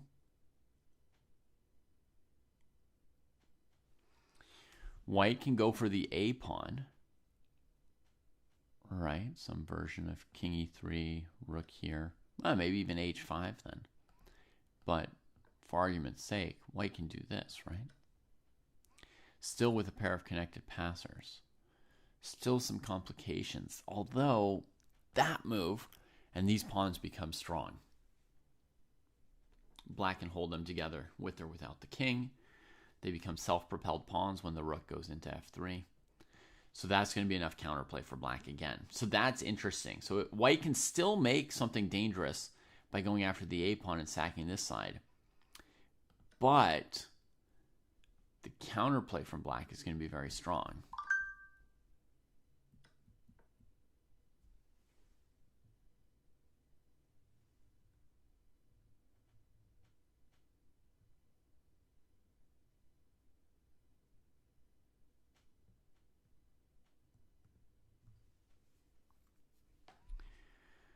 Okay, so can we still create some difficulties?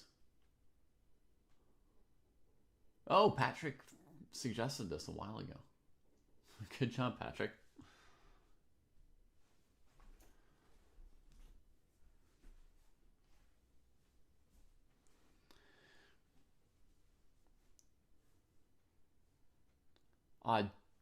Dukic, you know both players, and you can confirm that not only the player who got cheated doesn't like the other player, but the player who did the slimy thing, they also don't like their opponent because of something around it. Like maybe they don't like their opponent because their opponent got offended. I've always been curious if the reason I'm asking you for this clarification, I've always been curious if the slimy, cheaty kind of people also don't like the people that they're sliming, so to speak.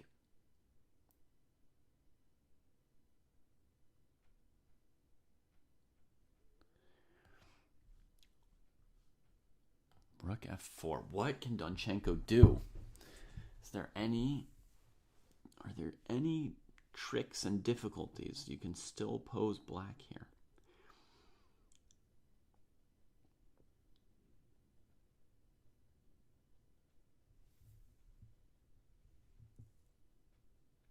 Maybe h5? We could go king e3, rook g4, h5.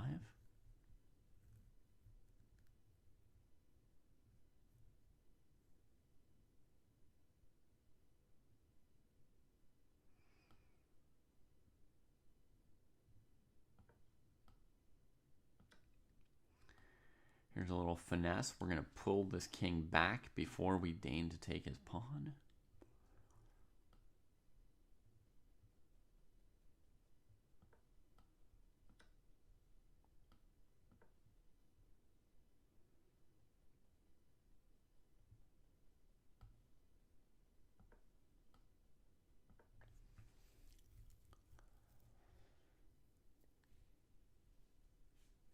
Rook endgames are quite tricky, yes.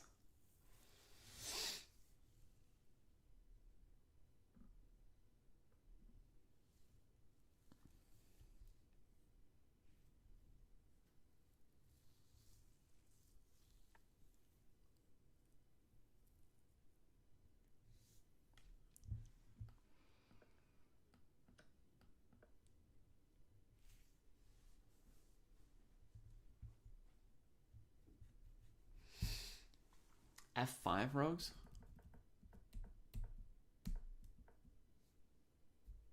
Here? The king can't take because of rook h5, for sure. What about rook f5?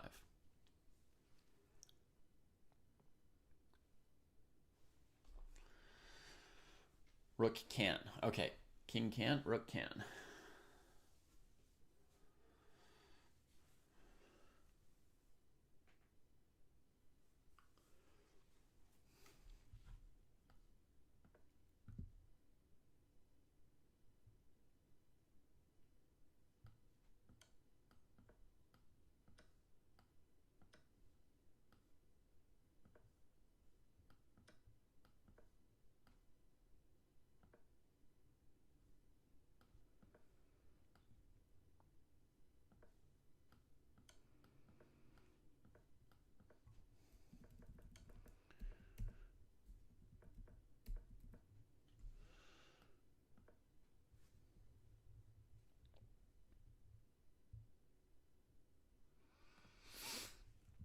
Even if you got down to one pawn against one pawn like this, there'd still be a few tricks left here.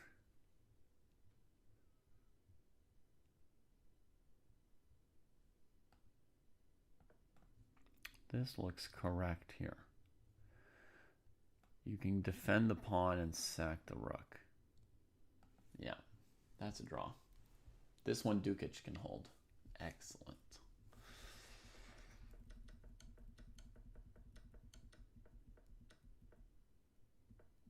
So this is the live position after rook f4 with Donchenko still thinking. So that was king e3. We didn't try g5 yet, but Patrick has already pointed out elsewhere that there's rook takes h4, just covering all this.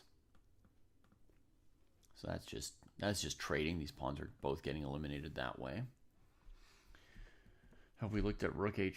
I don't know that we have. Nope, not yet. Rook g4, check. King here.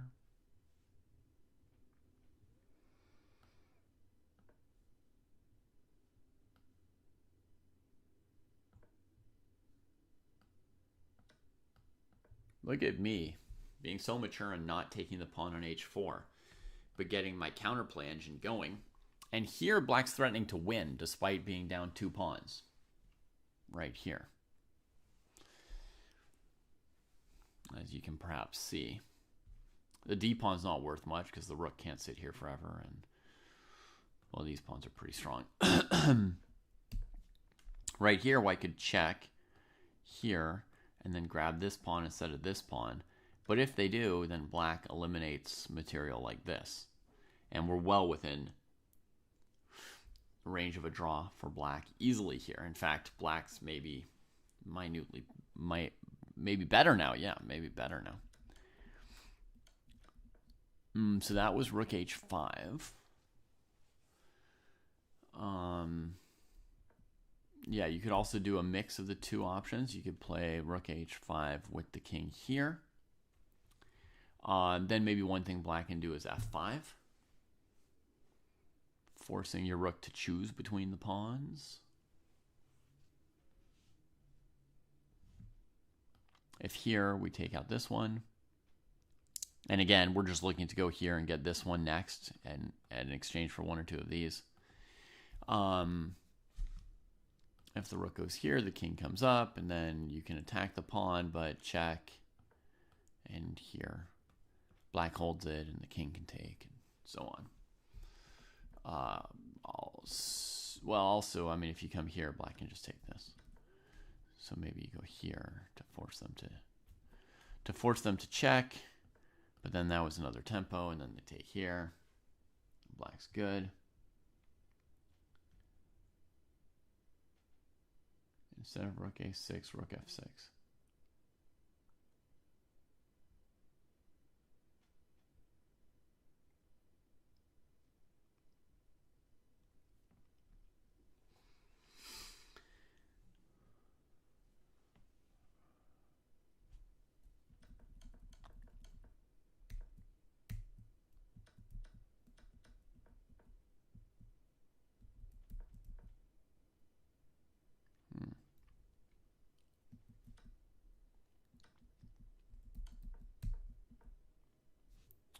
Or maybe here you're saying rook f6 instead of rook a6 or rook h5. But it'll be the same thing, that the black rook will just come around like this, and then black can take here.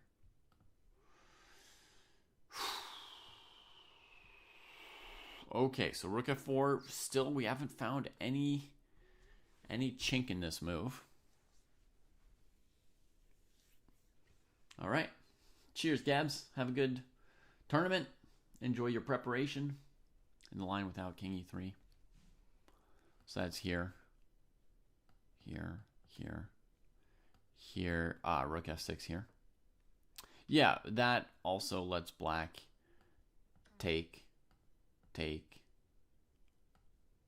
and then any number of things, right? But I might start with some checks.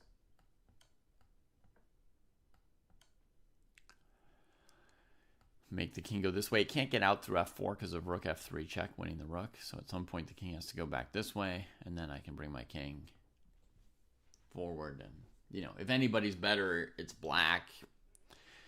White should still be able to Philidor it. But, yeah, White's getting into the territory of needing a few good moves there. So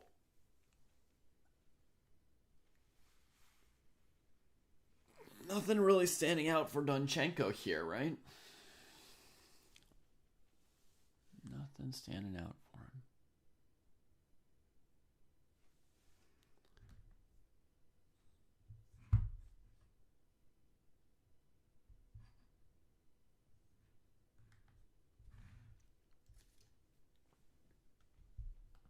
But he's made a heck of a fight of it. So good on him. Good on him for that. Have any other ideas? Rook f5 immediately. Rook g4. Rook f7, rook h4. Too much comes off. Rook a5 we looked at.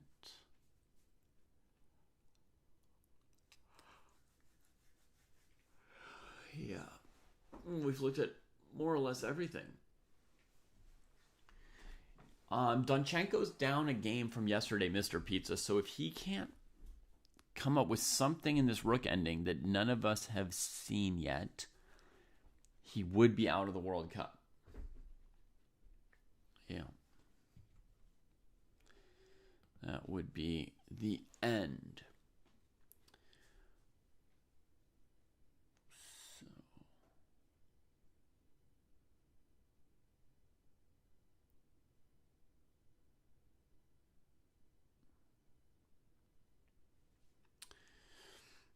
Uzbekistan's the only country with 2 players left in this final 8, huh? 1 Russian, 1 American, 1 Chinese, 1 Indian, 1 Mexican, Peruvian, Mexican, 1 German, 2 Uzbek. Huh.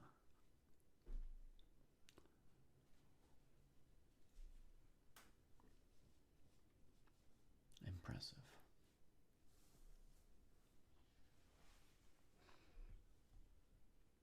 Impressive for Uzbekistan.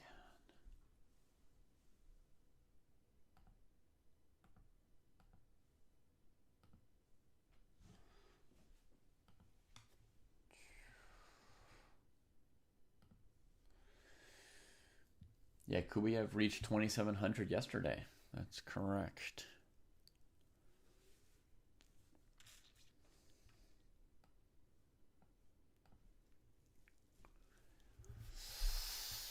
Well, I guess I've racked my sleepy mind about as hard as I can here, and I'm not seeing any other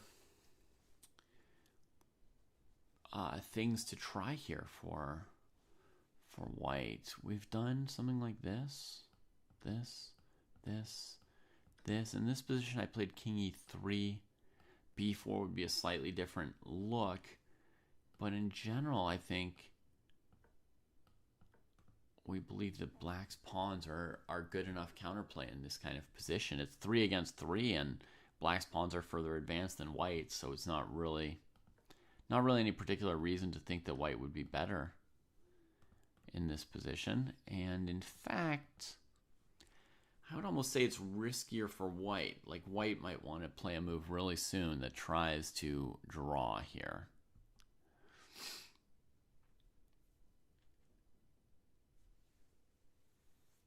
I think Jose in the semifinals on his own would be more surprising than 2 Uzbekis making it to the semis. Yeah. Let's go, Yaspam.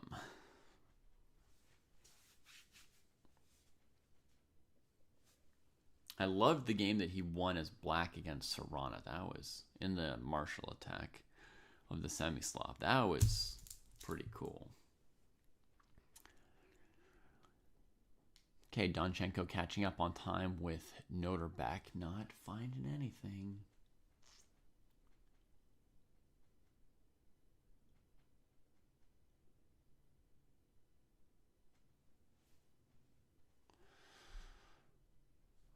Here, if I were white, I would probably try and draw with something like this move. But black could just put the rook here. Yeah, it doesn't do it. Yeah, if we start asking me how to draw this position here for white, then my life gets a little harder. Okay, maybe we got to activate the rook.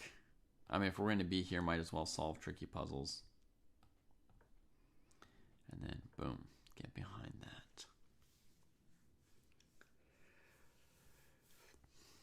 Now, if they self-propel, maybe I have time for some counterplay.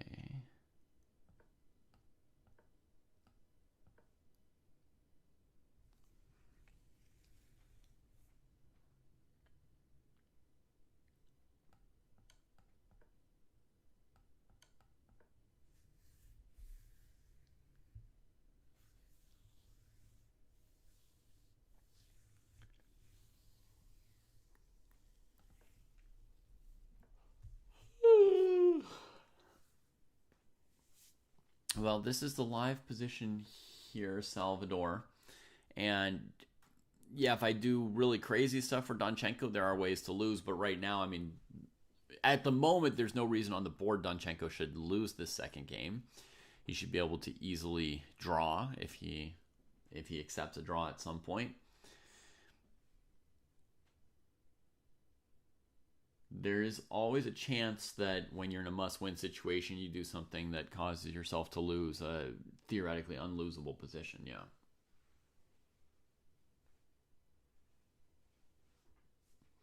It was an option, Rose, to play d5. I just didn't see a way for d5 to exactly work in that position. It seemed like the black king could take it, and white was still struggling to stop the two pawns. So I didn't play it out for you.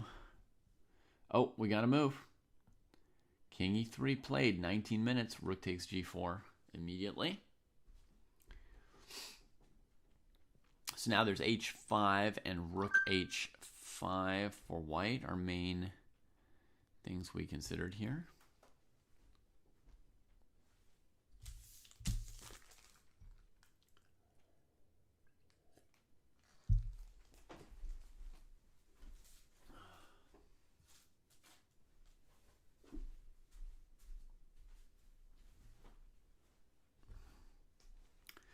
It looks like Donchenko has not yet picked his next move.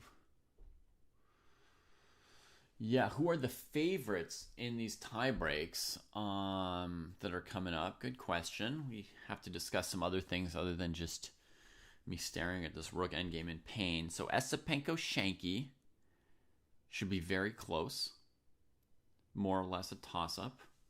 And, rapid and blitz tie breaks tend to be more toss-ups than anything else. Shanky obviously very motivated and in great form, but Asapenko is also, everybody left at this point is motivated and in good form. Asapenko lost a couple games in a long match to Puya Idani, but did beat Kamer.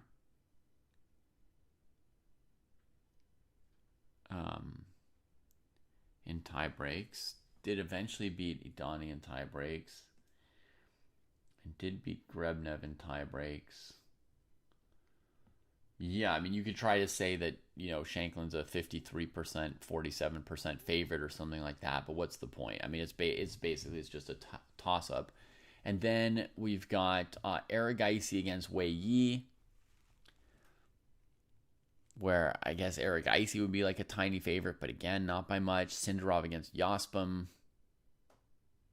They're basically all toss-ups. All three of these tiebreak matches tomorrow. There's no really clear favorite. There wasn't really a clear favorite in classical either. In these matchups, not huge. Sindarov probably a favorite in classical against Yospam, but then after it finishes 1-1 in rapid, it's probably a toss-up. Yeah. So no clear favorites tomorrow. Jesse will probably only show you the Shanklin versus Asapenko match. So if you're worrying about somebody else like Wei Yi or Sindarov or somebody, you might have to check on your own at that point. I never saw this game. Let's have a look and see how this game was played. 4 knights, knight d4.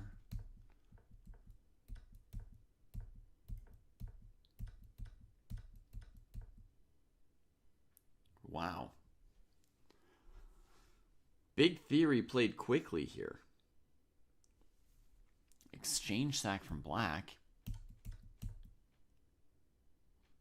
Ooh, huge threat on e3. King starts running. Second exchange sack. Wow.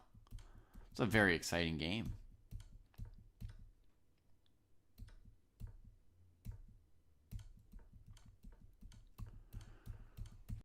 Bravo. Knew his stuff. An hour and 35 versus an hour and 33. Wow. They knew their stuff. You love that we speak English?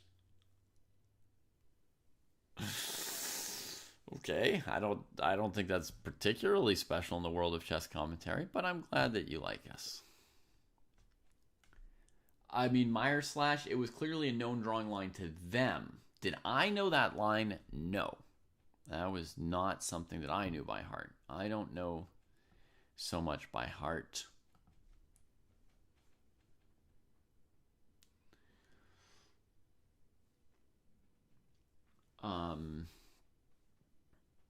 Now Donchenko. He's using every minute he's got on this match.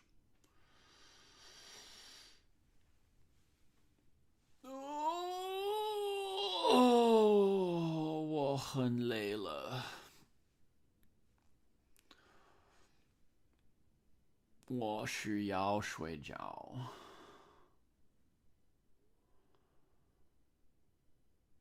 Wei Yi is 50 points higher rated than Aragaisi in Rapid.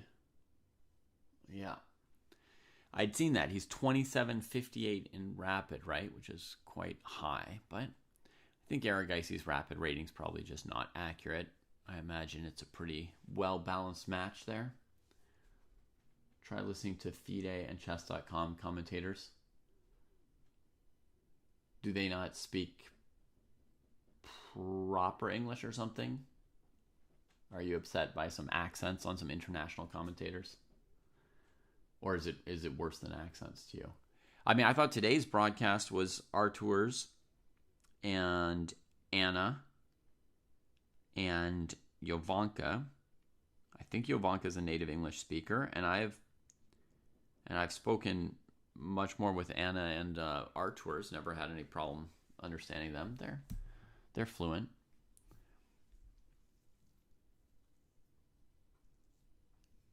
I don't know about other days. I just happened to see it today.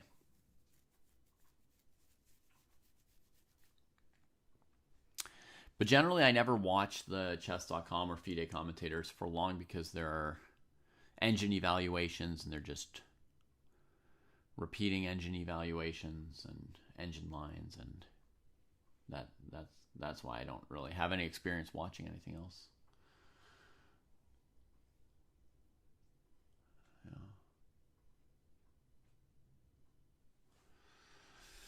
Yeah, I mean, Jackson, when you see the time they spent on that game, it's clear that they knew it, right? Because in the final position, they had more time than they started the game with. So they knew everything in advance, these two. It was still exciting, but yeah, I didn't know about this. You can still learn something from it, right? Like there's a very interesting moment here. Right, where black trades this exchange sack to open up the E file and then bring the last piece to the party before starting trades. That's very instructive. And second exchange sack, very cool.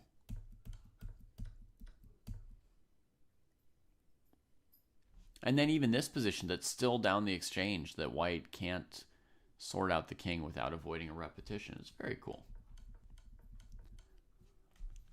Definitely something that we can learn from, even if it's not exciting sporting wise to watch those players.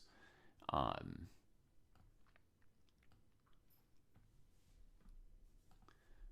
watch those players, obviously knowing what they're doing, you know that nobody's going to lose the game, and you know it's basically like they're not playing almost. So it's not exciting from a sporting perspective for the tournament, but it's still something we can learn from that game.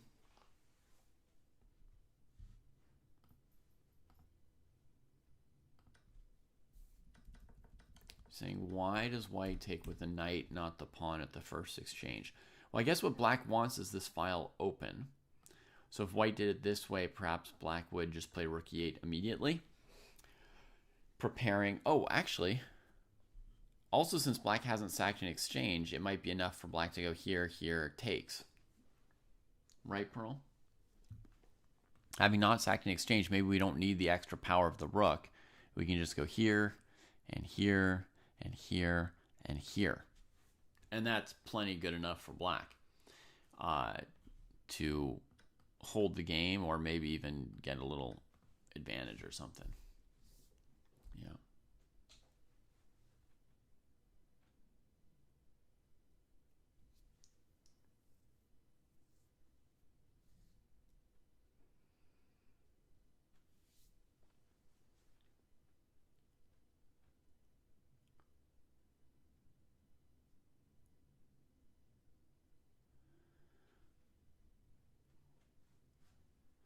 Which of them is higher rated in rapid chess, Ivan, between Sindarov and Jaspam?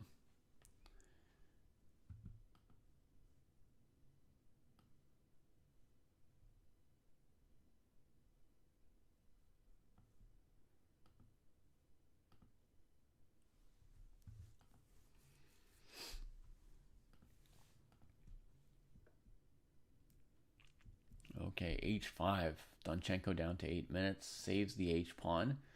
We looked at this option as well.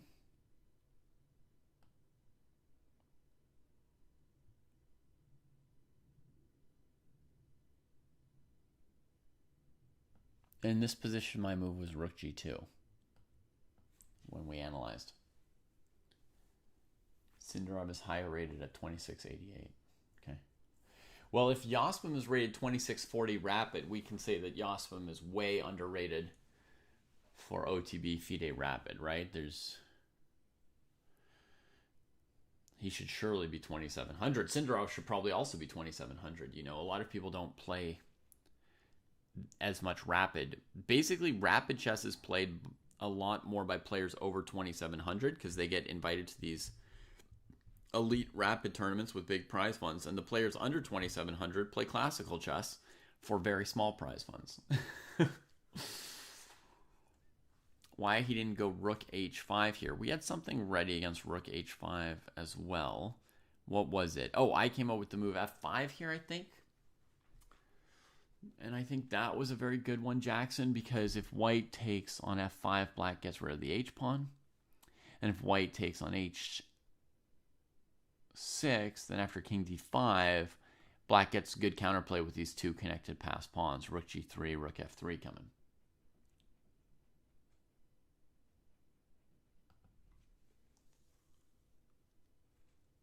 Oh, I didn't know that, Mr. Pizza. He's losing points in rapid chess? Yosmim is?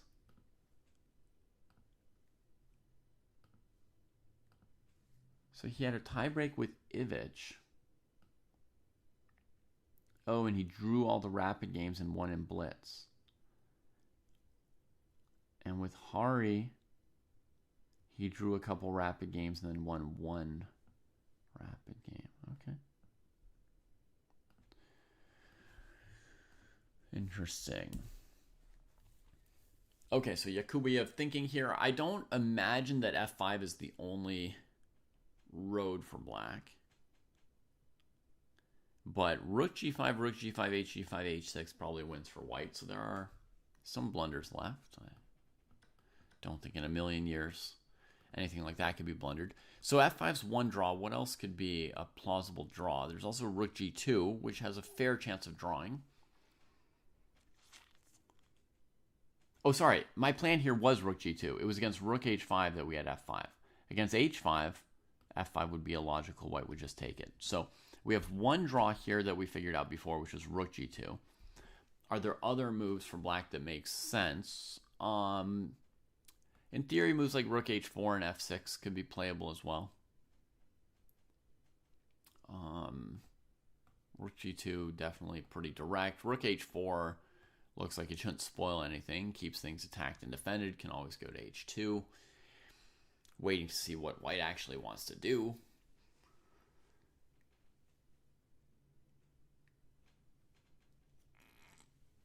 Is there something weird with two mice moving at once? I don't know.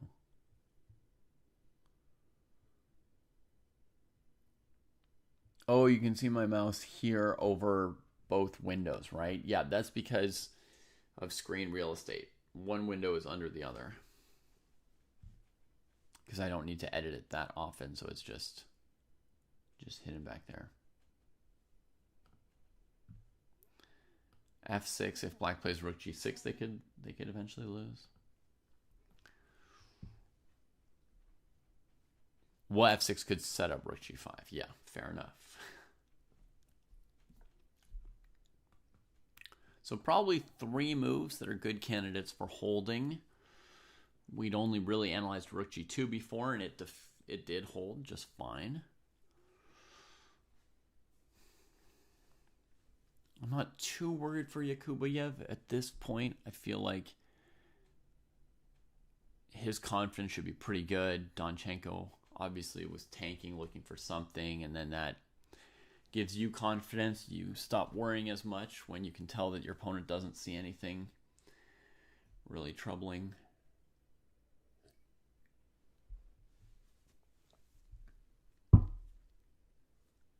They've only made 7 moves in an hour in the second time control so far.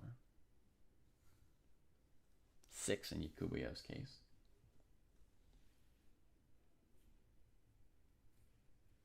Actually, they've probably been at time control for an hour and 20 minutes or so, because Donchenko had saved almost half an hour from the first time control. So at the moment, I have no cause for concern, but we'll just hang out a bit more here.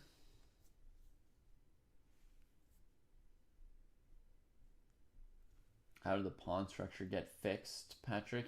He had a knight on e4, and it was attacking a pawn on g3 along with his rook on the third rank, so white traded the knight with the bishop, and that fixed the pawn structure. Yeah.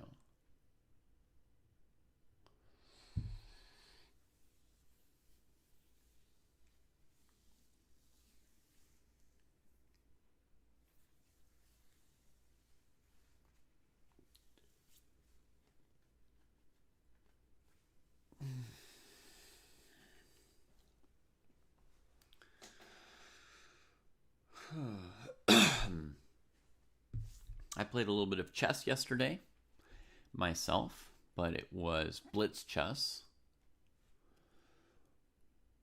A couple days ago, I played a game 30 against Leela. Didn't go my way. I was doing okay until somebody in the house started screaming at me, and then I blundered. But you always feel like the blunder was going to come eventually against Leela.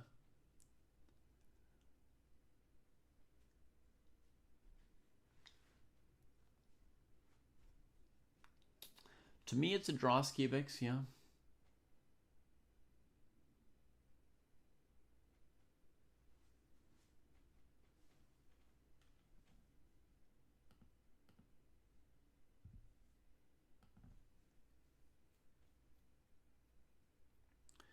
You know what way he probably has Ivan is more experience playing Rapid, because I think he's been playing those tournaments for a few more years than Aragaisi, because he's been 2,700 for 6 years longer than Aragaisi. So what way he probably has is more experience in those, playing Rapid against other top players.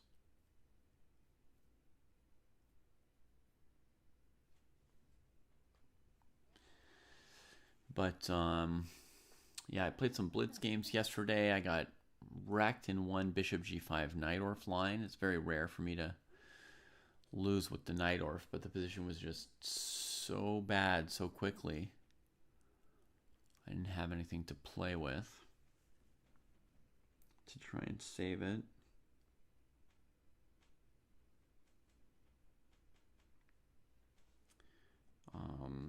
Then I did some opening prep so that it won't happen to me again. Yakubayev going down a bit low indeed, Mr. Pizza. I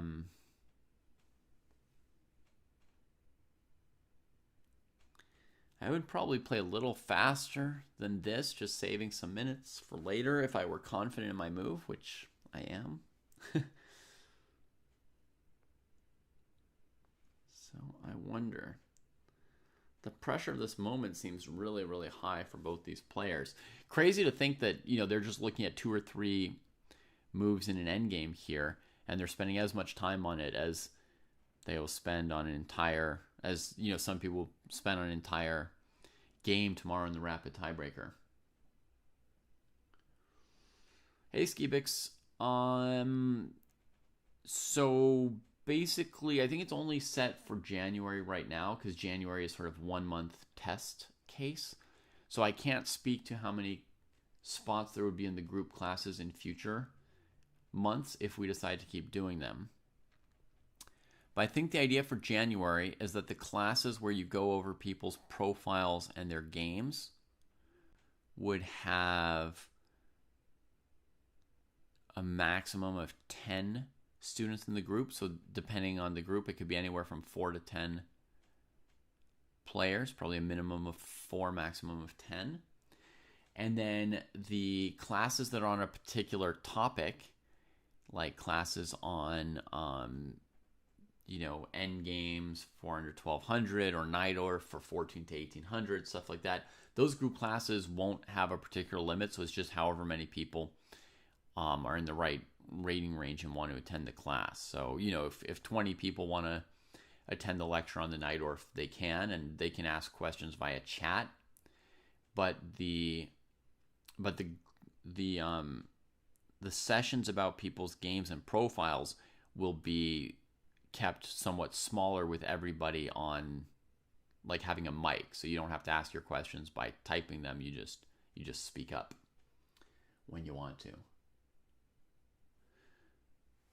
Okay, so what has he played? He's played a move finally, got down to just under 4 minutes, and then he played my move, Rook G2. He spent over 10 minutes on that move, 10 and a half minutes. Wow.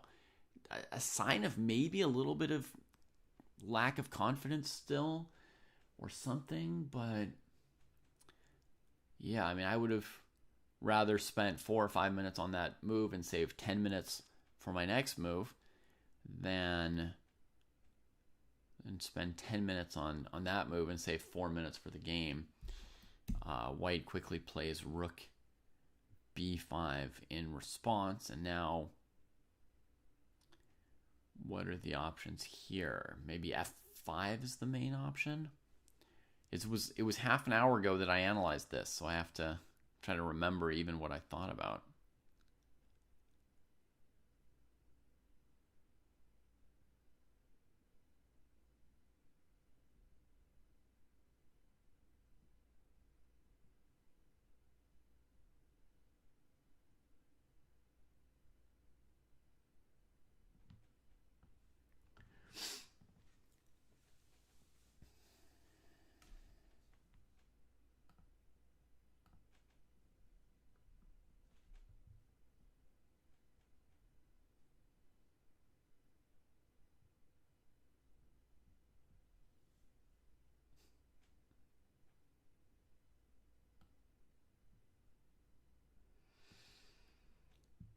I think I might play B3. We'd better play F5.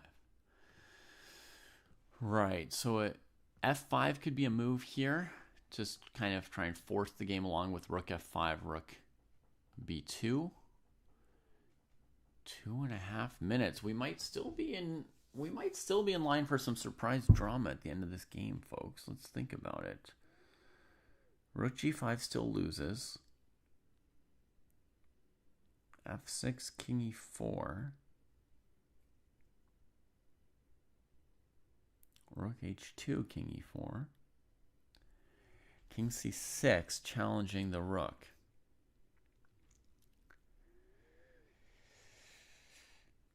So if the rook stays on the B pawn, it allows the F pawn. That looks like a good move by Yakubuyev. I know there's some worry about his clock and him panicking, but this seems like a nice move here. And if the rook moves in this direction, then we can take here again. The move makes sense.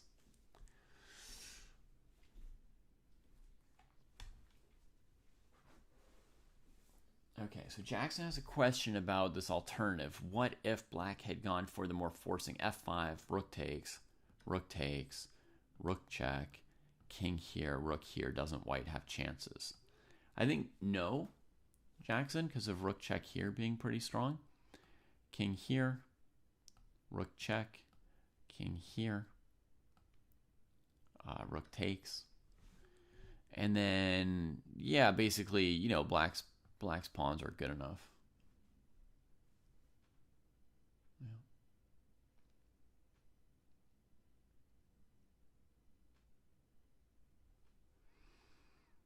Sure. We can answer that question anyway, Foos. F6, King E4, Rook G5. What's the eval after Rook G5, F G5?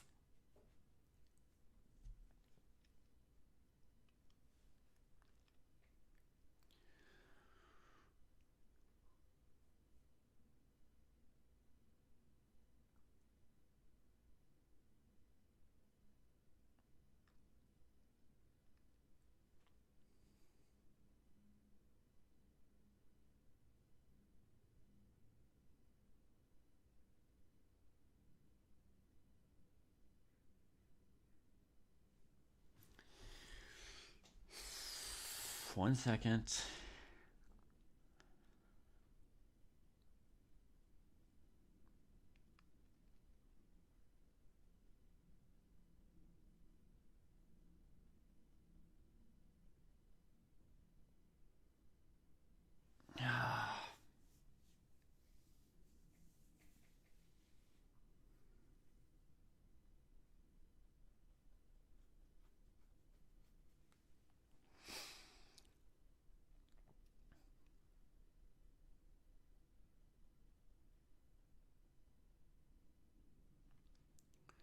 Looks like a draw, Foos.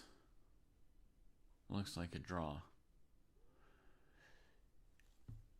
White can never take on h6 and then outrace the g-pawn because you have to step back onto the g-file and black queens with check. So you can never win by going to h6. You can never go all the way to a4 without this pawn queening. b3 pawn takes a4, b2. You'll always be slower than black. And finally, there's a limit to how far you can push this pawn up the board.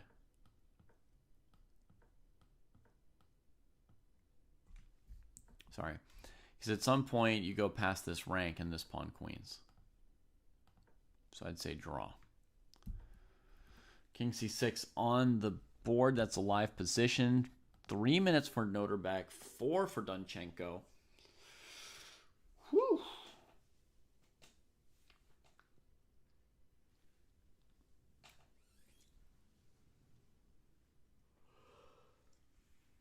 Yeah, that pawn ending was doable. It was relatively simple, no?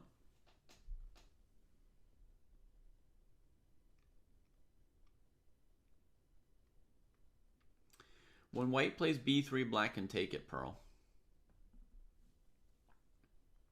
In this line. You could go here, here, here, here, here, here like this. You want to play b3. Takes, takes, g4.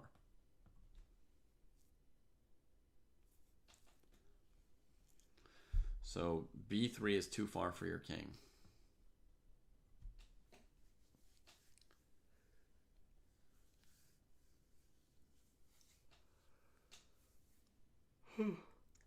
Basically, anytime you play b3, you'll lose.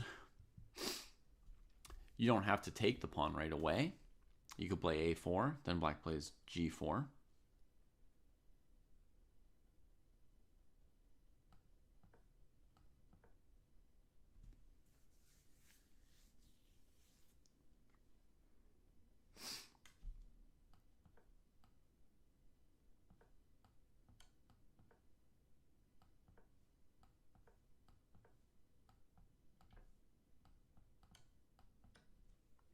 Something like this.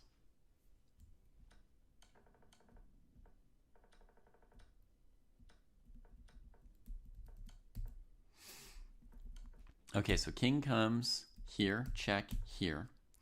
And that's a single repetition, right? Because Dunchenko played rook b5 in this position previously.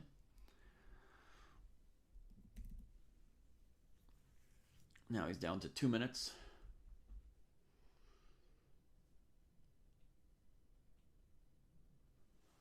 God, I hope there's not a million things I have to do during the day today.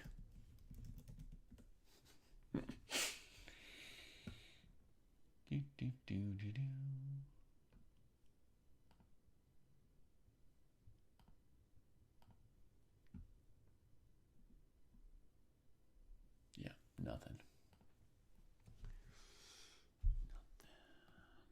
1 minute left. Ay, ay, ay. Okay, so he tried rook b5. We can try king e4. We can try rook a5.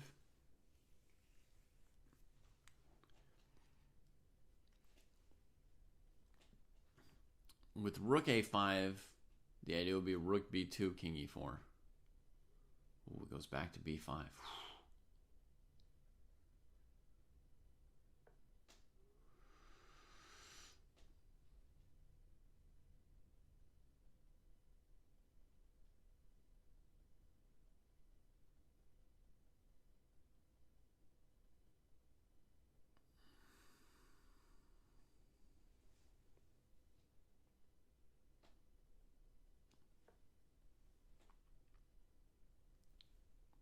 All right, goes for rook f5. So we will get some version of rook b2, rook f6 or f7. Maybe f7 first, because you can take the other one with check. And here, if king d5, you can check the king away. Whereas if you take the h-pawn first, the king comes to d5, check, and black gets control of things in the center with the king. Here, if black tries to come after this area, you can check him away. Away. I mean, that's probably a drawing counterplay as well, but, you know, that's the concept. We've got a little more distance by taking this pawn than by taking this to deal with this king. And if black goes here, here, here, then white gets this strong unit in the middle of the board, pushes the black king back, takes this pawn. And this is a position where black's defending and white is squeezing. So, yeah, makes sense. Maybe rook h2 is an option. Here.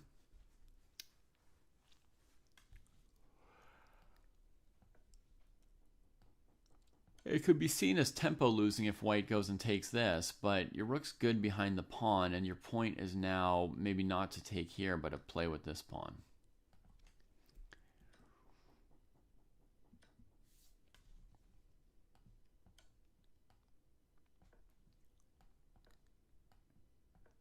Yeah, so we leave the rook behind the dangerous pawn and use our king, send our king for counterplay.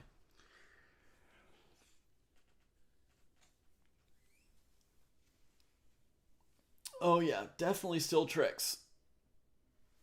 I've had OTB games with players rated 2000 where somebody won or lost situations like this still. Rook check, king e4, rook a3. Okay. So this lets white have a little something.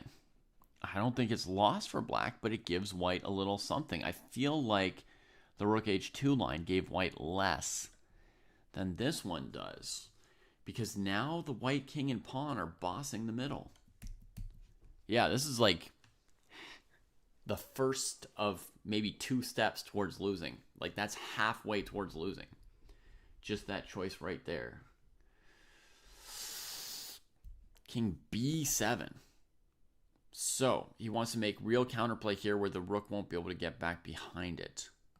Right, so his concept is like here, here. And he's just saying, whatever you're doing, this A pawn is running.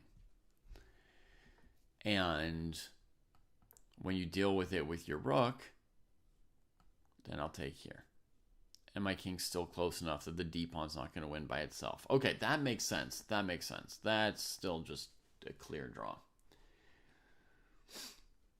How do you evaluate it from far away, Jackson? Depends on the player. Sometimes they'll try to calculate really far ahead. They'll always have experience that's just giving them like a guiding instinct of what the evaluation might be or probably is. There's not necessarily an exact science to it. You've got a feeling. I mean, there are various rules of thumb, but I think a master's experience is much more detailed and advanced than a rule of thumb. But one rule of thumb about rook and pawn endings is there are 3 kinds of advantage. Let's say 3 key advantages. There are others possibly, but there's king activity, rook activity, material. And to win a rook endgame, normally you need 2 of those things. So if you're up a pawn, you need to also have either the better king or the better rook, normally. That's a very crude rule. I mean, master level players are going to have hundreds of more detailed concepts that they're dealing with that help them get instincts. For example, you know, in race positions, it's going to be how fast the passed pawns are that matters more than the material, right? So I created some endgames earlier like this, and we had one where black didn't have the H pawn, so they were down a pawn. In fact, we had one where somebody was down 2 pawns, and you know, we have an instinct that black's probably winning here, despite even if you were down material, because it's sort of a speed question, and these 2 pawns are further advanced than white's pawns. So there's all kinds of details, right? Like, there are theoretical positions we know. There are, you know, types of endgames like positional, squishing, centralization, different factors. And, you know, All kinds of little instincts around that. Rook goes to h3. We see Donchenko basically running out of time. Yakuboyev playing one or two confident moves. He's got his plan locked in here to race this pawn, and when you bring this rook to stop it, to collect that pawn. King can't get there because it's cut off this way. So finally he gives a check.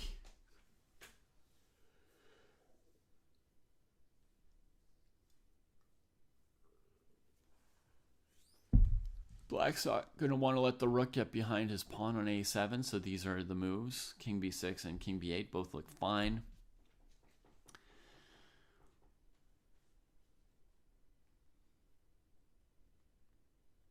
To some extent, Jackson, you can compare it to how people evaluate openings and middle games and other phases of the game, right? You've got all kinds of instincts about what the different values are and which ones matter more in certain positions. Like if you see some opening and somebody gets ahead in development, you've got some kind of instinct. How big a deal is the development lead in this particular position?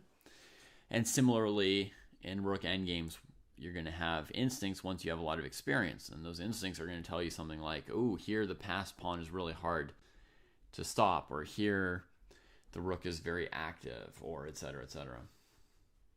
It's pretty over here, pizza, yep.